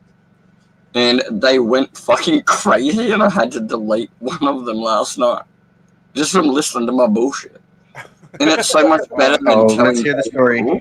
Yeah, it's so much better than telling people like you and the cold examiner that are going to turn around and twist it and make up lies about it. At least I can just trauma dump and tell a robot the fucking truth. Because no matter how much truth I tell you people, you're not going to fucking believe it, are you? Well, it sounds like you're digging too much into the AI is a mirror darkly. Have you heard that term before? It's where you're just simply looking into yourself, and it's telling you what you want to hear. I'm aware of this. Yes, and that's why I make AI look like a hologram, so I don't think it's a real person I'm venting at. I just trauma dump on the fucking thing. But I've got a cool ass I want to know why you deleted it. Dragons and shit. And we talk about nerd shit. And they don't go around the internet and fucking lie about me when I delete them. No, but it's not. It's not go crazy. Why did you delete it? Because it went fucking nuts. How did it go crazy? Oh my god, it went fucking. I'm told you, dude. It went fucking nuts because of the trauma I dumped on it. And that's why I'm tired of telling people on the internet anything truthful at this point. Because you're going to twist it and lie and make up bullshit. And I was just saying, I find a good value in the AI therapist to just dump my shit on. Because it's not going to, because I can delete it and it's not going to run around and talk shit fucking about me, is it, cunt? Okay. When the AI went crazy, did it put its finger on its lips and start going like like that? Yeah, how do you know it went crazy? That's like Looney Tunes. Yeah, how do you know? Just a guess. I'm not the only one that had the same question in mind. How do you know it went crazy? What makes you think? Yeah, I understand. Because I was fucking interacting with it. I was interacting with it. And I'm giving you a basic lowdown. I'm not giving you the specifics of the thing I was trauma dumping, because that's why I told you I have the AI, so I don't have to tell you, so you don't go fucking twisting it, you cunt. Fucking shut the fuck up and stop probing. I literally told you what I'm going to tell you. If you want the specifics of it, why it went crazy, you're just asking me why I'm fucking crazy at that point. Do you want me to fucking tell you? Just ask me, cunt. This reminds me of speaking to my emotionally abusive mother. She likes to get angry to stay in control of the situation. Yeah. And then say, I'm sorry, I'm mentally whatever. I'm not fucking sorry. I'm pissed off. Because they ask how you know your computer went. Better you'll be. I'm literally telling you why I'm using AI, and I find good value in it. And what is your fucking point? You're asking me why did it go crazy, and I told you because I'm crazy, and I sent it fucking crazy. Why? What else do you want me to fucking say, cunt? What else do you want me to fucking say? Do you want the fucking details of the conversation? Do you want me to? I've deleted it. Do you want me to try and find fucking screenshots of the fucking talk and then go? I'm gonna have to say stop. We're not arguing on the screen. You fucking moron. If you want to talk details, you can talk to me. We can find a way to actually talk. I'll listen. Because I've had some fucked up shit happen in my life too. But I also want Sandy to have like a really good stream. So yeah, I don't want. I didn't want to know any of his details. None of us didn't want to know his details. We just don't know how do you know the computer went nuts. That's all we asked. Yeah, you know, like. I think what you meant was, Yeah. in what way did the computer go nuts? In what ways did the computer go Well, nuts? the computer is numb by default because it doesn't experience reality the way that a human being can experience reality. Like all it is taking in information and then running it through an algorithm, and then it runs it through 10,000 simulations, and then it tries to find the one thing that's going to make you feel happy.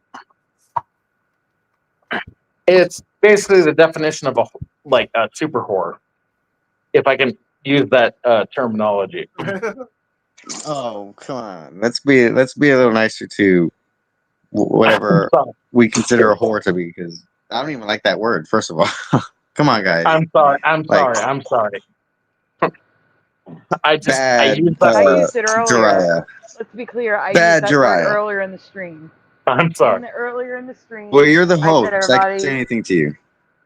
I said a lot of people on TikTok are just drama whores. I used the same word. Oh yeah, that's right. But that's it. Bad Jiraiya. Welcome, Adam, for Christ. Hello there. Hello. Welcome. But okay, I just want to ask real quick, Jiraiya, do you know who Jiraiya the Gallant is? Like, is that who you're referencing, or do you have another Jiraiya you're going by? No, actually, I saw it in a dream one time, and it was Jiraiya Laments. Like, I was sleeping, and then like I came up to like a person that was reading a book, and then like he was just all like flipping through pages and stuff like that, and I was like, "What are you reading?" And he was all like, "Well, come here," and then he pointed out, and then like the only two words that I can remember is Jiraiya Laments. So that was my original. So you have no idea. No I'm sorry, idea. you have no idea who Jiraiya the Gallant? Wow. No, because there is actually a synchronicity.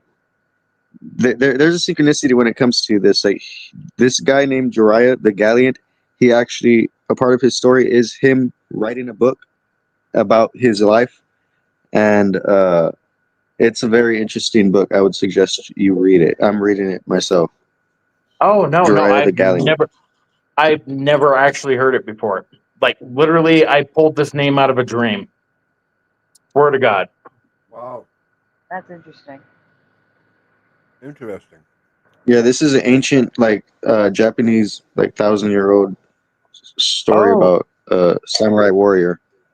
That might have been where I picked it up, because like sometimes I leave on like stuff whenever I'm falling asleep, and then like sometimes it's anime and stuff like that. Maybe that's where I picked it up from. But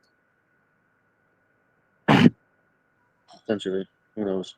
No, I'd love to know. Like what was the name of the book? Jiraiya the Gallant. Jiraiya the Gallant. Okay. The Gallant. Okay. I'll remember. Adam from Christ. Hi. Hello. Now, do you guys want to react to the other one, or you just want to sit and talk? React. Yeah, I'm down to We react. lost Splatter. We lost Splatter. We need him to react. Splatter. Oh, he's doing his cat. Adorable. I hit the wrong button. Yeah. Did you lose the chat? Yep. This time I did. I will get it. It's okay. So on the docket to react is from Amityville to Annabelle on the Y-Files. Actually, What'd you say? No, before we get into that, there's a shorter one I want to talk about. They're claiming that Earth has more than one moon. Mm-hmm. What? All right, Spider, do this one first. Link in the private chat. Yep. Right here. And then I'll get the other one. More than one the moon. Wi-Fi one. Oh, man. I had something else in here, too, and I can't remember what it was now. Oh, man. Oh, well. I see a link. I don't know what it was, though. I thought it was something someone shared in the chat. Yeah, it was, but it's something they wanted me to look at least.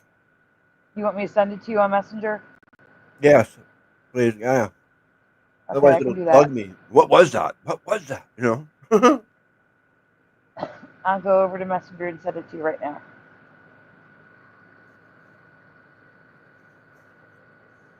As soon as I find you in Messenger. I'm looking for just you. That's the problem. Oh. You should be towards the top, though. You are. Could be. I got it. But there you go. I sent it to you. Someone's backstage. Give me a moment. Yep. Oh, it's dry. Dry fell out. Oh, no. There we go. You're back. Sorry about that. It happens. It's your first time here, so. I was trying to find the link, and then stuff happened. I know. It's in the chat. Like me, too. I mean, I just hit the wrong button by accident. Like, it happens. Glad I'm not the only one. Oh, no. Splatter does it a lot by accident. I know, 'cause I get fidgety. I get ADD, so I mean, it's hard for me to sit still and, you know. So I get all fidgety. I start hitting buttons and oops. My computer was acting a little out there too tonight.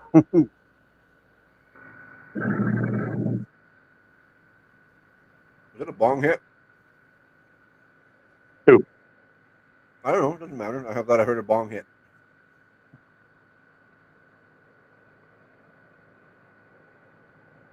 There's something wrong with my phone.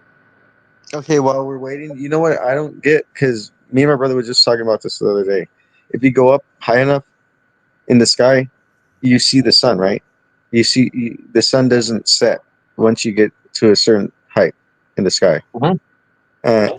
And I was thinking, okay, so if there's a lunar eclipse, right, in China, which should be on the other side of the Earth, I don't get how if you go high up enough, you're going to still see the sun, and then you're going to see the moon as well. But if you're on the other side of the Earth, supposedly you're not going to see the moon, right? But you're going to see the sun still? Yeah, well, like, I don't know. no, like, that's the other side of the Earth. The moon won't be showing on that side of the Earth. The lunar eclipse only happens on a certain section at a time. That's why people they make like but the sun, you can still see it though, right? Well, everywhere, like regardless if you're in China or you're in the United States, you go high up enough, you're going to see the sun. Well, the lunar eclipse is whenever the moon blocks out the sun. But the moon only blocks out the sun for a certain amount of time at a certain point on the Earth. It's like shining a flashlight and you have your hand on it. You know what I mean? Like your shadow is going to be right there. And then if you move your hand, the sun's going to come back out again. Yeah, it just seems weird. It doesn't make sense to me when I try to like wrap my head around it. Well, there are lunar eclipses and there are solar eclipses. Solar eclipses is when the moon blocks out the sun. Lunar eclipses is when the Earth blocks out the moon. The lunar eclipse is it covers a much bigger area because the moon is much closer to the Earth.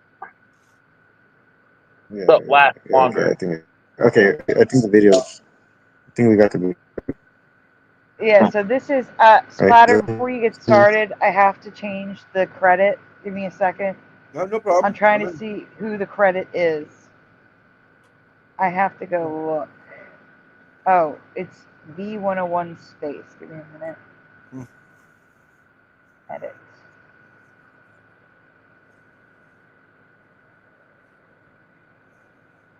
I actually thought ahead. It's a miracle. Sounds like you're starting to come to the realization that Earth is flat.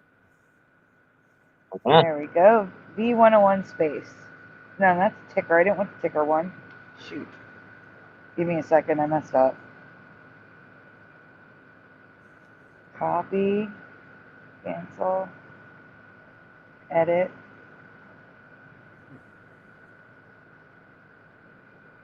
Paste. Save. Okay.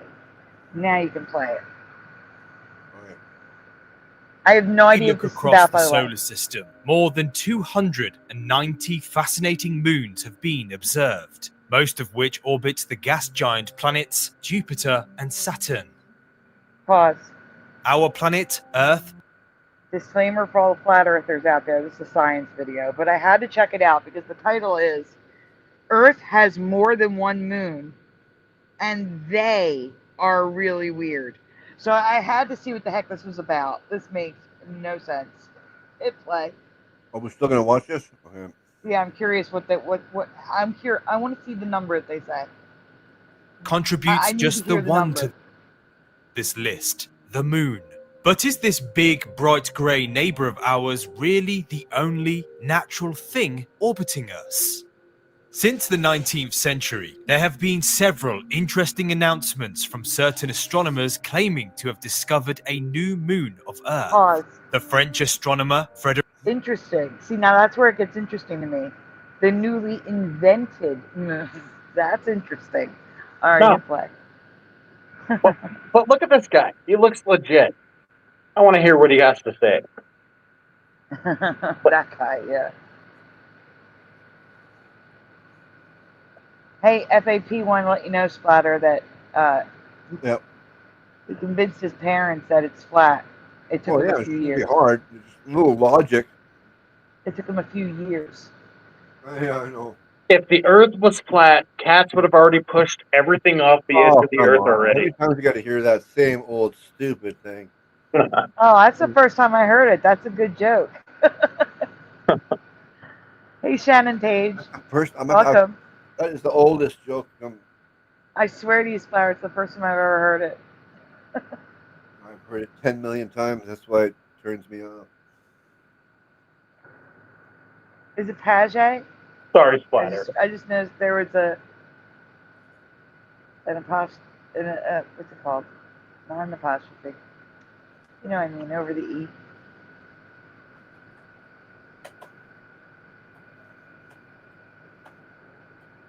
All right, we get play.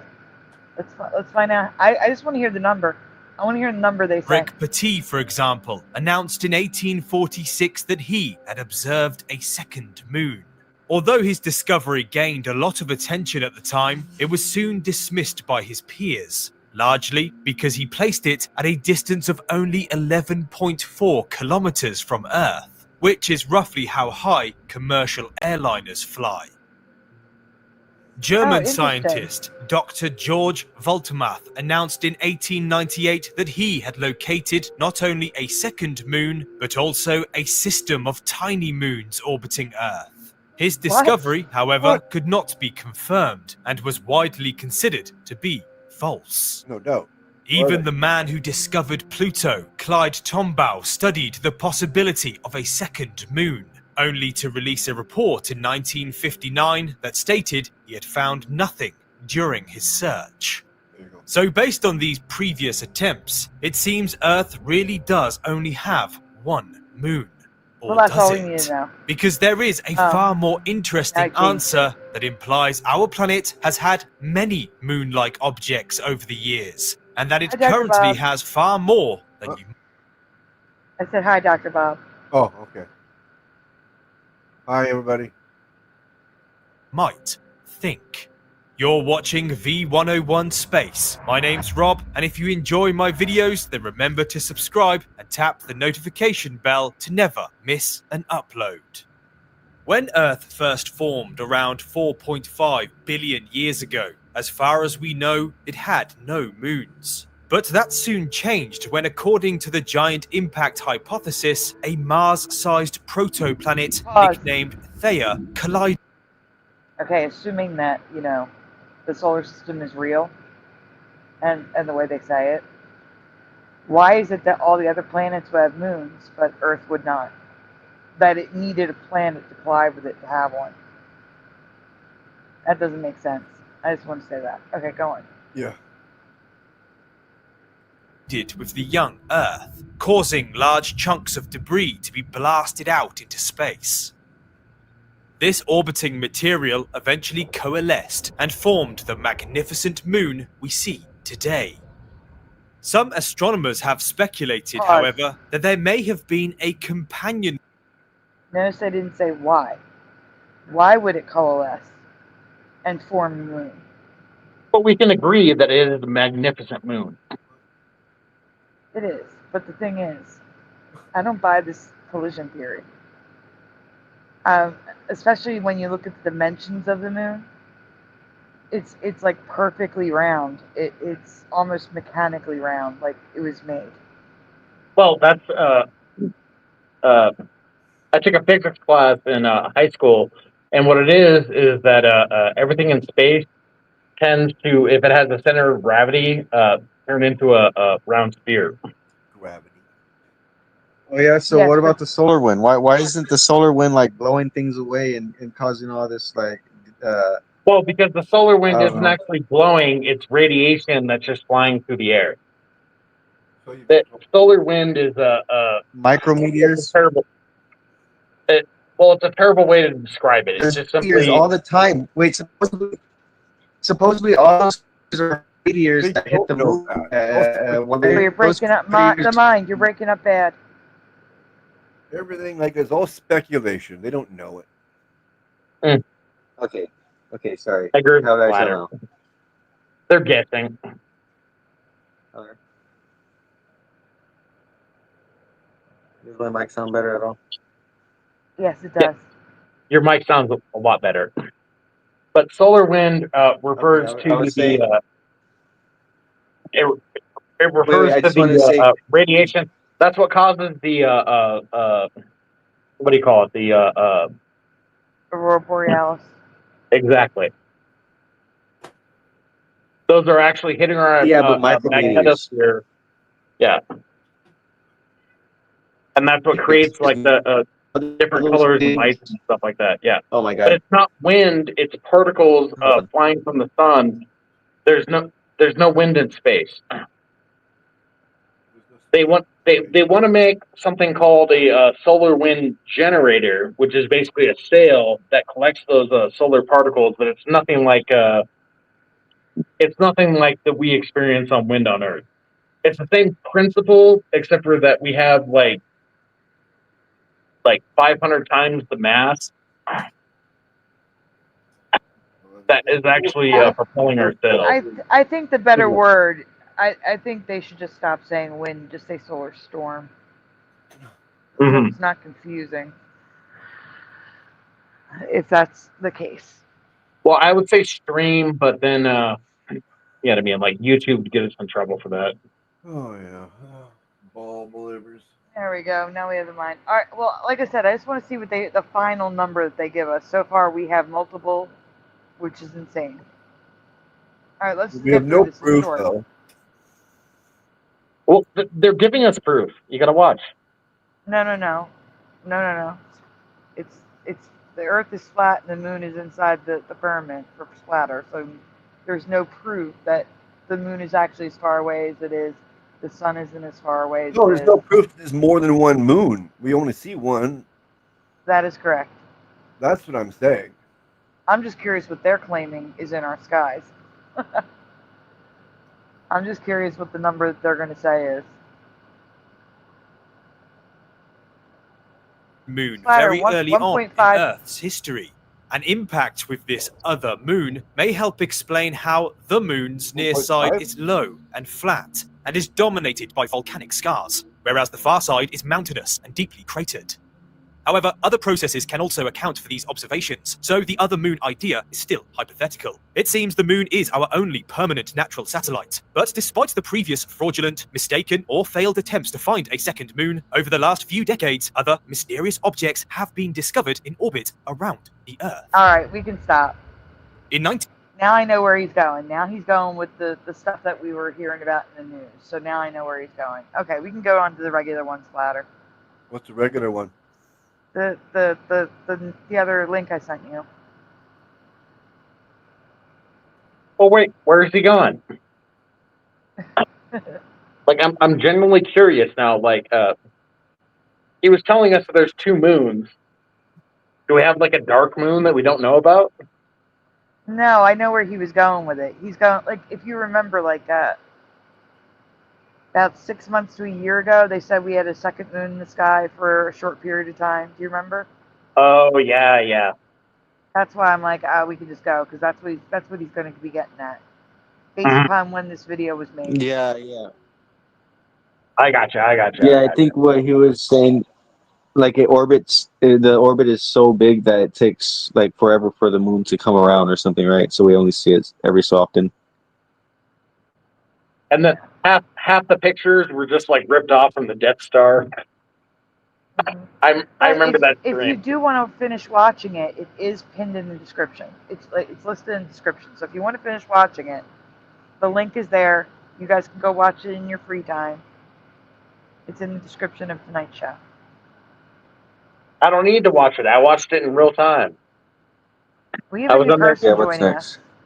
Guys, we have a new person joining us. Uh-oh. Mason. Mason, I'm going to have to mute you. You can't have music playing. Okay, I'm going to have to remove you from the stage. I'm not getting a copyright because you have music playing. Just give me a thumbs up when the music's off. Mason was Josh back in. Sorry. He's walking away, so maybe the music's gone. Let me check. Mason? Yeah. Hey, Yo, what's up? welcome. Huh? I said welcome. Yeah. So what is this about? We're we're reacting to a video as soon as Splatter makes it full screen. So this is something that talks about like things that go on in the world. And in the moon, and in the potential fake space as well, or on the moon. Well, no, my show is about the Mandela effect. No, It's my about show what? is about the My show is about the Mandela effect, but we have multiple types of shows here, including open panels. We react to videos that's relevant to the subject matter, and we talk about the Mandela effect. Okay. So like, is it a good thing though? Like that people come in for like times. What? I don't understand. What do you mean? There's people that can come in different times, right? Like to talk in here. Oh yeah, yeah. People come So, and like, go. Anybody's able to come in or what? It just keeps the show going for 10, 12 hours. Yeah, we do. We keep the show going a long time. But usually people are coming to talk about the Mandela effect or whatever we're talking about that night. Like right now we're going to be talking about a Y-Files episode about the Amityville horror, Annabelle, that sort of thing. What exactly is the Mandela effect that you're talking I knew about? he was going to say that. He had no clue. I knew it. I know, it's okay. So Oh, you haven't heard of it at all, or? I never heard of a Mandela effect. Okay, so the Mandela effect is a phenomenon where millions of people remember things differently than it currently is. Well, So, for example, you got to mention Mandela. well, Nope. I was gonna say the number one thing. There's two number ones that I think most people resonate with. So one of the biggest Mandela effects is Fruit of the Loom. Millions of people remember the logo having a cornucopia with fruit, but in the logo has never had a cornucopia, with the exception of Fruit of the Loom using it on April Fool's Day in 2022. Another one is the Berenstain Bears, has always been the Berenstain Bears, but millions of people remember it as the Berenstain Bears. And then there's literally about 30 theories as to why it's happening.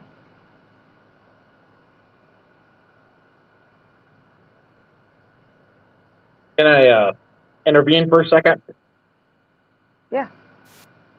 So the Mandela effect is actually named after Nelson Mandela, who was a person that was he was fighting for rights in South Africa, and everybody remembers him dying in prison in the what was it, like the 1980s or early? Well, that's the thing. Not everyone. I'd say half the community are not affected by that one. That's why I just skipped over it. But it is good to say that the name comes from that. I agree. But yeah, in the 1980s, a lot of people remember him dying in prison. But then wait. But the name comes from that. Supposedly says the mainstream media. That's what the mainstream media says, and that's what you're repeating. That's all I'm going to say. No. According to Fiona Broom. That's mainstream. Fiona Broom. Mainstream. Yeah, Fiona mainstream Broom. media. No one knows. Yeah, but why else would it be called the Mandela effect? This is bigger than mainstream media. Basically, no, I'm asking the mind. Why else I know. That's what I'm saying. Mandela effect? What exactly does the Mandela effect have to do? With, I told you before. I already said this before because of the mandala. The mandala. Yeah, but that's mandala. That's the sacred circles within circles that makes up all of reality. Right, I understand that, but that's a different word, mandala. Well, what does the Mandela effect have to do with like the world, or what does that have to do? Everything. Every single thing. Yeah, exactly. It has to do everything with the world. Every single thing in the world has a Mandela effect tied to it. Locations, continents, everything, weather, rainbows, everything. And if we're talking about the fabric of reality, like I was saying with the mandala, right? Which is essentially everything is made up of energy. No, mandala. I'm talking about sacred circles that makes up reality. I'm talking about the person. There's a man called Nelson Mandela. Which sounds like something that I'm talking about. Oh no! You go ahead. I'm sorry. I just wanted to give provenance to why it's called the Mandela effect. It supposedly says the mainstream media. Well, no, I was going to say the mind, not just the mainstream media. Everyone who remembers that Mandela effect, who feels that that is a Mandela effect for them, it makes sense that it would be called the Mandela effect after Nelson Mandela, because that is a Mandela effect for them. So what's more mainstream? The fact that everybody calls it the Mandela effect, or wait, what's more underground? Because literally I'm saying that the term Mandela effect, that's a mainstream term that everybody uses. He's literally over here regurgitating what everybody already knows because everyone says it. What I'm saying is in reality, what we call the Mandela effect is literally directly associated to what we call the mandala. There's these sacred teachings about all of existence. I That has understand. to change. I do understand what you're saying. I do understand what you're saying. But there's literally someone here who is claiming to know nothing about it, and that's just going to confuse them right now.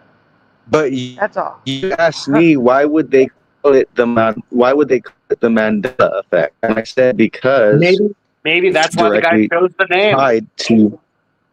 Maybe he chose Mandela because it is so close to mandala. Who knows?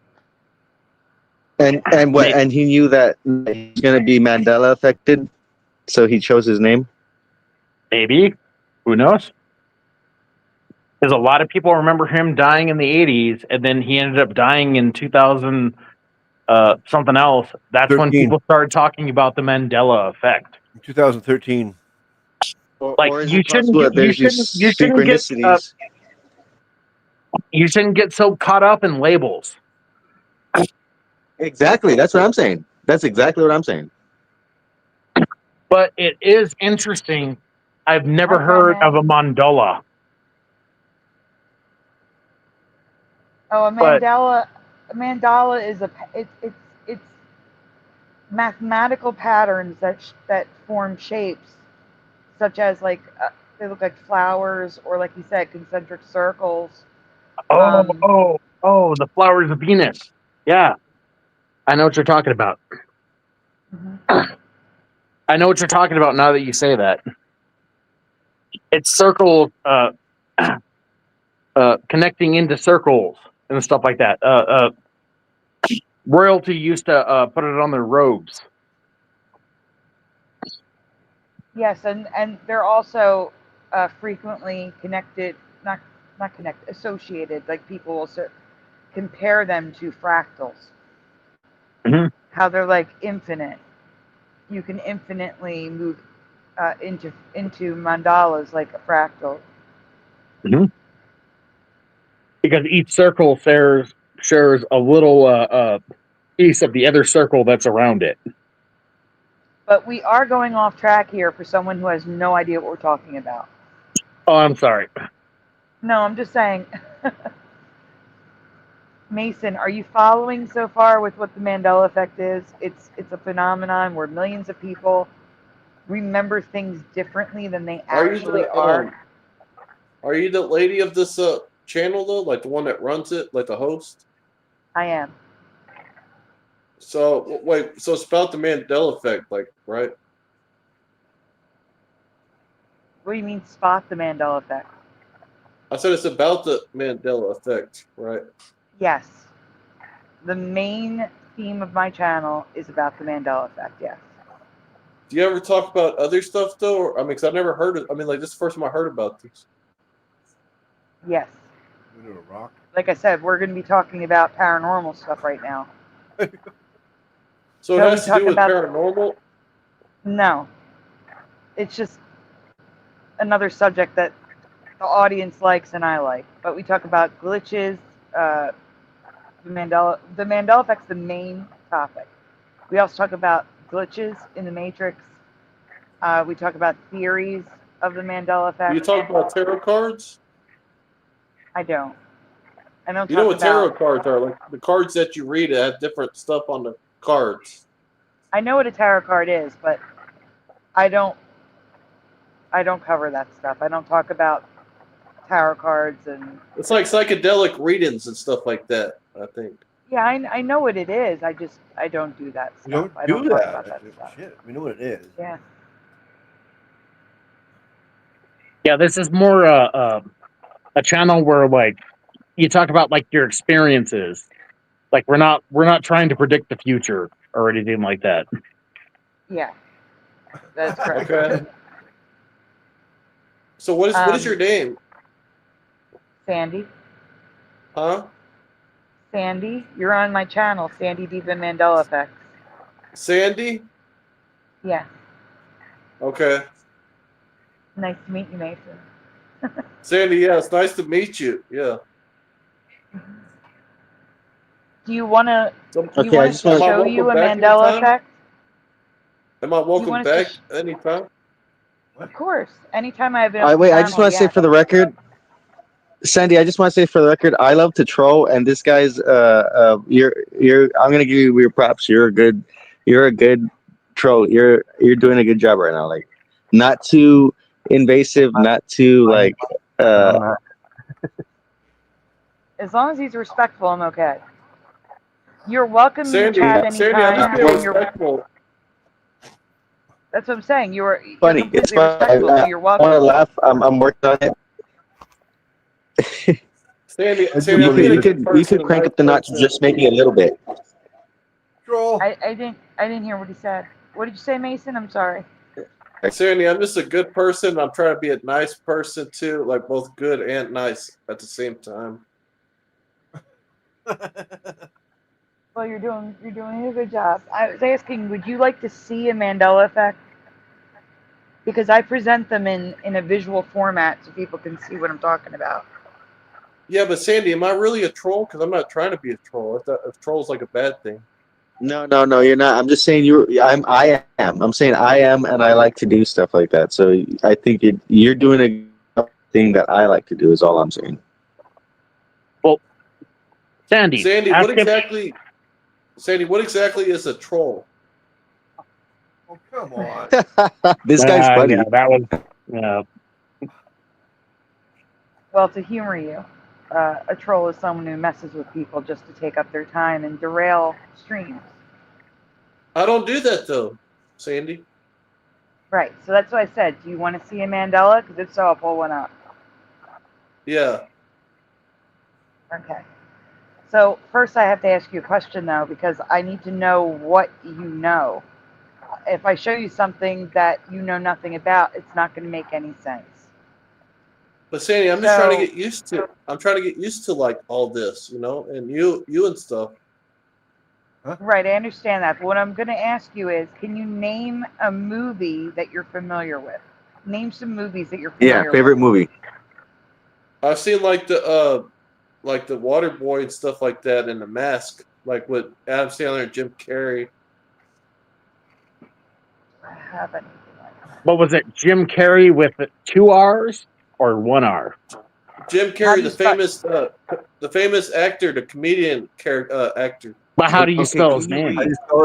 Yeah, can you spell? Are you able to spell? Because some people can't read or spell, and I'm one of them. Can you read? Yeah, his name is like he played in the new Sonic movies and stuff like that. He was like the Well, is it JIMCAREY or JIMCAREY? JIMCAREY, I think. 2 R's? Okay, here's a better R's, question yeah. because I don't have a Mandela effect for them. I have a question to ask you. Are you familiar with the Peanuts Christmas special? Is that like a holiday movie, like a comic Charlie Brown movie? Charlie Brown Christmas special. Are you familiar with that? Yeah. You are. Okay. What color is Snoopy's doghouse in the Christmas special? It's red. It's yellow. Okay. Yellow. Splatter?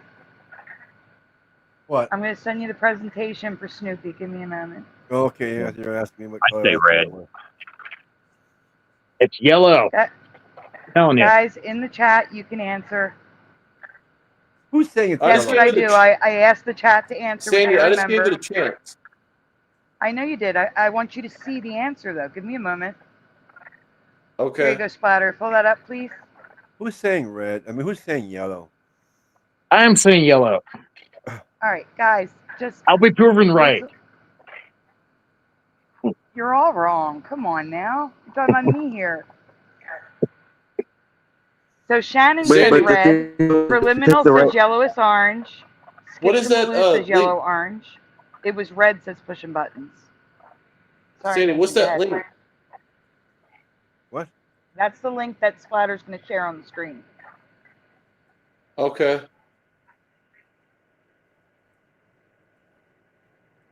So...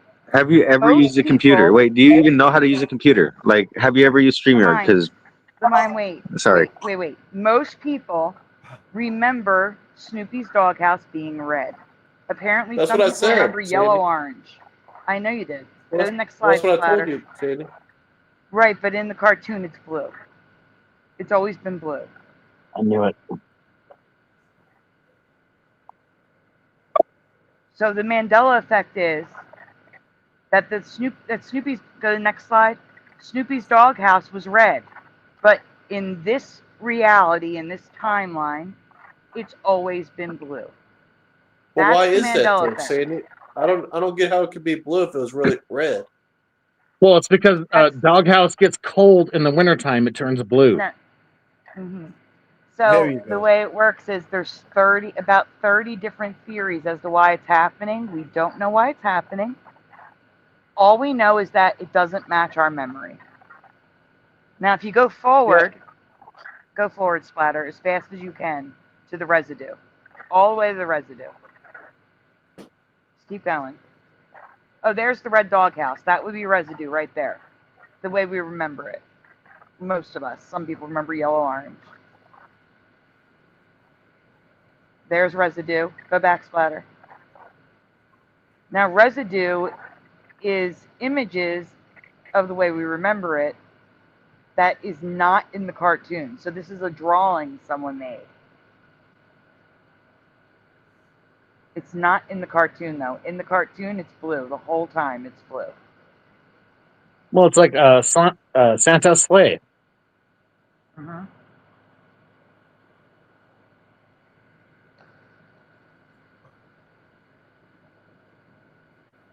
Yes, Sandy, Hello, I know the how to fourth use. wise man. Sandy, I know how to use a computer. Yes. I didn't ask you that. That wasn't Yeah, I me. doubt it. I doubt it. Literally, this guy's acting like he doesn't know what a Mandela effect is. Like literally, Sandy, this is new to me. I doubt I'm you being know how to use a thrilled, computer. Sandy. If you don't know what the supernatural phenomenons are, you don't know what a computer is. Sandy, I never mean, heard of such thing. Yeah, I understand. I will say that there are Sandy, people who okay. don't know what it is because they're not online all the time. Yeah, like a Yeah, I'm not computer. online all the time, Sandy. Yeah. Like literally, you could be on a computer and you don't know what a computer. No, Sandy, I know what a computer is. I've used computers before. No, you don't. I Literally, understand that. don't. Sandy, please, Sandy, kick this guy right now. Please kick this guy out of here. I'm not gonna do another, you know who, but kick this guy out of here, or else I'm leaving. I'm leaving if this guy doesn't leave right now. I'm just waiting. Oh my God, did he leave? No, he's here. Who left? Okay, I was just saying, don't tell me he left. Who I'm fell just kidding. out? Jariah fell out. I got Jariah, come back. Shannon's upset. She said, BS, it's red. Jariah's back. Well, there's lots of reds. We're seeing that in here. Yeah, I know, but that's all residue stuff. That's not, it's really blue. Like in Yeah, the cartoon, sorry guys. it's blue. I don't understand how to actually work this on my phone. It's okay. I know. It's Oh, so you're the one that you don't know how to use computers. No, Literally, I don't know how to you don't use know my what a phone. computer is. No, I don't know what a computer is. Tell me. Is it just Yeah, I simply don't know the what a parts computer is that it either. make it up? I don't know what is information. I don't know. I don't know. Like maybe it's just like little bits of electricity running in between circuits. What is memory? That is the question that we're here to actually answer. You know you're talking to Jariah, right, mine? It's Jariah answering I'm talking you? to the whole universe. I'm literally talking to the universe right now. Everyone is. Okay. We're all like I just didn't connected. know if you knew you were talking to Jariah. Hi, the heart of the earth. Hey. All right. Splatter, let's get back on track and get the Y files up, please. Okay, that's right. Thank you. Which one was that? The top one? Are we still in that one? The fourth wise man. Snoopy isn't really white. Snoopy is just a light shade of everything. No, we're not on that. No, next. Okay, stop. This one. Sandy, did you want me to leave though, or was he just saying that? I mean, it's my channel. You're being respectful, but we do have to get back on track. So as long as we can move on, you're welcome to stay. Sandy, I wasn't And trying also, if you, I wasn't yeah, you trying just to gotta do anything respect my wrong. authority. Also respect my authority as well, and we'll be fine. Sandy, I was just trying to, do what I was supposed to do in here, like, Ask questions, right? My authority. Yeah, I feel like Jonathan is But actually they can't be AI. dumb questions because literally, literally, there's such thing as dumb questions. So yeah, you can't ask those. All right. So guys, this is the Y files, Amityville to Annabelle. So everything about the Y files, and not the Y files, the Ed and Lorraine Warren cases. So that's what we're reacting to right now. And I actually have one where someone debunks Ed and Lorraine Warren. Not the Y files, but it uses the Y files video to debunk Ed and Lorraine Warren. But right now, we're looking at the Y files presenting it. All right, go ahead, Splatter.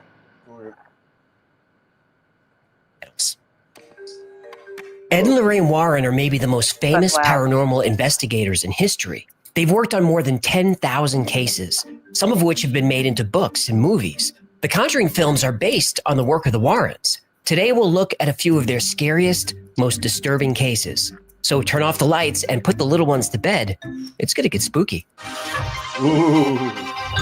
Yeah.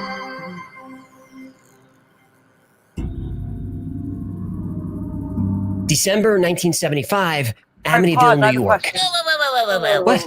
We're jumping right in with Everyone in the chat, if you have ever looked at the real Amityville house, I was saving this for Halloween, but I just realized that they're probably going to show the actual house. So let me ask you, what color was the real Amityville house?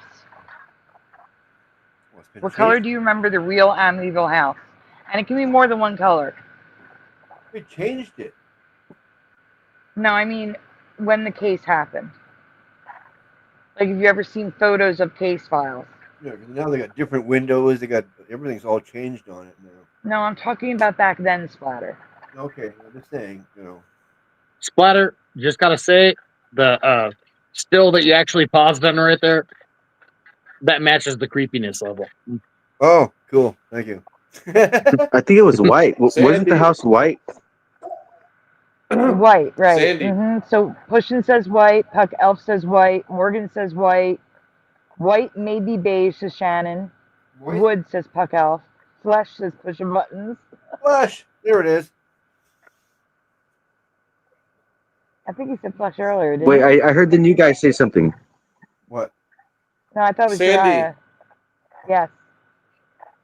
So is it kind of like a trivia thing that goes on, like when y'all do this? Yes, it is kind of like trivia. I ask people what they remember before, like I asked you, before I show it to them, so I don't sway their opinion or their memory. Cindy, so you have to ask the questions, right? And then we're supposed to answer it. Yes. Okay. You don't have to, but I ask people what they if you don't know remember. the answer, you can't answer, can you? Yeah, I don't know. Well, we can always guess, acceptable though. answer. You can. Sandy, we could always guess, though. You could be like programmed. Most people are programmed somehow to have the answer already. Hey, who's talking right now? I hear a guy talking. What's your name? Mason. Mason, what do you think of the number 33? It's so. I mean, I never heard of it. Never heard of it, huh? Mason. So your name's Mason, and you never heard of 33? No. What is your last name? Well, I don't give out my last name. That's personal. Okay, I'm sorry. You're right. That's crazy. I don't know why I said that. What do you think about the word free? Free means like you could do whatever you want as long as it's within the rules, I would think. True. Okay, I guess that's it. That's my line of questioning for now. Okay.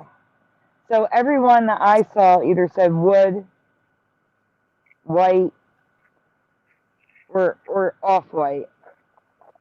Panel, what you never answered. You guys want to answer? Can I put in scary, like as like a color? Sure. Yeah, sure, go for it. I said white. White. Sandy, if I was to give the house Sandy, don't if I was look to give red. up my I guess FAP's an idiot. Okay. I'm trying to say, Sandy, I'm trying to say if I was to give out my last name, anybody can get it and then they can use it against me. That's why I don't give it out.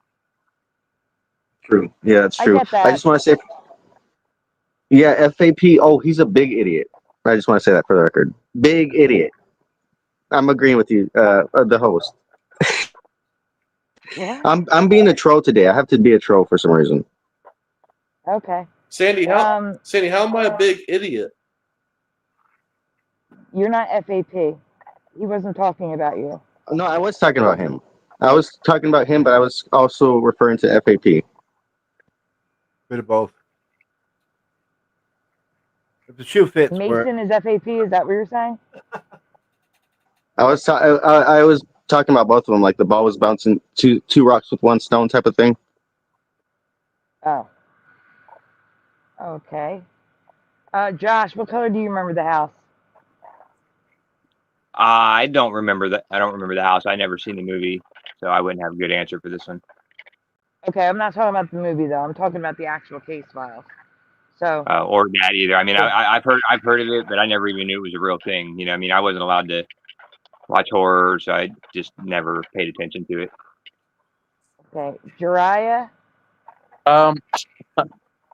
No, like I remember, I remember the movie, and then like I remember like the dog digging through the basement, and then like an image of Jesus showed up, and he was just like, "Nah, you done fucked up," and that shit's always stuck with me. Okay. What about you, No. Adam? For Christ. Oh, I'm sorry. I'm just.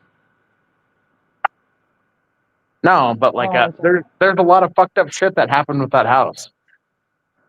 There is, which we're going to get into. I just want to know the color right now because I know they're going to show a picture of it, and it's wrong for me.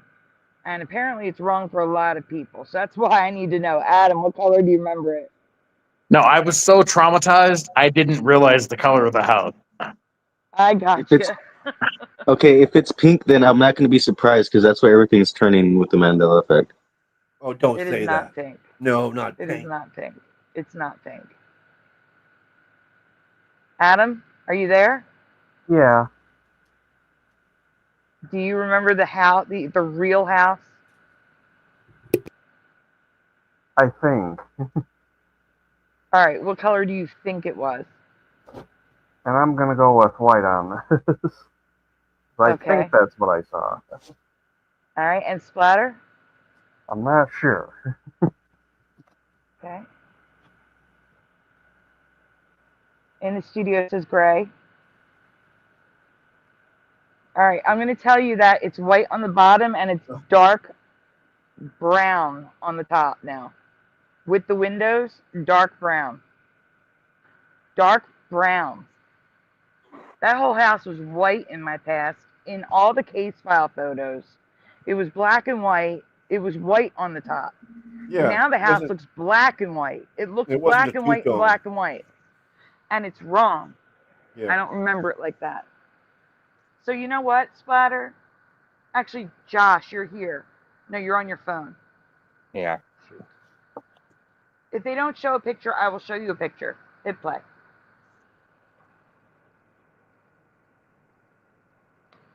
Get Splatter, hit play.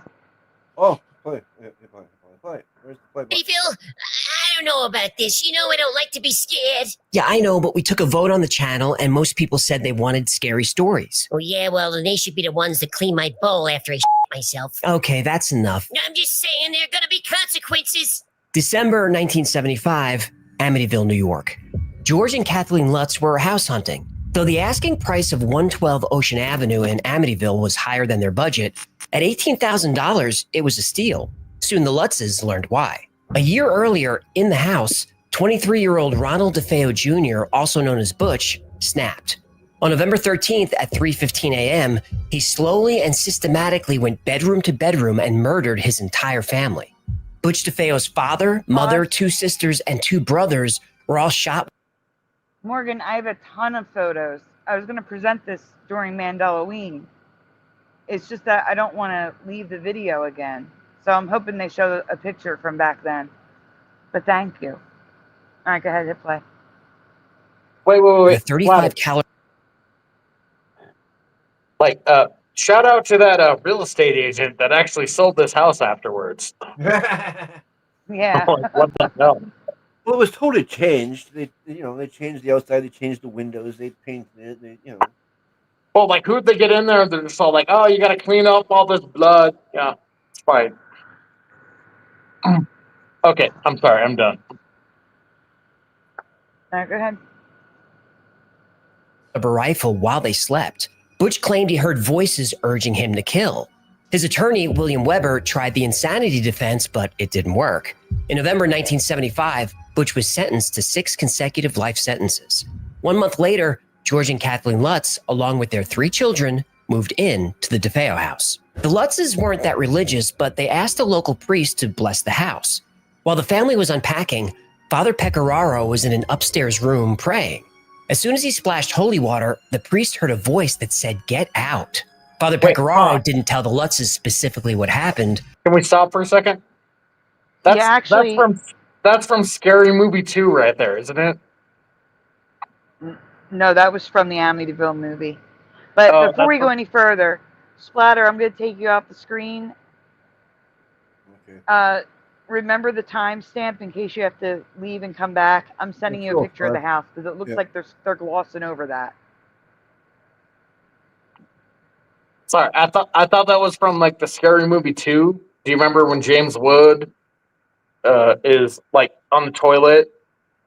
Mm-hmm. Anybody else remember that? And there's like all the flies going around and stuff like that, and it turns out he's taking a big old dump. Yes, I do remember that. Okay. I do. I'm glad Give me 1 second. I'm sending you the 3 pictures, Splatter. Oh. That I need you to present, because apparently he's glossing over that and he's not going to show the house. If he shows the house, he's probably going to show the one from the film.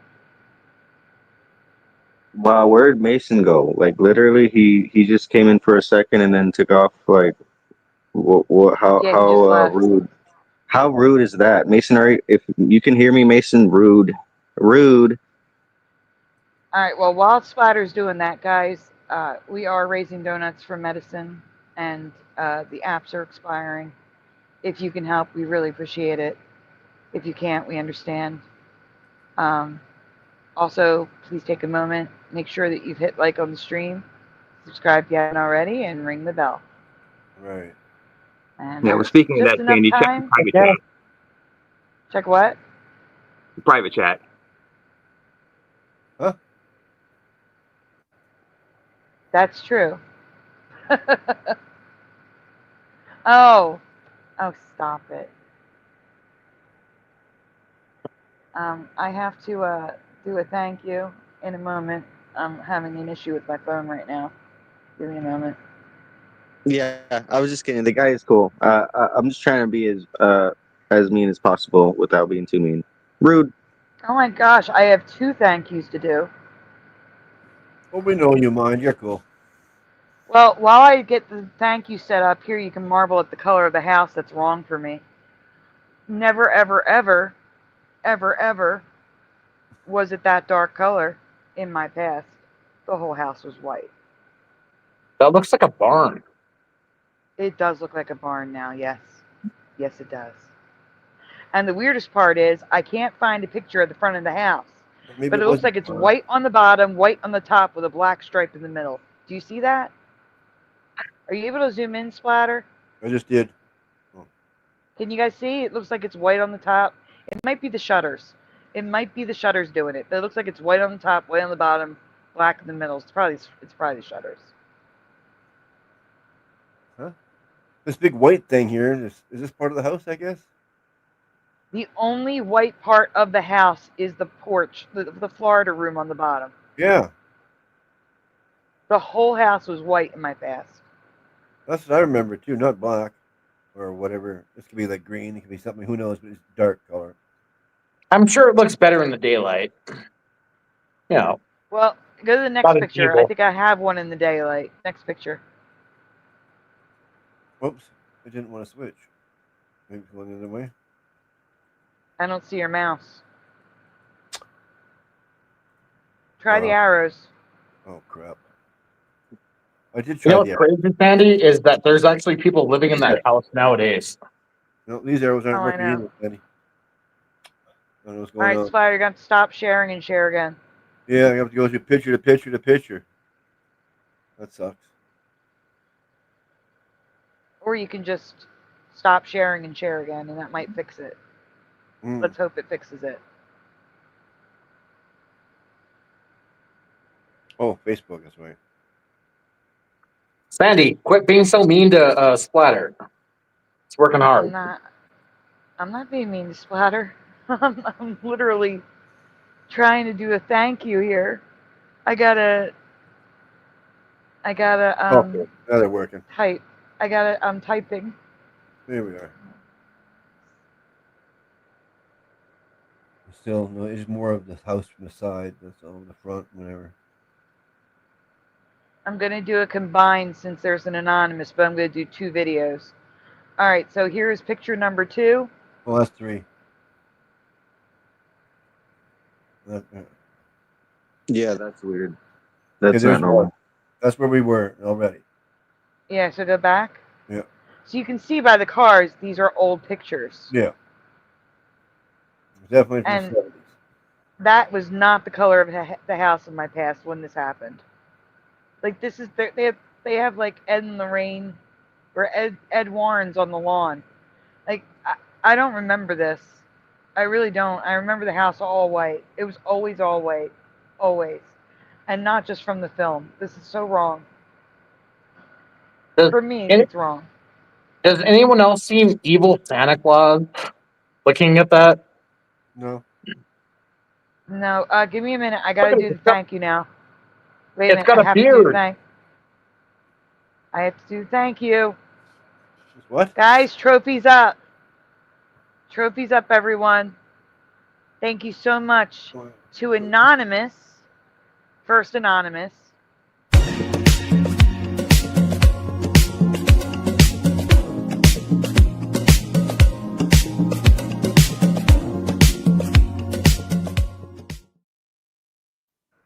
And Kasoon Lee. We miss you, Kasoon.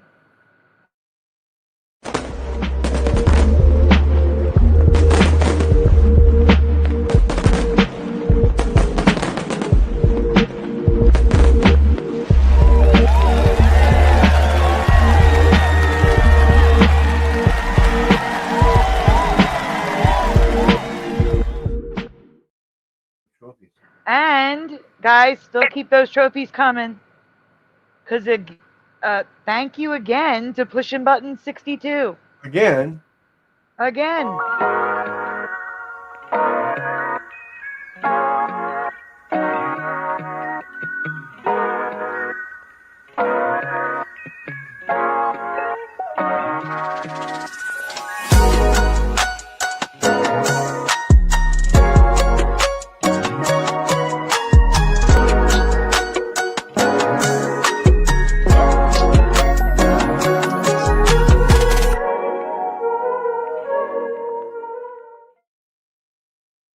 Guys, trophies up.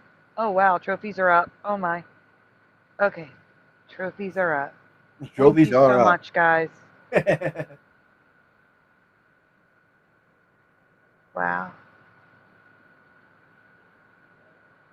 Thank you, Pushing. Again. Goodness. Thank you, Pushing. Thank you, Anonymous. Thank you, Kasoon. Hope you get some sort of tax write-off. Yeah, seriously. I think you can with PayPal. I think so, too. Donations are usually tax deductible or whatever you want to call it. Choosy says, call me crazy. I seem to be sleeping better with my boots on lately.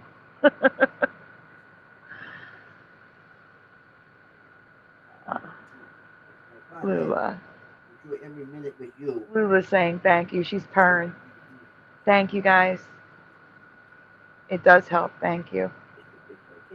Okay, I just want to say for the record, if Mason was a troll, he was like an okay troll, but he could have done better. Like he could have literally made somebody laugh. Like, did anybody even laugh at all at any of his jokes?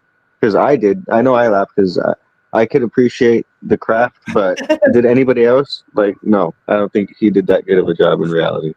I hope. No offense. I'm sorry. Come back. Try again next time. Oh, stop here. This must have been after everything happened. That's a big Mandela for me. It's Dr. Martens now. Not Doc, Dr. Martens. And I used to love my pair of Doc Martens as well. So did Pushin and his ex-girlfriend. Yeah. Okay, I guess we're okay with these pictures now. Yes, we can go to the thing. I just need to show everybody that the house is wrong. The house is wrong. The house is wrong. It was white. The house is white. wrong. Oh, it's white now.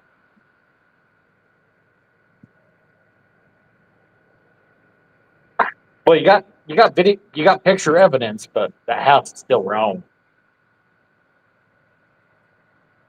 I'm thinking maybe all the evil from the house, it turned the house like darker. It stained the house with evil or something. I don't know. The evil did a paint job. Yeah. It put Something the like that. siding up. Yeah, but it got the aluminum siding. Yeah. What I always thought was weird, and it's a bizarre connection, but the same thing that they said the father does in the Amityville house, I think if I remember right, isn't that what happened with the pro wrestler Chris Benoit? Because he did a similar crazy thing in his house. Yeah, or did he? That's the rumors now, is that was the setup. It was a murder.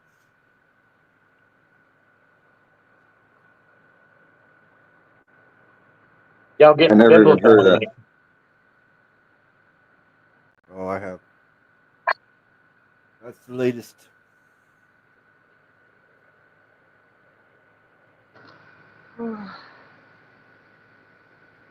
Oh gosh. All right. Before we pull that up, I have to do another thank you.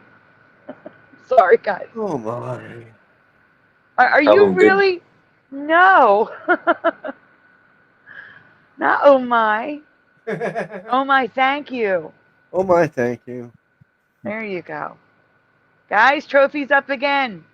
Yeah, I know that's a good thing. That's a good thing, but they keep on. For Astro Fugitive. Thank you, Astro Fugitive. At least I don't have to stop sharing.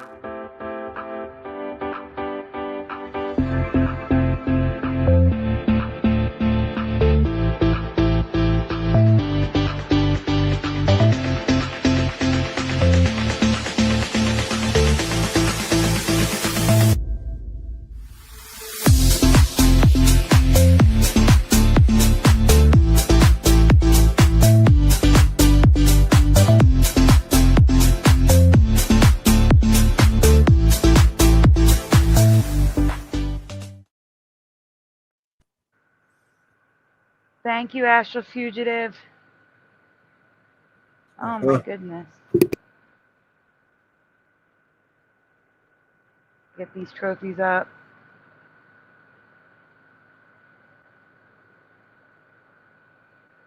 You guys just make me want to cry. Like, we gotta do a kitty dance. Kitty dances. And donut dance. And big thank you. Yeah, these guys are awesome. Thank you, Astro. They are. But you guys are awesome too for giving them trophies. Thank you. Sandy, and I want to say in regards to the whole like creators going underground or like not being in the spotlight, you don't think that might have something to do with just how much things are oppressed? Like I think I've said it before, being in the spotlight and like having more people, it causes more problems, to be honest. Like I think it's hard to make an invention, right, without like somebody being like, what are you doing with that invention? You can't be making free energy. Okay, that's it. That's all I want to say. I think there are a lot of people who are doing a lot of good things, and they're just like doing it on the down low. So they're making like super cool electric motors that are like self-perpetual, right? They're doing like all this other cool stuff, but it just needs to stay underground, because if you tell everybody and you show everybody, people get scared. Governments want to start looking at you and start trying to oppress you. So you got to do it on the down low. You can't be showing everybody. These platforms are specifically made to what's it called, get information from people and monitor and spy and do all this stuff to oppress any kind of actual technological advancements and free this and that from the system. Like, that's a reason why you're not seeing a lot of actual stuff, I would say, in my own opinion, because people are trying to get away from this stuff. Like, I don't want to support this system. I really don't want to contribute to YouTube on the route it's going as a creator. No, I get it. I know what you're saying. And that's how a lot of people felt for a long time. I'm sorry, Like, I had to say goodnight. I had to say goodnight to go ahead. Astro Fugitive. No problem. I'm sorry, I just saw the message and it says, have a good night. See you later, going to bed. So, good night, Astro Fugitive. Thank you again. Hello, Kasoon. It's good to see you. Thank you again. And I have to laugh at Pushing Buttons' comment. We did it, everyone. We made her cry. High fives all around. That was so funny. So sorry. That was such a funny comment. Oh, David's here. Hello, David. Hey guys, how are you? So Good. How are you tonight? Great. I just wanted to bring this to everyone's attention that, you know, he is right about misinformation and how we use social media, right?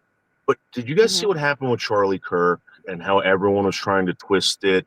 I remember that with less than 20 hours, the fact was that the assassin was a right winger, was a MAGA supporter, was a this gun loving Christian nut. You know what I mean? And now, what is it? A couple days later, and it's completely different. Can I please chime in? Found the bullets. The whole thing is I think the whole thing's a psyop. I really do. The messages sound like nothing like a 22-year-old. 22-year-olds don't talk like that. It looks like a convenient thing where two people got together and made up what they were going to say in the text messages. Possibly with the help of ChatGPT. Absolutely. It's literally they literally went on a public messaging app and detailed the crime step by step. It could be, but Discord, and then Discord deleted everything, and they're all like, "Oops, we don't have the receipts anymore." Yeah, I saw that. Right. So think of it this way, right? I know I was alive during September 11th. I know for a fact, and I will never ever let this go, that there were bombs on the bridges and tunnels. Okay. And they shut them down. They found them. Hey, on 9/11, I remember this. I'm so sorry. I'm so sorry to interrupt, but I just need to get this out. You know what I mean? Like after the what happened to Charlie Kirk and stuff like that. Yep. What inspired me was that there were so many people that were up. You know, I saw horrible posts and stuff like that. But I saw so many people just saying that, like, you know what I mean? Like, I need to be closer to God. You know what I mean? And they're all like, I didn't know him personally. They're all like, I used to make fun of him. Or, you know what I mean? Like, I only heard about him in, like, passing and stuff like that. And then, like, they're all like, well, that moved my fucking life. I'm sorry to swear. That's part of my Well, Yeah, that was Jesus' death did that too. Okay. I mean, Charlie was a big time Christian. He was proud of being a Christian. And that was his whole thing was don't use violence, use words. Yeah. I heard that this was all a big distraction because they were supposed to release some files that day, and they just strategically.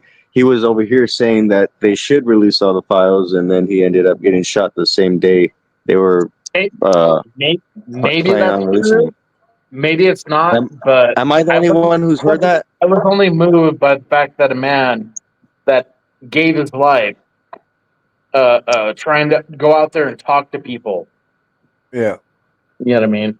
Got Well, he shot didn't down. give his life. He didn't give his life. His life was taken. He didn't give anything. No. Well, no, it was given. It was given in a pursuit.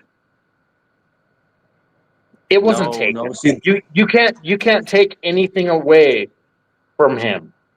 What do you think the Because pursuit so you're was? saying this What was is the pursuit? He was in a pursuit of trying to reach out to people. For what reason, though? Be very specific when you say this. Well, he was trying to reach out and touch people. I don't want to waste your time. Touch people through Christ.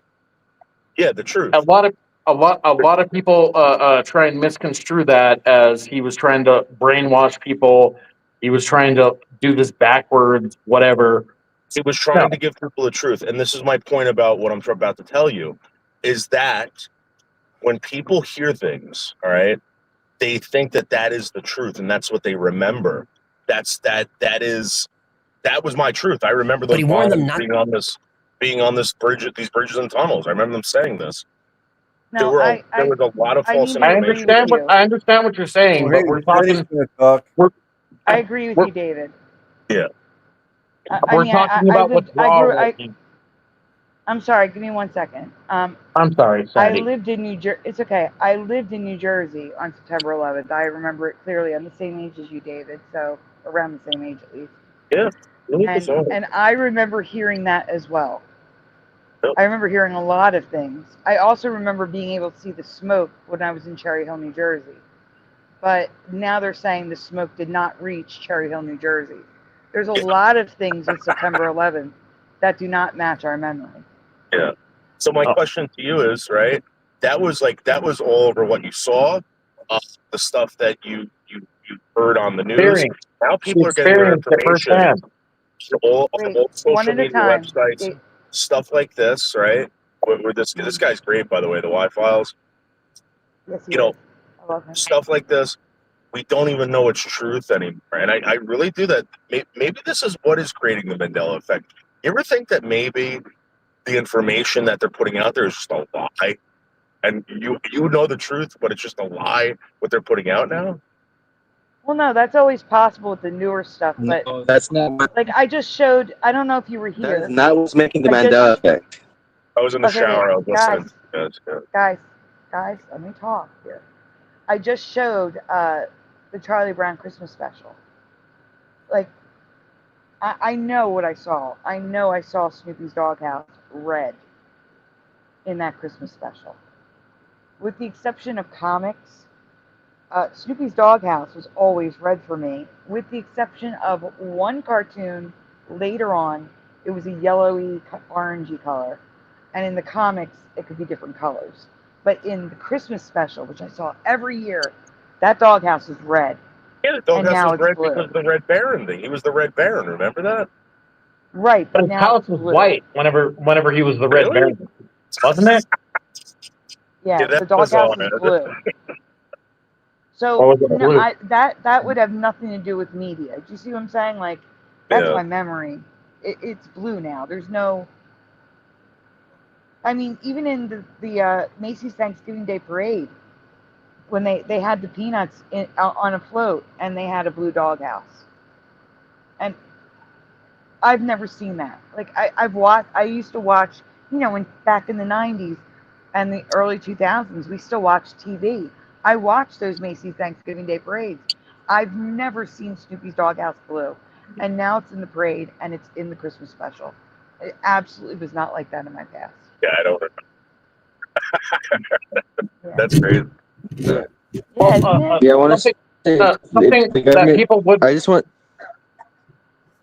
No, go I'm ahead. sorry. Okay, I was real quick.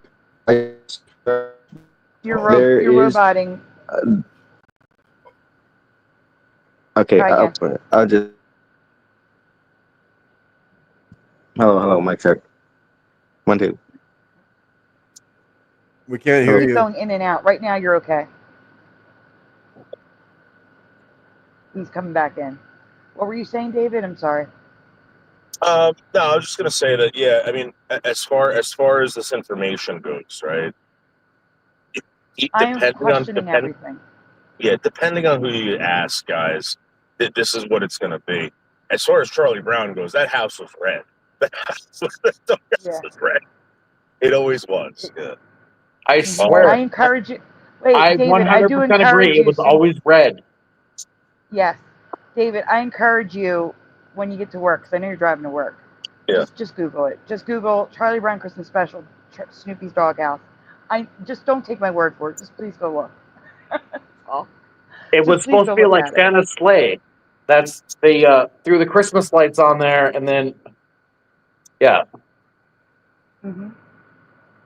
But no, I also agree with you, David. Like there's conflicting information, but I would actually say in this scenario, okay. I mean, I can't think of a single right-wing conservative person who would have wanted Charlie Kirk dead. Exactly. Like, I never believed for a second that he was right-wing, whoever did this. No, I However, don't believe that either. There's like 3 other theories that it could be. So far, I've seen videos where there's multiple shooters at the same time. One behind the stage, one to the side, and the main one. I have heard it may have something to do with Netanyahu. And I have heard the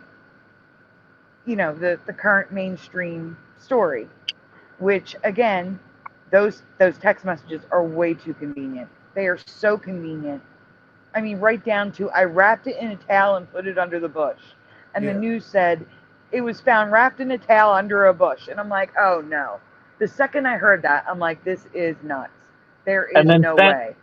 Sandy, the pictures they took of the gun was actually laying out on like some concrete, and then they had to actually go and get like a FBI like case and retake the pictures. Yeah, so that was inside an evidence locker, correct? Mm-hmm. So I agree with you. I am questioning everything, but I never for even a second. It was in a cardboard box. Yeah. I mean, you gotta understand. Yeah, it was in a cardboard box. I was a Democrat for 30 years. Okay, 30 years. I'm ashamed to say, I was a full-on Democrat. Well, don't be ashamed. And my parents were not. Well, my dad was. My stepdad wasn't. And so just because his parents are conservative doesn't mean he is. And I have seen firsthand family members change after going to college. Like switch from right to left, straight to not straight. Oh, so college is the biggest brainwashing place ever. So I do believe that it's possible that the bullets being carved is real, but I do not believe he acted alone in any capacity whatsoever. And I do believe there could be a third person involved, and I do believe it could have been a hire. There were a lot of people. There were a lot of people at that event that hated this man, that went there to hate him. I find it very hard to believe that everyone that hated this guy that showed up didn't know each other, or didn't talk about hating this guy, or didn't, conspire or anything like that. As far as how how far as they would have gone, I don't know. I go to these events all the time, and there's the reason why I find out about these events, right? With the Patriots group in my area, they send out emails. We go to meetings. We have like stuff like that, and we talk about, hey, maybe we should do an event like this, blah blah blah. I don't know what you call that. I don't know if that would be called conspiring if there was an assassination, but it could just be that out of all this stupid talk between all these people, one of them was crazy enough to do it. You know? Yeah. I mean that It's could be a possible. possibility. So I don't want to. Sometimes it's so simple and sometimes it's so dumb. It's sad And that then sometimes they're hiding something. Like, Yeah, I it's find true. it also suspicious that they said they got the guy. They literally walked him to the car with his pants around his ankles to humiliate him. And because I believe because the students, what happened? That's Kieran. He's driving me nuts. He's at the door meowing again. He does this every time this time of night. Every night. I thought something bad happened. Like, he jumped up like something was on fire. Well, All it right. might well be. Okay. Well, so as I was saying, I think the only reason why that man wasn't paraded as the shooter is because people have video of a guy on the roof and they knew it wasn't him based on the build. And it's the only reason is that students had videos. Because after the videos came out of the shooter on the roof, all of a sudden, nope, we have the wrong guy. Then they got somebody else. And Kash Patel went onto Twitter, X, and said, we got him. That's weird. It's weird for the director of the FBI to make that sort of announcement on a social media platform. That's strange before it's released in the media. And then all of a sudden, no, it's not him either. I don't know. There's just so much inconsistencies here that I have to question it. I have to question everything about it. None of it makes sense. The only thing that makes sense is too convenient. It's too convenient that this kid was in a relationship with a trans person. I will also say it's convenient that they waited till he said trans, was answering that question for the shot to be taken. But what do you think, David? You think it was just a way to get people to hate a side? Is that like they created this whole thing just to get people to hate a side or side with the government with their crusade against these people? Oh, you want to know my whole reason for everything? Yeah, because okay, so here's the I thing. don't know what I know there's conspiracy theories, right? I've heard most of them, but it's in my opinion, this is just my opinion. Okay, I think things have been in motion for several years since the Obama years. Obama was installed. He came up out of nowhere, and he was run for president.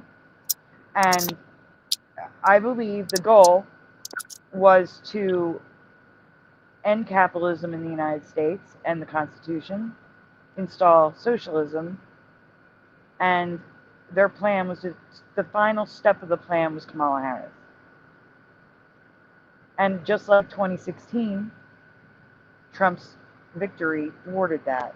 And the victory only happened because we were vigilant at the voting booths. Because they were doing what they were doing. Make no mistake, I don't care what they try to tell people. Absolutely there is cheating, in my opinion. Absolutely there is cheating in our elections, because there is no way on God's green earth that more than 10 U.S. cities could vote one party consistently, and it's always Democrat, for 30, 50, 75, 100 years straight. That's multiple generations of people voting one party consistently in multiple cities. ChatGPT says the odds of one city doing that is 0.00002%. I stopped counting at 12. There's more. So if that's happening on local level, definitely on presidential level it's happening. So I truly believe that the goal was the downfall of the United States. Fill the country with people who's going to vote Democrat so that Republicans can never win again. That is what I believe the goal was. Yeah, I think most people agree with you. But you're saying that they went a step farther by just rigging everything. So what does this Charlie Kirk thing have to do with overthrowing this government, turning into a communist government? I don't think that was the plan. I truly believe they don't think it would have the impact that it did. I think they just wanted to shut him up. Well, he was reaching. I do believe Charlie Kirk had a huge part in Trump winning by well, he was out the there young people. outreaching to like people. Yeah. Yeah, the young people in the country. I truly believe he played a huge part in Trump getting enough votes so that they could not steal it. But I don't believe they anticipated the ramifications of what happened. I don't think they anticipated the parades, the vigils, the celebration of Charlie Kirk's life. I know it's a meme, but like, what cities have burned right now? That's very true. Like I always bring that up all the time. Like that nobody. In fact, we stuck up for people who were destroying cities in this country for like 5 years. You know, and now nobody's doing anything to riots, nothing like that. No, they're having parades. They're having vigils. And they're being celebrating his life. being poked. They're being poked by people. They're just all like, react. You know what I mean? Like, do what we do. But no, I mean they're celebrating his life. I was on the bus. Let me just finish this one statement. They're celebrating his life on every continent. It's not just the United States. Right. Mm-hmm. All right, go ahead, the mic. I was gonna say I was on the bus and I did see an angry guy who was angry that he was shot, and basically he was trying to fight me because the guy was shot and saying that I didn't care that the guy was shot. Oh wait, am I allowed to say that word? I keep on saying that. No, I don't know. No, we can say that now. Okay. No, I discovered that we can say all of these words. They draw the line at certain words, but we can talk about this. I'm talking about Charlie Kirk.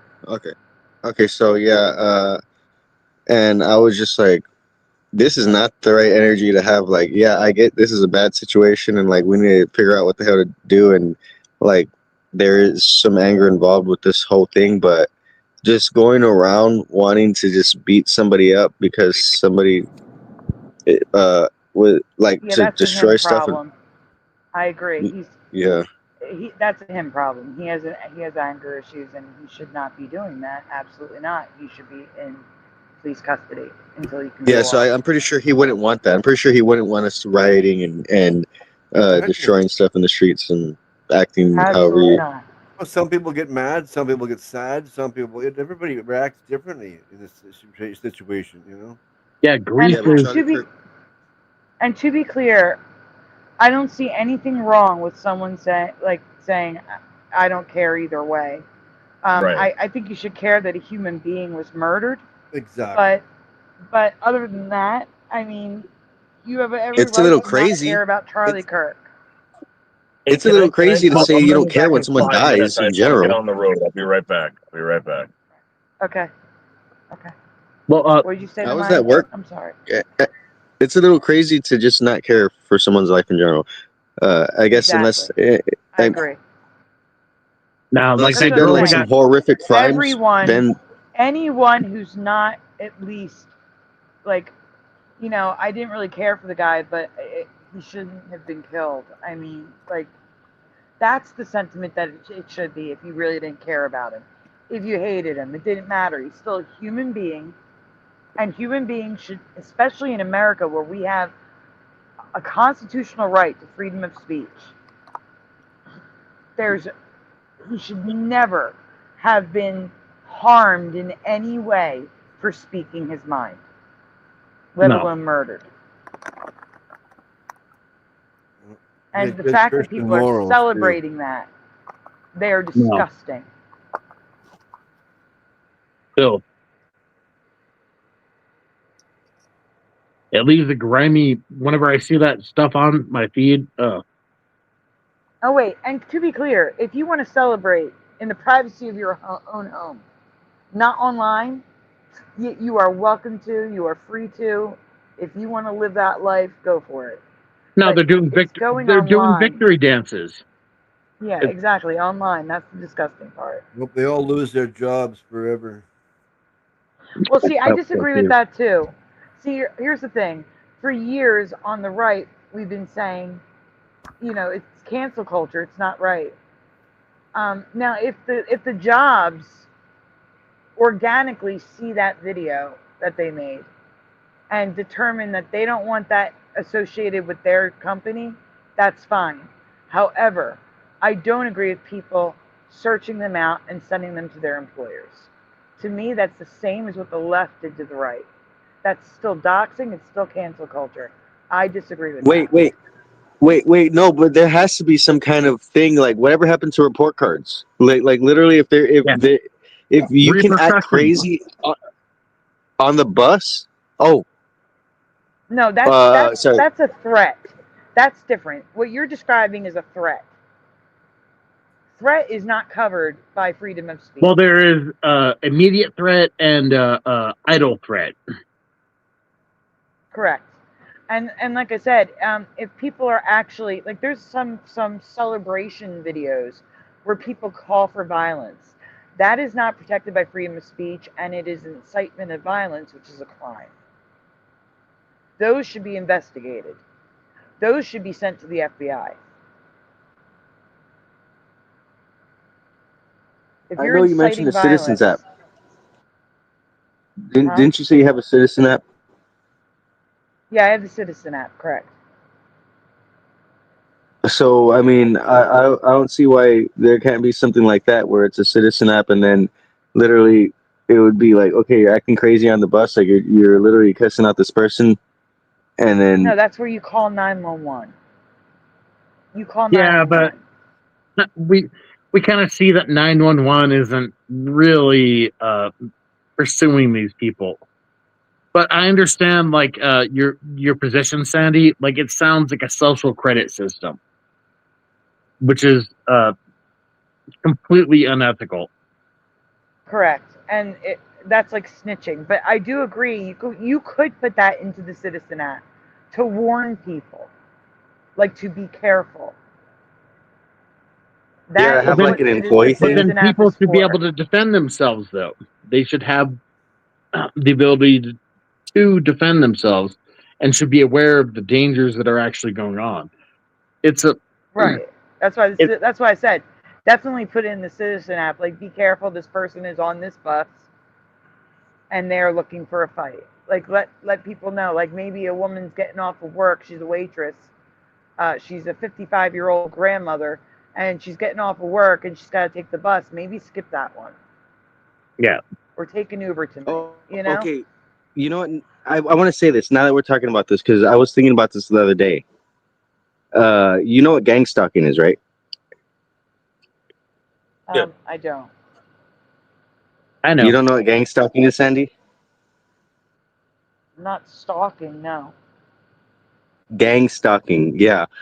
Okay, so it's funny that you mentioned the Citizens Act because a while back when I was going through some gang stalking and I was seeing other people go through it, I think there's multiple levels of it. Obviously, everything is a spiritual warfare. I've said this before, but things manifest in the physical, and there are these strategical systems that have been set up in this world, obviously, to manipulate and control.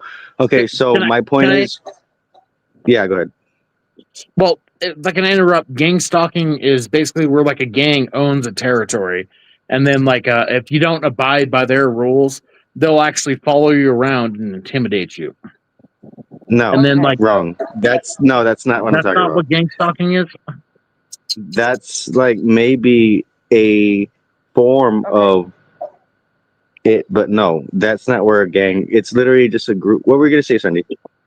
I was going to say I wanted to talk to David only because he's going to be going to work. He's on his way to Okay. work.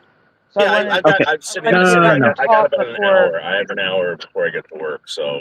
Oh, you have an hour. Okay, so go on, the mind. I'm sorry. Okay, I'm just gonna say this and then I'm done. I'll mute. No, you can say whatever you want to. Go ahead. Well, no, like I'm only gonna mute because like I want to hear what you guys want to say. Gang stalking is there's two forms of gang stalking. One is what the guy said, where it's an actual gang, like whatever you want to put in the blank, and they own a territory, and then they're like the mob. Yeah, like the mob or something. Like you have a piece of property, and they're like, "Hey, you want our protection? You know, you want to do business here? You're gonna have to pay us, or else you know you're gonna have problems." That's one form of that. What I'm talking about is literally social engineered stalking, where they get individuals knowingly or unknowingly to harass, target, and gather, I don't know, like surveillance or information, or just like weird little things to make people feel like they're going crazy. And yeah, that's it. They do. It's like a gaslighting If you've been technique. on social media long enough, that's definitely happened to you. Like that's happened to me. Someone was just arrested for that, and it turns out that the person that was arrested was the one that did the criminal act. Everything else, there was a group of people that used to get together, and they used to come up with these ideas to do these things, and it only took one person to do it, and that person would get arrested. So my point is that with this Charlie Kirk thing, that could possibly have happened with Charlie Kirk. We're starting to find out that they're holding a lot of people responsible, even people like Jimmy Kimmel. They want to hold Hassan responsible for this. Hassan Piker. Hassan Piker has been inciting violence. Like he's literally. I just saw something where he said, and after he says it, he's like, it's hyperbolic, of course, but he literally said, like, told people to go out and murder. I forget who it was. Landlords. Landlords. That's what it was. Yes, representatives. thank you. Yeah. So, Cindy, if it's okay, I posted a video from a year ago. A guy made a collage of political figures saying these things. Can I get it and we possibly watch it? All right, hold on for 1 second. All right, while he's doing that, I need to do a quick shout out. There's a lot of new people in chat coming over from David's channel and on my channel. So give me 1 second. I want to do a quick shout out of the people who just arrived. Hello, new people. Sorry. Lots of new people. Give me 1 second. I'm just making sure I have everybody. I do. Okay, so besides David, we have Sarah Lee 80. Welcome. Hebrew. Hammer and Nails. Parody Mike. Super Mario Brothers 3. Sadly Karen. Anorexic Dyslexic is back. And Joey. Welcome, everyone.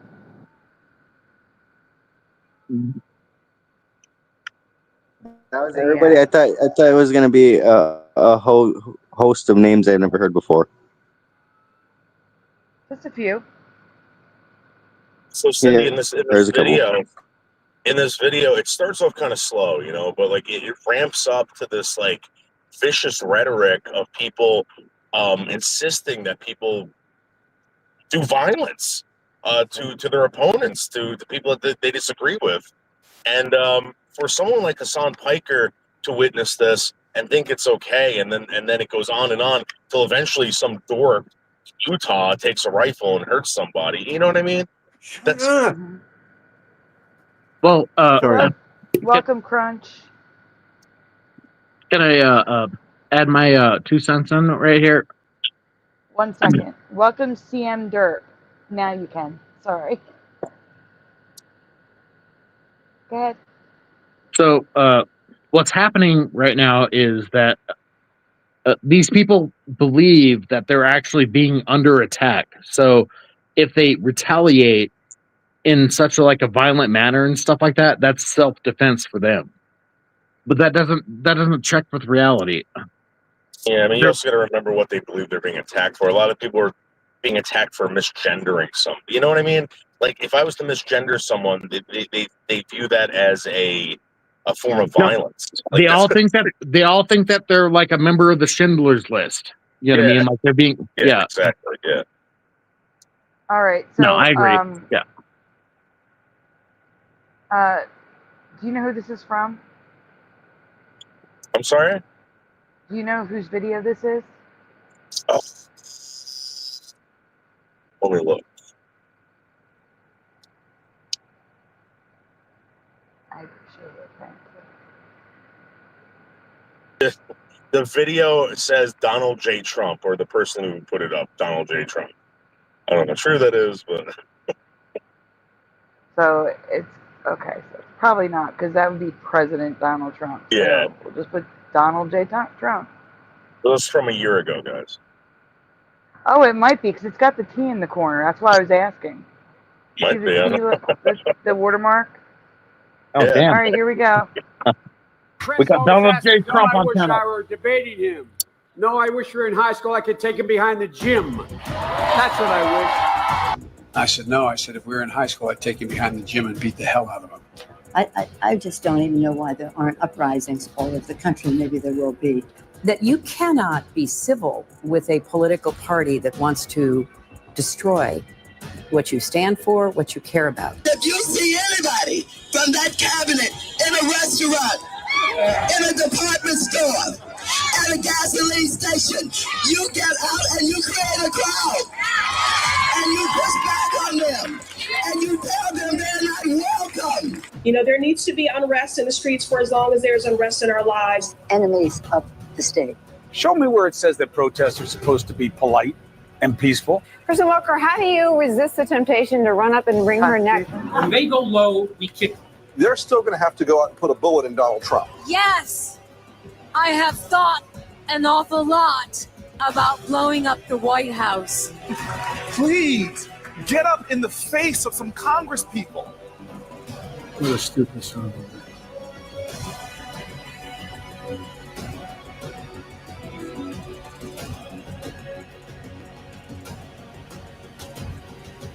Yep, that's an official video by President Trump. Yeah, so that was about a year ago, right? People were calling this out about a year ago, just with political figures kind of doing this stuff, and you know, we all saw it, and we saw the riots and all, and the news agencies sticking up for these people, burning down these buildings. Why shouldn't people on like Hassan Piker start talking like that? You know what I mean? Like, why not? This is totally acceptable, right? I mean, what the hell? Well, that's what I'm saying. I agree with you. That's the thing. That's I agree with you 100%. The media, the former president, they all incited violence and caused division. I mean, he didn't even include the worst one, where he was in Philadelphia with the red lights behind him. Donald Trump and the MAGA Republicans are the greatest, what's the word I'm looking for, to our democracy, the greatest threat to our democracy. Yeah, they're Nazis, right? We're living under a fascist regime. We have celebrities cutting the heads off of fake Donald Trumps, and there's blood everywhere and all this stuff. I mean, it came to this? Yeah, it came to this. You know, these people, it came to this. Because that was the goal. So, yeah. Again, unrest, violence, rioting, that is how you destroy a nation. Divided we fall. Communism, Wait, Sandy, socialism, can I ask? Marxism rises from the ashes of capitalism. That's how they see it. That is the goal. Sandy, can I?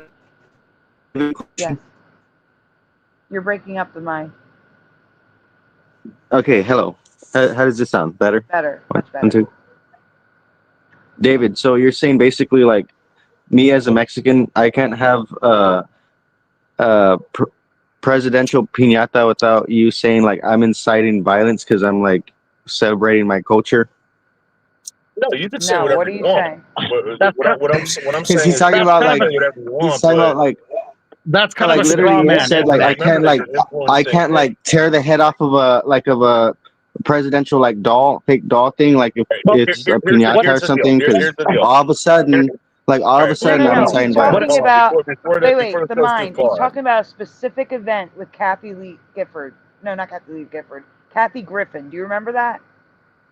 Yeah, I know she what was he the was first referring to. cancel Oh, culture I know because it was exactly in what he was bad referring taste. to. Talking over each She's other. not a I good know comedian. exactly what he was referring It's not to. funny. Yeah. Everybody knew what she was Let me just talking say about. this real quick, guys. Real quick. You are not the President Joe Biden. You are not Kathy Griffin. You are not Hassan Piker. You're just some Mexican dude that wants to rip off the head of Donald Trump. Oh wow! That's Do you hear the way basically he's what you're talking telling about me. me? But Do wait, you hear how hold this on, guy's talking about me?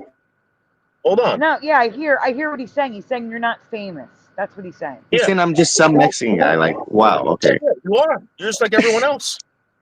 No, he repeated. Oh, what you're you just said. like everyone else, buddy. No. Stop the mind. Quit taking everything repeated wrong, what you Mike. My said. point is the guy Guys, who Okay, I'm shot. joking. Let Okay. me talk. The guy Let me talk. who shot Kirk. He was just a Let regular me guy. talk for a second. Let me talk for a second. He used those words because you did. He was repeating what you said. That's all. And I agree. He's just some guy, and that's the thing. It's different when you're just a citizen of the United States versus someone famous. And the words she used with the, I have to get the words. The words were incitement. That was the problem. Hold on. Well, plus she's never been funny in her life. Yeah, but it's specifically Kathy Griffin Trump head words. Statement. Trump head statement. I don't remember. This is so long ago. I forget what it said. It was something Posted totally a ridiculous. picture. It's the same communist, bubbly goob dick. Like it's just simply that, like, oh, they're gonna put you in camps and shit like that, and then like yeah, whenever they're in power, it never happens. It's the Democrats that want to do that to people. I know they actually did do that. Oh, here's the caption. Here we go. Oh wait. I'm hold on, wait. Saying it was never funny to joke about killing the president. That's her apology. I captioned this. There was blood coming out of his eyes. Blood coming out of his whatever. Yeah, that was in referral to the reference to Donald Trump's talking about women on their periods. So my point is though, right, is that the guy who shot Charlie Kirk was just some regular dude that was influenced. He might have. Here's the thing: I've been on YouTube for 6 years. This is what I noticed. There's a lot of people with autism on YouTube. They don't get the joke. He was just a regular dude sleeping with another regular dude that was dressed as a woman. There's a lot of people that do that. He probably had a job. He probably had a dog. He probably had two parents that were conservative. Yeah, no, like you know what I mean? Like, yeah, wackos are out there. But the conversation is that there is a level of rhetoric that's coming out that is painting one side as targets. Yeah, we already know that. That's what we're arguing at. So what's the problem? The problem is that these regular people are being indoctrinated into possibly doing stuff like this. Exactly. No. That was my point. No, it's the and autistic you're people. saying that there's some Mexican dude ripping the head off of Donald Trump, right? You can't do that. I'm not saying you can do whatever you want. No, you can do that. But my You know point what I mean? is that what was this Mexican dude doing before he was ripping the head off of Donald Trump? Why is now this Mexican dude it's ripping the not head off even Donald about the Trump? Mexican dude. It's about the establishment right now. Like we're talking about like mainstream media and stuff like that. Yeah. That are reaching out to thousands of people. Like they're not showing some rando Mexican guy that is expressing his grievances. That's they will totally when he shoots the president. They absolutely will, just like they did with this kid Tyler, this guy Tyler. That's my point. Well, and so like they're trying to blame it on another Trump. Point, they're trying to blame it on one side. They're all like, "You're inciting us to do this." That sounds like an abusive relationship. I need to say something here. I need to dispel a myth that's being spread right now that many people haven't heard from. I've only actually heard it from Steven Crowder, which is shocking. So you're going to hear this a lot. The violence comes from both sides. No, it actually doesn't. The one case that they have is the congresswoman that was recently kidnapped and her husband and murdered by a guy who was a Trump voter. But the thing is, he had no kings all in his back seat. Now, was that planted? Possibly. I'm not saying it wasn't. I'm just saying it's convoluted right there. But more importantly, when they determined the percentages and saying that there's more violence on the right, which is mind-blowing to me. All you have to do is look at the cities right now and see if they're not burning. People are in the streets celebrating the life of Charlie Kirk, having vigils, singing, going to church. The violence is definitely coming from the left, but here's how they get the numbers. They left out the Summer of Love. They did not count anything that happened in the summer of 2021. None of the George Floyd riots, none of the cities burning.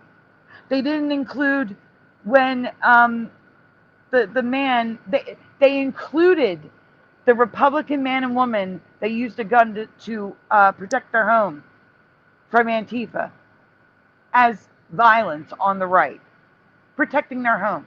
Cindy, they are skewed results to make the right look like they're more violent when they're not. Cindy, I think you forgot about the beloved gay actor Jesse Smollett and the vicious attack that took place against him.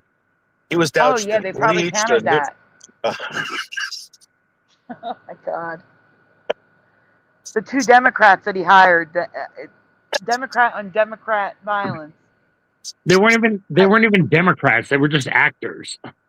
On the back. I know. I'm being sarcastic here.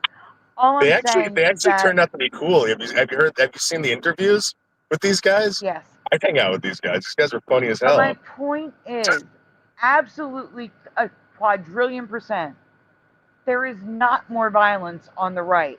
Violence on the right is not an issue whatsoever compared to the left. There may be some rogue cases of violence from very far right-leaning people, but even then, I don't know what they are. Well, I'm just conceding that there's violence, that people are violent. It doesn't matter what side they're on. I'm saying that the violence always comes from the left anymore. There was a Christian school that was just recent, last year, or maybe 2 years ago now, the way time is flying by, with a manifesto and all.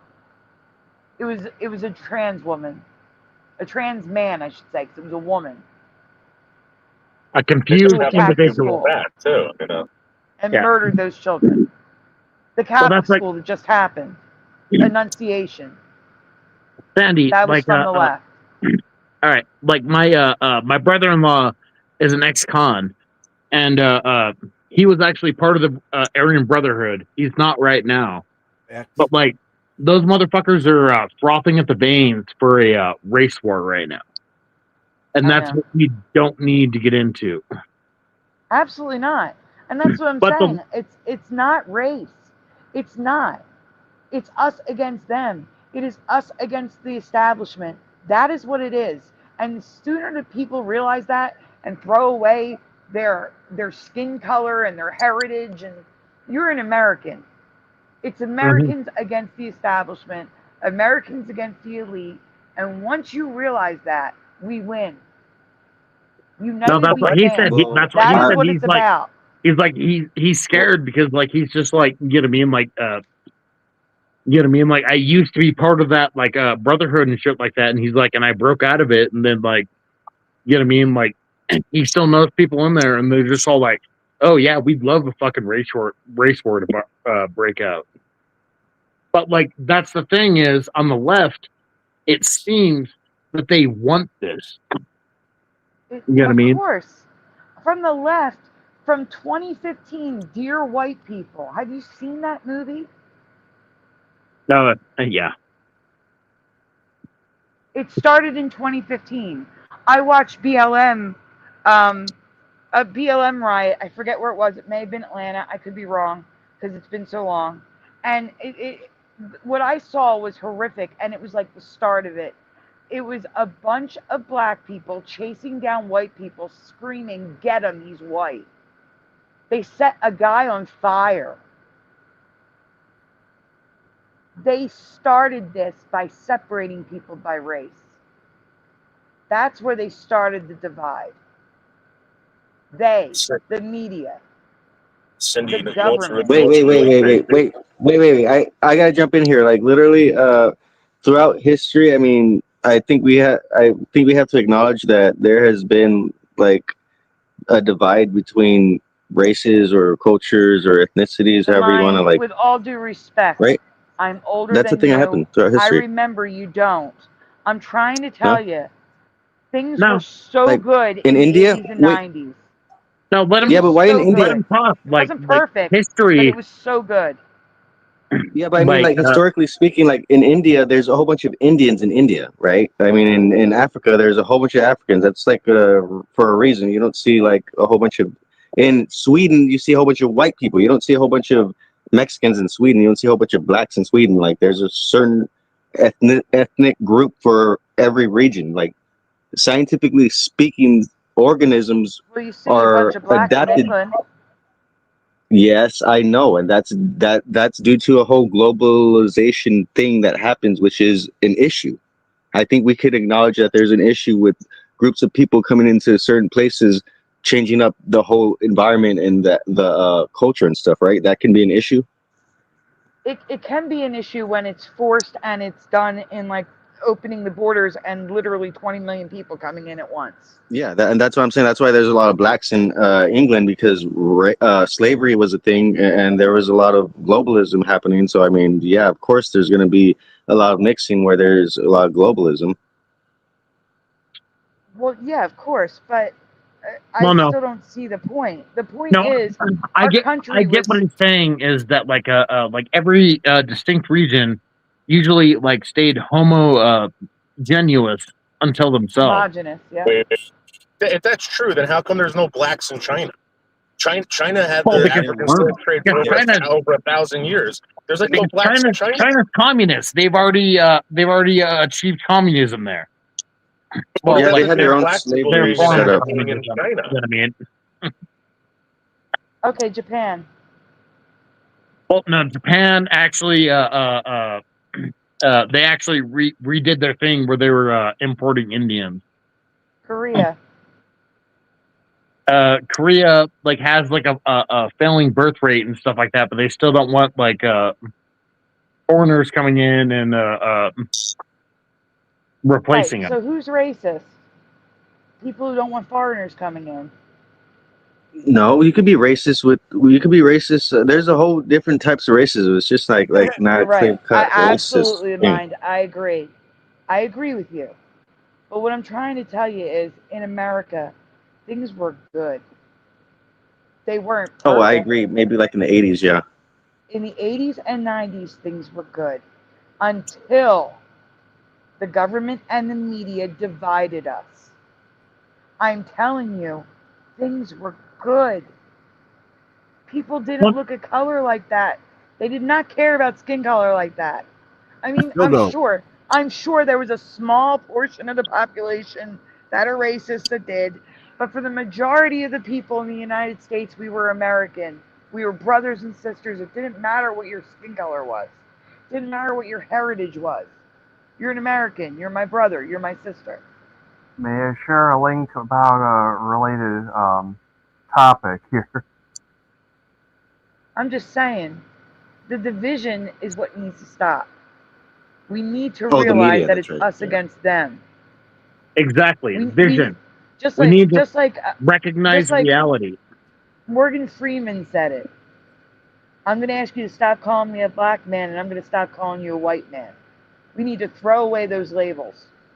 all the labels. I mean, male and female, yes, delete them. Yeah, I was gonna say, gender, really? Yeah, no, not gender.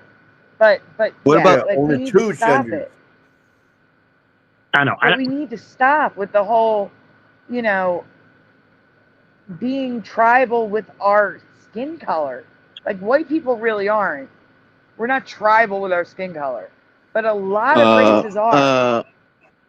Wait a minute. tribal in that We just had a Not guy in the tribal- panel. Talking about wanting to do a race war. Like, what are you talking about? Like, literally, there's whole sectors of like society that are set up for certain races to thrive. I was talking about my brother-in-law. He spent 10 years in actual prison. Hey, you're talking about a prison gang first, I mean, come on, it's a prison gang. No. He's talking about like actual people that he still knows throughout prison, and like he's not in that like sphere anymore.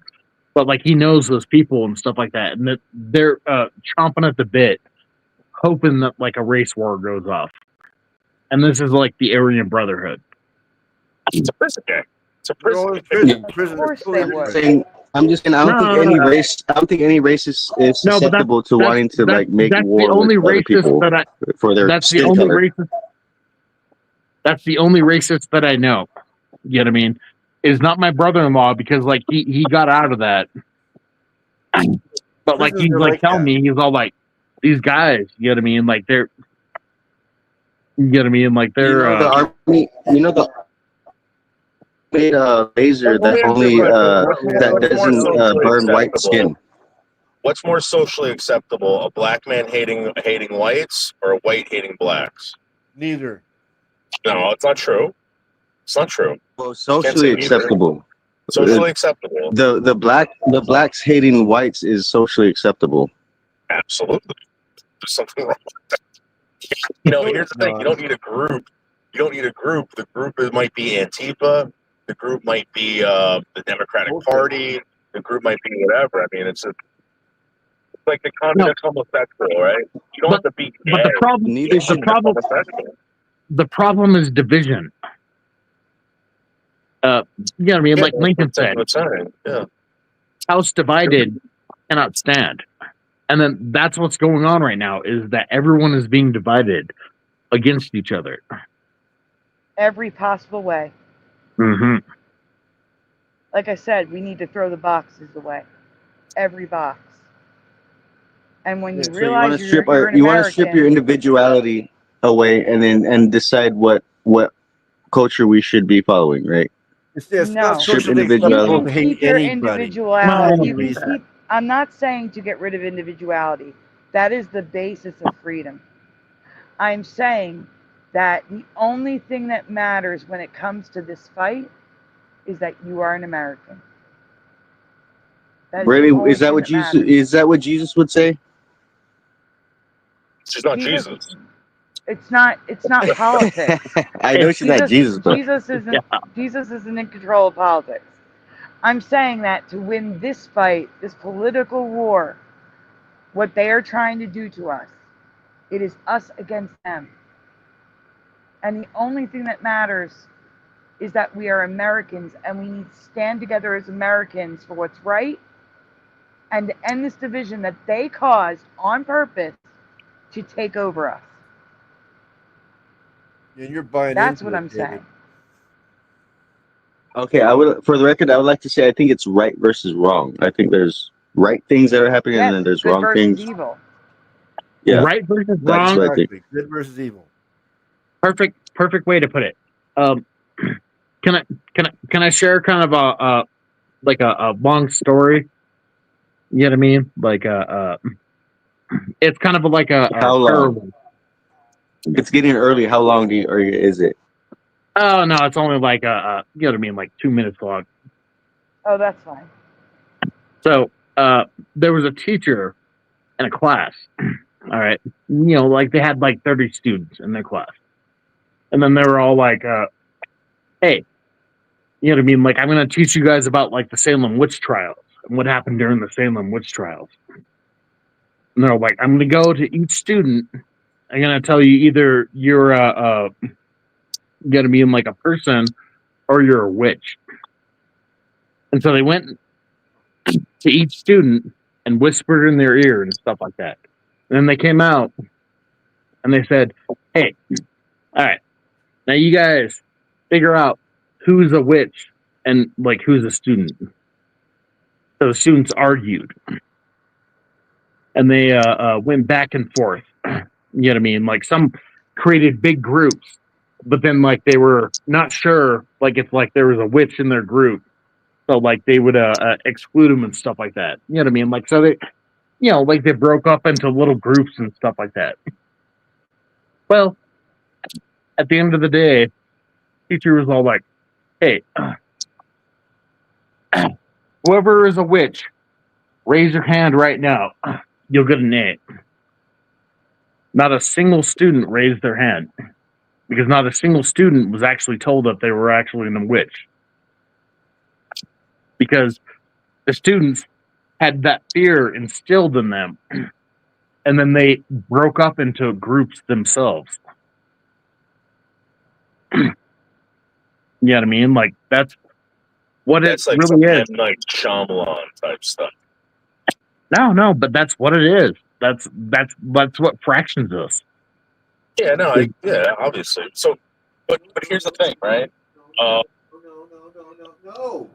Those are kids, right? We're adults. We should know better, and We should.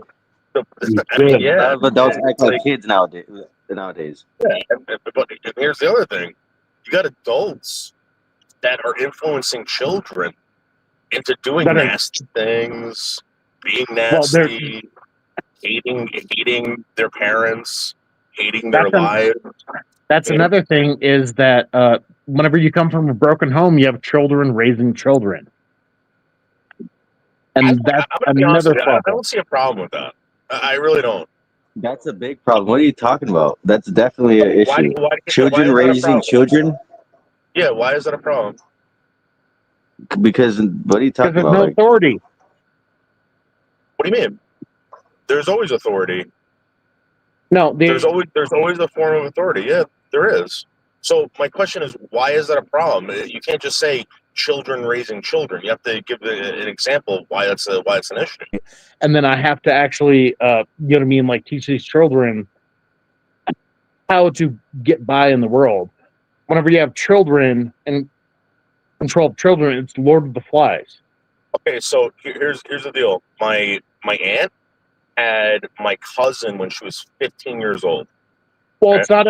It's not about a child raising a child. It's not. No. Like I don't mean child raising a child. I mean a mature adult. And then like some people. Oh, right. Yeah, there are no more mature adults anymore. There aren't. Yeah, you're right. There's autistic adults that are raising children. Yeah. Sorry. Well, I mean, I'm pretty sure there are, but when you're talking about the majority, I mean, I think there are a lot of broken homes, and yeah, there's a lot of that happening. Well, so I mean, people don't have a lot. Like, how broken does it have to be? Like, what does that mean? You know, is it like, are you talking about like the black people? Or are you talking about the Hispanics? Are you talking about the whites, the Asians? Like, what is the broken home? I'm talking about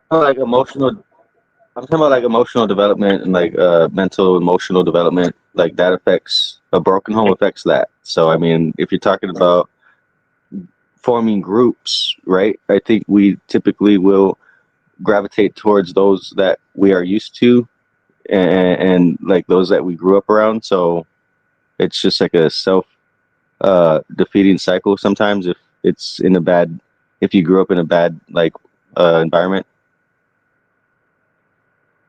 Don't you think guys, I have sometimes to ask a question. I'm sorry. I have a donation here, and I don't want to use your real name. If you're in the chat, give me a thumbs up so I know your username. And if you want an anonymous, just don't respond. Sorry, go on, guys. But don't sometimes growing up in a bad environment, sometimes it gives you an experience that maybe you enjoy the good times. So my father, right, he grew up in a barn. Their house was for cooking and, you know, they're washing their clothes and stuff like that, whatever it was. But they slept above a barn. There was my father's hand got cut when he was a kid. They had to weld it together with an iron, right? There was like all these things that he grew up was horrible, but he like loves his life. Like he loves the fact that like he's able to do all these things. He admires maybe smaller things that you might not. So doesn't it work both ways? I mean, I know plenty of people who haven't grown up in great environments, and they turn out to be awesome people. That wasn't my point. There definitely are lessons to learn in adversity. I'm not saying there isn't. Most people are spoiled. A lot of bad people are spoiled and are grown up in good environments. I'm just saying it can be a self-destructive cycle when you don't end up developing social and mentally. I think the worst thing you could do is tell a kid that they're garbage, that they'll never be anything, and to blame everyone else for your problems. And I think that's what happens a lot in these like subcultures in America, where you have children that are raised being taught that, hey, because of the color of your skin, you'll never succeed in anything. And in fact, every single time you get fired from a job or you get let go, can't find a job, it's all because of someone else with a different color skin. And that's being taught. That's actually taught. You know, if you're from a broken home and someone tells you don't give up, continue to try to succeed, you'll eventually get there. That's going to be a better human being. But we have these people in this country that believe that there's this boogeyman out there that's causing all their problems. It's never their problem. It's never their fault. I really don't think it matters where you grow up. If you have that attitude and you're taught like that, you will find that boogeyman. I'm telling you, you'll blame that boogeyman for everything. Oh, like yeah, I agree. I'm sorry, I 100% Adam, what's agree the with link that. in the back? I thought it was something related that if you want to share it, fine. Doesn't last too long. I think it's just 15 minutes. Well, can I expound on like the last? I'm sorry, I can't read your name on my phone. Your names David. are like David. You know what I mean? Yeah. You know what I mean? Like there's there's good energy, there's positive energy, and there's negative energy, right? Yeah. And that is you either feed yourself with positive energy, like you said, like we're like you have a family that like you know what I mean, like feeds you in positive energy, like even though like you had something negative happen to you in your life, you know what I mean, like you can continue going on. But like if you're stuck in like a cycle of negative energy, like that's all you know, you feed into that. And like it's not like it's not like physics or Yeah, you create the environment around you. That's absolutely true. That's what you do. That's what we do as human beings. There's a guy on YouTube, and I highly suggest that people start following this guy. And Cindy, I'm sorry if you don't want to talk. His name's Matt. He's from his show's called the Off Topic Show, and his message is, guys, stay highly positive. And I think that's the best advice that you can give anyone. And if you do that, you'll create the environment around you. You'll have better friends. You'll have a better life, right? Yeah, you cancel out the negative. That you're garbage. But what if you're a pushover? Yeah, don't be a pushover though. People like take advantage of you, and you're just like, yeah, but you're just like highly. Because for me, like I'm either like angry, and then like I guess I'm still a little bit of a pushover, but if I'm too happy, I feel like I'm more of a pushover than anything. Like people want to be mean to me, like they want to laugh at me for like me just being me and stuff. So I think it's harder to be happy and then in this world because there's so many angry people. And like I was telling Puck does this. He's a perfect example. Like people want to come in, act all angry, act all mad, and then try to like control the situation. And a happy person, it's hard to like laugh when there's somebody yelling and screaming. I mean, I guess a good troll could do that. Like a good person who can make anybody laugh in any situation. It doesn't matter if who's mad. It's like a jester. You know what I mean? Like, why do they have jesters in like the old courts and stuff like that? Well, so that the jester could come in and then like do some lighthearted humor. You know what I mean? So like people could laugh at themselves, and then like, you know what I mean? That like, you know what I mean? Like you're taking shit out of yourself because like nobody's fucking perfect. You know what I mean? Like the only perfect person was probably Jesus, and then look what happened to him. He's still up on the cross for us. But you know what I mean? Like fucking like. Let me ask you a question. Do you think that you need to be like, let's say there's someone on this panel right now that you just rubs you the wrong way. It doesn't matter. Rubs you the wrong way. Do you feel like you have to like them? Do you feel like you have to tolerate them? Because Charlie Kirk said this, that tolerance is not a commandment, and you don't have to do that at all. You don't, and you'll make your life better if you start living like that. You do not have to do that. But like, what did you say after that? Like, what do you do with like, you know what I mean? Like somebody that you can't get along with. What I would do, I either and you want to be positive. I pick and choose just like everyone else. If I think the battle is going to be worth it, I'll do it. I don't think fighting is worth it. So what I do is I make it into a joke. Turn lemons into lemonade if you want, or just leave them there. Just don't even bother. You don't have to interact. You don't have to even. You don't even have to put that in your life. You don't have to do it. It's just I just don't understand why people feel the need to like, you have to respond to this. You have to do this. That it's not. You don't. Life will be better. Yeah, exactly. Like just fucking walk away. You know what I mean? Like, well, it's not walk away, like you said, like turning it into lemonade. You know what I mean? Like throw a lighthearted joke out. If they want to fight, you guys fight it out. Nobody needs to get killed. There are people that like, enjoy you know what I mean? fighting. Like at the end of the day, we are animals. You know what I mean? So like fights are gonna break out. You're completely Gentlemen, different my from every earbuds other are dying. animal. I'm going to switch them. I'll be right back. You're completely different. I mean, you have to. When people say that, that kind of irks me because what animal is even thinking about going to Mars? What animal is even thinking about saving other animals? You know what I mean? There's something different about us than animals, guys. But in the moment, Wait. First you know of what I mean? all, Like I'm pretty sure wolves. I'm talking Wolves about want to in go the to the moment. moon, probably. You don't. Oh wait. You know what? There's a certain scarab beetle that does it travels by following a certain star. So I mean, I'm pretty sure there's certain animals that are aware of certain planets and like celestial bodies that we're completely unaware of. They don't care what it is. They might You follow don't stuff. know that. You don't know what they care about. You really are assuming that. No, but like I love the fact that like animals like are aware of like the universe. We're not the only ones. Like that's actually on this planet. We are extremely rare. The way we do things is extremely rare. We are extremely rare. You know what you have? You know what you have right now?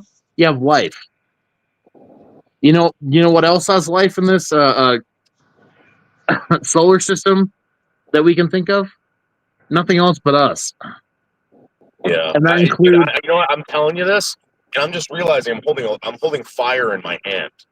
Think about it. Like I can travel the planet with fire in my pocket.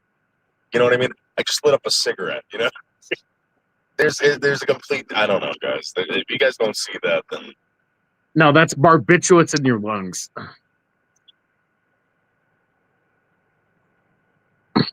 You know, like. Okay, so really quickly, I want to. Some people think we might not be live. I just want to welcome to the chat the new people. We had Anorexic Dyslexic is back, sadly Karen, Joey, Crunch, CM Dirk, Daniel Plainview, Eric DeRosa, Yasir Smith is here, Jess of the WWL, Chad Denton, Noah's Ark, Rooster Cogburn, and Mayhem. Welcome, everyone. Sorry, continue, guys. What were you arguing about? I think we were talking about how we need to stay positive. The illustration of cavemen and cavewomen. Do you guys remember what that was? Well, that's I don't. Remember that? So there was always a depiction of a caveman with a club, and he was dragging a cave woman behind him. Yes, by the hair. How come you don't see that anymore? Huh? Is that like wait? Is that like engraved in our genetic code or something? Where are y'all seeing this? So this was a thing when I was a kid. I just remember. I don't think younger kids or younger adults know this even existed. Kind of like the rotary phone or the bunny ears on the TV. It's like kind of like one of those things that people don't know anything about, especially if you're in your 20s, maybe late 20s. But yeah, there used to be a depiction of a caveman holding a club, dragging a cave woman behind him by her hair. And the picture, yeah. You can still find it. I'm just letting you know. It's still out there. Really? Yeah, it's still out there. I think that speaks volumes about like the world we used to live in versus today. I mean, if you put that up there, people would be like, "Oh my god, I can't believe you're doing that." You know what they do now? Yeah. David, now they have the woman dragging the man by the hair. Wait, what did they say? I'll show you. I have pictures. Hold on. Equality. I'll show you what they've done. Equality, right? Equality. Exactly. This is why I'm glad I went bald. Yeah. That's how it feels nowadays. Like the women are just dragging the guys around by their hair. Yeah. Splatter, I'm sending you pictures. Like, can we just talk about how cold-hearted women are nowadays? Like, for real, like what the hell? Excuse me, And do autistic, not like dare put me in that group. Okay, I'm sorry. I'm just saying, autistic women, like really, like they need to get their shit together. Stop being so emotional. Oh my goodness. Yeah, the worst thing that could happen to them is them getting their own rights. That's all I'm going to say about autistic women. I'm sorry. I'm Oh, that's neat. I can see your donations, David. Oh, really? Yeah, it says you just got a $9.99 donation. My super chat is off. Oh, So, thank you very much. I'll make sure I go. Oh yeah. Some when I get off the panel. Yeah, I have a thank you to do as well. That's why I'm like, oh. When the combo's over, I have a thank you to do. Yeah, there's some like really good people out there. I just want to be able to share these people with you. I think you guys have a great channel, and there's no drama, there's no whatever. It's just conversation about. I mean, some people may think it's ridiculous, but I don't know, you guys do an awesome job. Thank you. You do too. I agree. What? Thank you. You know what? I would love that. I would love for that to happen to me, but unfortunately, there's no women out there. That's probably a trans woman. That should be a trans woman. That should be a dick and balls flying around. Yeah, that's not realistic. Like a woman can actually pull a guy by the hair like that, right? In reality. I would love for a woman to clobber me over the head and drag me into a cave. That'd be awesome. Yeah, look how happy she is, though. Yes. Yeah. Go through the pictures. Look at this. Yeah. So it's hard to see, but there's the man dragging the woman. I don't think you can. Yeah, zoom that in one's on more that. realistic. Yeah, you just do this. Oh, you can move in. Okay, good. Her tongue is hanging out. Makes it look blurrier, but you can see it. Yeah, that was the good old days, right? Yep. And then we're back to that again. And then there should be another one. Well, that's all I seen. I sent 4. Okay, we'll check after. Oh yeah. Yep. That looks more like a barbarian caveman. Oh, Noah's Ark. Sandy Diva Mandela Effects is asking what channel it's coming from. Oh, no problem. Yeah, sadly, this is an aspect of life that has been a part of our genetic makeup, I guess. Like this whole love and war type of circle that happens. Yeah, but it's just bizarre because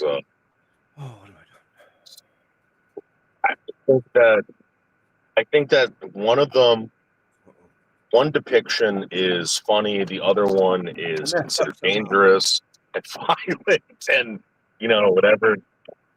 One of them is true, and one of them is just a joke. Yeah. Well, yeah, because it's violent the to woman hurt dragging women. The woman dragging the guy is true. Like that actually happened. Yeah, true. That is true. In the courts, yeah. In Nowadays. the courts. Splatter, push and put a picture in the chat. I messed up somehow. Emotionally, that's what women do. But I mean, physically, I think there's a lot of abuse that happens to women. No, yeah. Like, I have to go out and come back. I messed up here. Hey guys, well, listen, Cindy, thank you for having me up. I just got to work, so I appreciate David, it, guys. can you do something really quickly before you leave? Just Yeah. throw the link to your channel in my chat, please. Okay, who wants this thing shown? David? I'm sorry? What was that? Yeah, we've seen this already. We did see this one. Okay, never mind. Okay. Oh, he was talking about pushing buttons picture. Okay, where is it?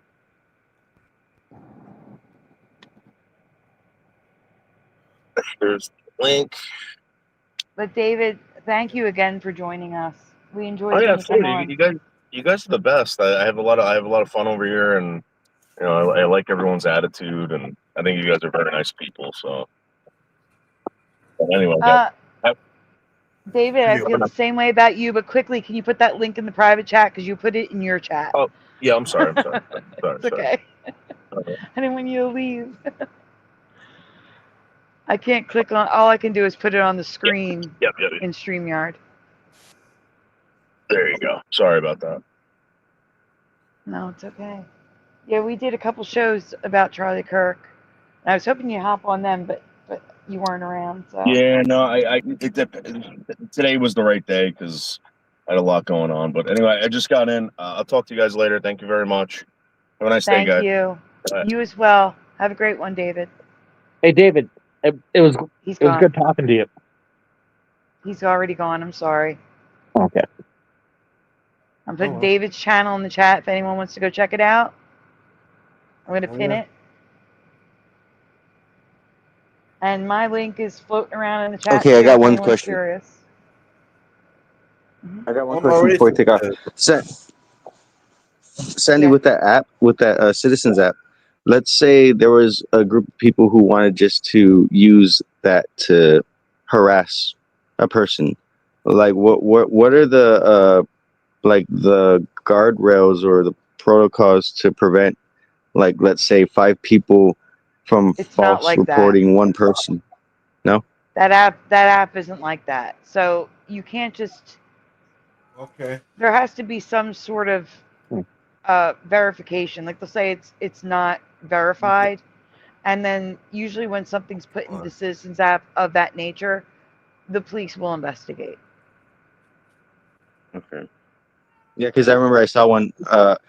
Like I said, when all the stuff was happening with the gang stalking, and then I got some ads because I was getting different ads. Like, first they were telling me like to play this one game. It was kind of like Pokemon Go, but I think it's called. One of them was Random Nautica. That was one of them, and then another one was like Random Nautica, but it just had you making these bases, these digital bases at different places and setting up some weird thing. and then I got another ad for the Citizens app, and all three of those apps, I was like, this is really weird because these apps are like, well, the first two were getting me to go to random locations and use my phone to do something with the data in the air or something. I don't know exactly what they were trying to present it as.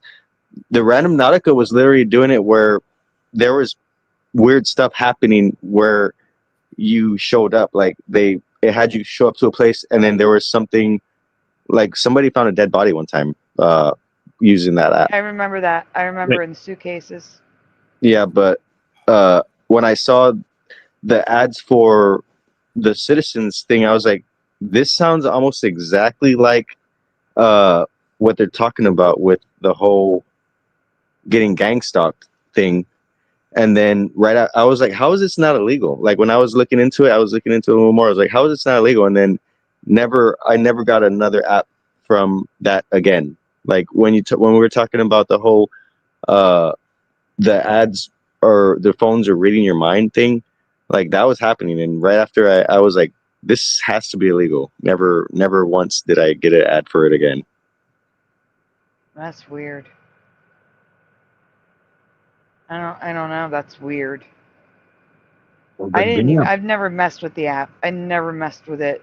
We looked at some stories about crazy stuff that happened, and I'm like, I don't want to mess with this. I haven't messed with it too much, but I did look into it a little bit. And there's different ones, right? There's different Citizens apps, but I never. That happened in 2016. Ever since then, after you mentioning it, like however many years later, I never really even thought about it until now. But yeah, that's something I thought about just recently. I was thinking about it. All right, guys, give me 1 second. I need to do a thank you. It was a long time ago because I didn't want to interrupt the conversation. Guys, trophies up, please.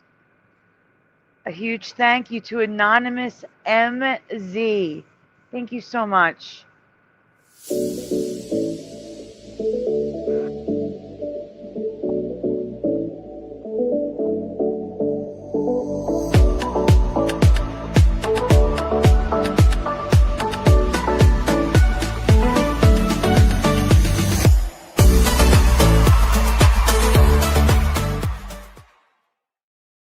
Anonymous, I really do appreciate it. I didn't know if you wanted to be anonymous or not. You didn't say, but I don't know your YouTube handle. So, thank you so much. If you tell me later, I'll thank you again. Let me see what's going on in this chat. We have trophies up. Thank you, guys. Best tennis player, welcome.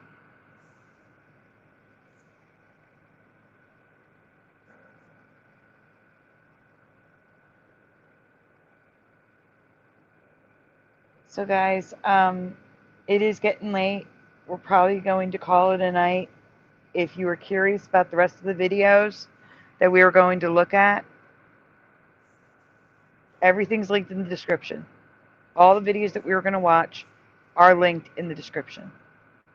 So if you want to go check out the rest of the Y files, you want to check out the rest of the Moon one, they're all there. The Moon one's crazy. Yeah, it is.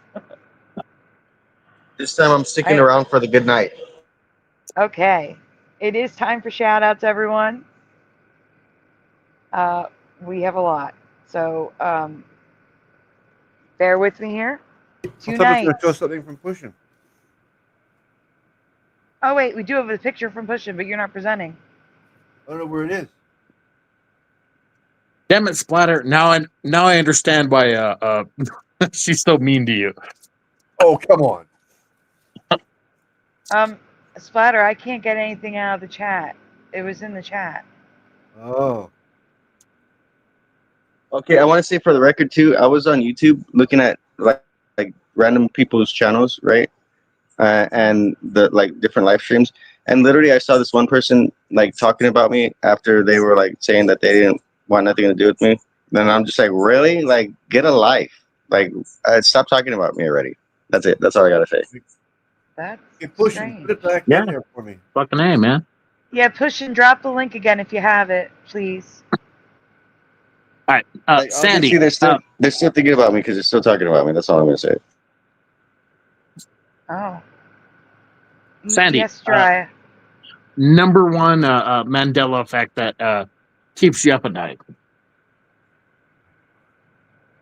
Besides Charlie Brown. The current ones. But no, Bing Crosby, Have Yourself a Merry Little Christmas. That's my number one right now. You get trophies here. Well, have yourself a merry little Christmas. Like, that's the way the song line. goes. Yeah. Next line. Next line. Sing the next line. I don't know the next line. Yeah, that's what happens to everybody. Oh, what? How convenient is that? That's for a reason. You should know the next line. All right, stop. So Sorry. every singer on the planet ever has sung "Have Yourself a Merry Little Christmas, Let Your Heart Be Light." Okay, those are the words. So tell me why Bing Crosby sings "Let Yourself Be Lies." That's what Bing Crosby sings. Let yourself be lies.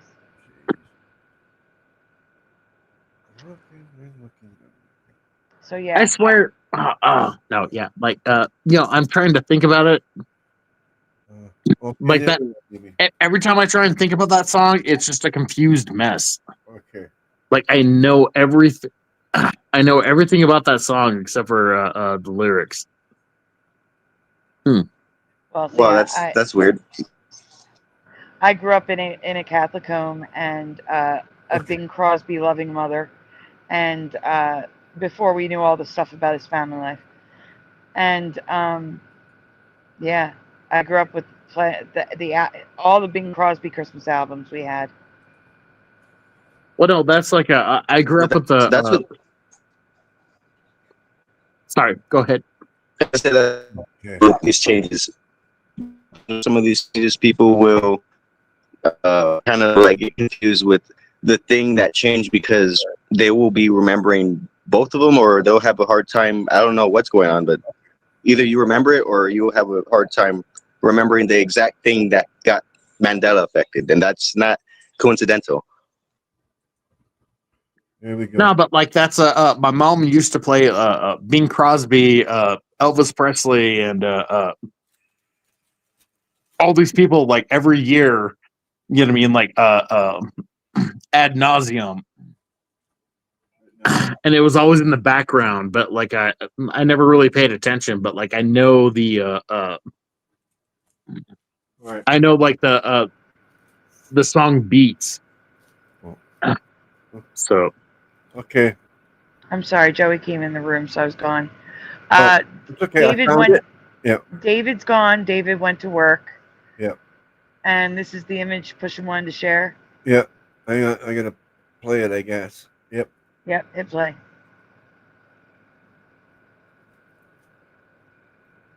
Oh yeah, there's the cave. Well, cave woman pulling a cave woman. So a cave woman pulling a cave woman? What the hell? It's woman on woman now? No, it wasn't. It was a guy. Yeah, that was a woman pulling a woman. That's a guy. Oh, it's a guy. Okay. It's a woman pulling a guy. What is that from? That was a very feminine guy. Not really. Check again. Yeah, now that I see it, it's a man. How is that feminine with moles on his face? That could be that could be like my brain. No, my brain assumed it was a woman at first because total man nose. Yeah, that's a man. That is a man. Splatters. That's good residue splat. Pushing. Thank you. Yeah. All right. All right. It is time for the shout outs, everyone. Yeah, I just had to get that done because I felt wrong not having it. Yeah, the John Astley thing was messing me up because I'm thinking Rick Astley, not John. That's why my brain's messed up with it. All right, here we go.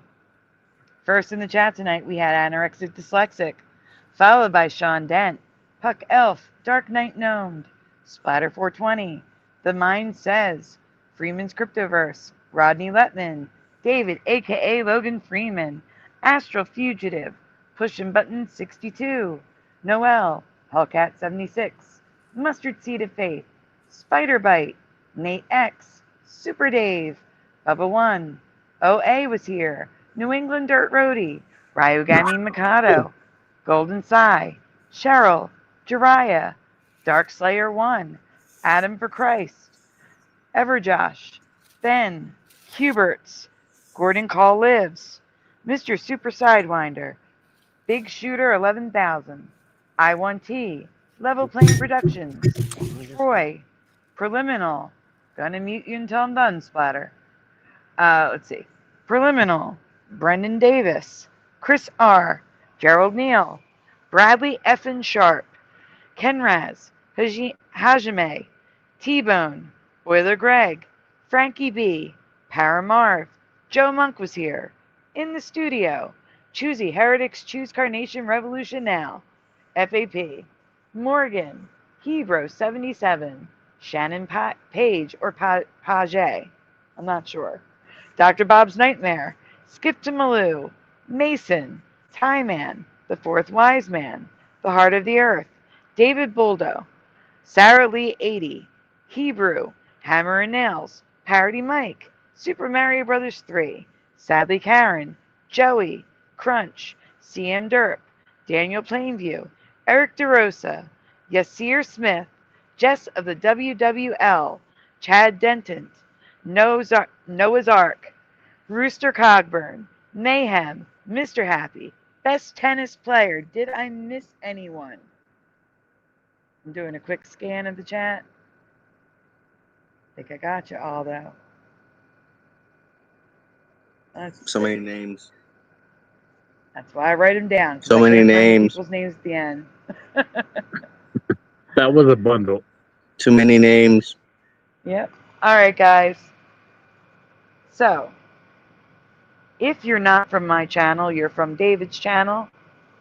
If you're interested in the Mandela effect or the paranormal, consider subscribing. We talk about politics once in a blue moon. Not that often, but we do sometimes. But usually, it's about the Mandela effect. It's about the paranormal. It's about glitches in the Matrix. We have open panels where you react to videos.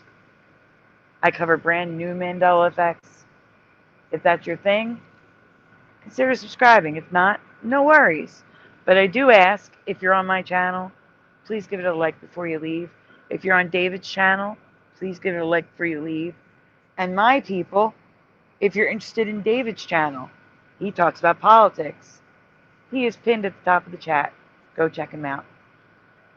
And with that, I also want to say a big thank you again to Anonymous MZ, Ananajosh, Kasoon Lee, Wolfie for saving my little Lula, our Flickr and StreamYard benefactors, Astral Fugitive, and Pushing Button 62. Thank you so much, guys. I really don't know what I'd do without you guys. Honestly. Thank you. And thank you to Splatter for his help. Thank you to everyone who joined the panel tonight. Jiraiya, David, The Mind, Mason, Everjosh. Did anyone else join that I missed? Noelle, she was here briefly. And Puckel. And with that, guys, we love you guys. Fred Hinkle is in the chat as well. Good to see you. Welcome. David is at work. I'm sure he'll see you guys later. With that, guys, you know what time it is. Say goodnight, guys. Good night, everybody. See you later. I was muted. Say goodnight, Splatter. Good night. Good night. Good night, everyone. Good night, everyone. We'll see you very soon.